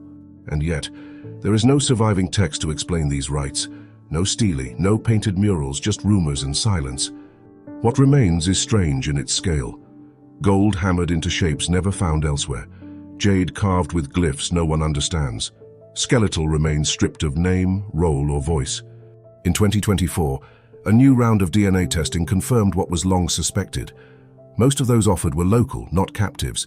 This wasn't conquest. This was something internal, something chosen. And still, no one knows why. Today, tourists lean over the stone rim and peer into green-black water, unaware of what rests beneath. The cenote has been dredged, drained, studied, mapped, but never truly explained. It is a question that deepens as it clears. Behind the temple of Seti I at Abydos, past columns carved with care and corridors flooded with praise, something else lies buried. Not beneath the sand, but beneath understanding. The Osirian. It doesn't rise. It descends, into water, into shadow, into silence. Massive granite blocks, some weighing more than 60 tons, form walls that trap the light. A central platform floats above a trench of still water. Pillars stand like watchers. Stone corridors vanish into darkness. No hymns, no scenes of the king, no guiding text inside the central chamber, just stone, stillness, and shadow. The Osirian shouldn't exist, not like this. It's officially dated to the reign of Seti I in the 13th century BCE, part of Egypt's powerful 19th dynasty. His mortuary temple rises just meters away, rich with inscriptions and royal legacy. But the Osirian looks older, much older. It bears no resemblance to New Kingdom architecture. Its stark, megalithic style, thick granite, raw symmetry, sunken construction, echoes temples built over 1,000 years earlier during Egypt's Old Kingdom, between 2600 and 2100 BCE. Some early Egyptologists suggested it was a structure repurposed, not built, a sacred ruin absorbed into Seti's vision. It was discovered in 1902, buried behind Seti's temple, and it has been resisting explanation ever since. Modern scholars accept it as New Kingdom, but even they admit it's an anomaly. And perhaps that was the point. Most believe the Osirian was built as a symbolic tomb for Osiris, the god of death and resurrection. Here, water was not a flaw, it was the setting. The ever-present moat may represent the primordial waters of Nun, the chaos from which creation emerged. To walk into this place was to descend into myth, to drown in rebirth. The architecture tells a story, one without words. Unlike most Egyptian temples, which open to the sky and public ritual, the Osirian withdraws. It burrows. It denies spectacle. There is no entry axis for processions, no monumentality for the living. It feels sealed, even when entered, as if it was meant only for the gods to witness. Even today, the Osirian resists. It is permanently flooded. Its floor remains underwater year-round. The groundwater has crept up its walls, leaving salt scars and dampness in the joints. Excavation is difficult, preservation uncertain. It has no facade, no visible function, and no completion date, just stone, stillness, and depth. Seti's name does not appear within it. No king speaks from these blocks, only shape, only weight. It was a temple that hid itself behind another temple, obscured, drowned, left nameless. But something about it endures. Pilgrims still come to the edge. They lean over railings. They look down into the dark water and wonder, was this where Osiris lay? Was it ever meant to be found? Or was it always meant to sink? The past reflected on still water, perfectly unreachable. It guarded a mountain pass, and then it vanished. High above Lake Dukan, where the Zagros Mountains fracture into stone and silence, a city once kept watch. Its towers rose between empires. Its walls bore no name, and when it disappeared, no one asked why. No inscription, no ruin above ground, only geometry buried beneath barley fields. In the 1960s, a spy satellite, searching not for gods but for secrets, captured a shadow. Decades later, archaeologists opened the old film and found the outline of walls, long erased from memory. In 2017, drones confirmed it. Towers, corridors, foundations. A city the ancient world had hidden, not destroyed, forgotten. They called it Pyla-Kokkinokremos, the fortress of the mountain pass. It likely rose in the years after Alexander's march in 331 BCE, carved into the land by settlers who brought gods in stone and laws in Greek. The city sprawled for 60 hectares, encircled by walls 6 meters thick, reinforced with towers. It faced the road east, a road that mattered to kings, and inside not just stone. Ritual. On a southern mound, smashed statues lay scattered. A veiled woman, a bare-limbed youth, their faces broken, their names gone. Perhaps Persephone and Adonis dragged from one world into another, or other gods, local ones never written down. The sanctuary had no altar left, just silence. Beneath the towers stood a house, part manor, part station. Its courtyards held wine presses or oil vats, tiled in a Mediterranean hand. Soldiers may have passed through here, merchants, scribes. It was a fortress, yes, but also a way station, a pulse on the road between Mesopotamia and Persia. And then the pulse stopped. There was no fire, no pillaging, no grave of conquest, only a slow unwinding. The city emptied and the roots came back. Grass pulled at the stone, water pooled in the courtyard. The road moved elsewhere. Centuries later, a coin bearing the name Orodes II was found near the wall. Proof that the Parthians had come, fortified, used it, then left it. No empire stayed for long. No one carved a memory. In 2016, the British Museum returned, not just to excavate, but to teach. Iraqi archaeologists trained here, unearthing their own inheritance. Beneath the ruined towers, trowels brushed away dirt that had held its breath for 2,000 years. And yet even now, Pyla-Kokkinokremos is barely a whisper. No record in any scroll, no mention in any chronicle.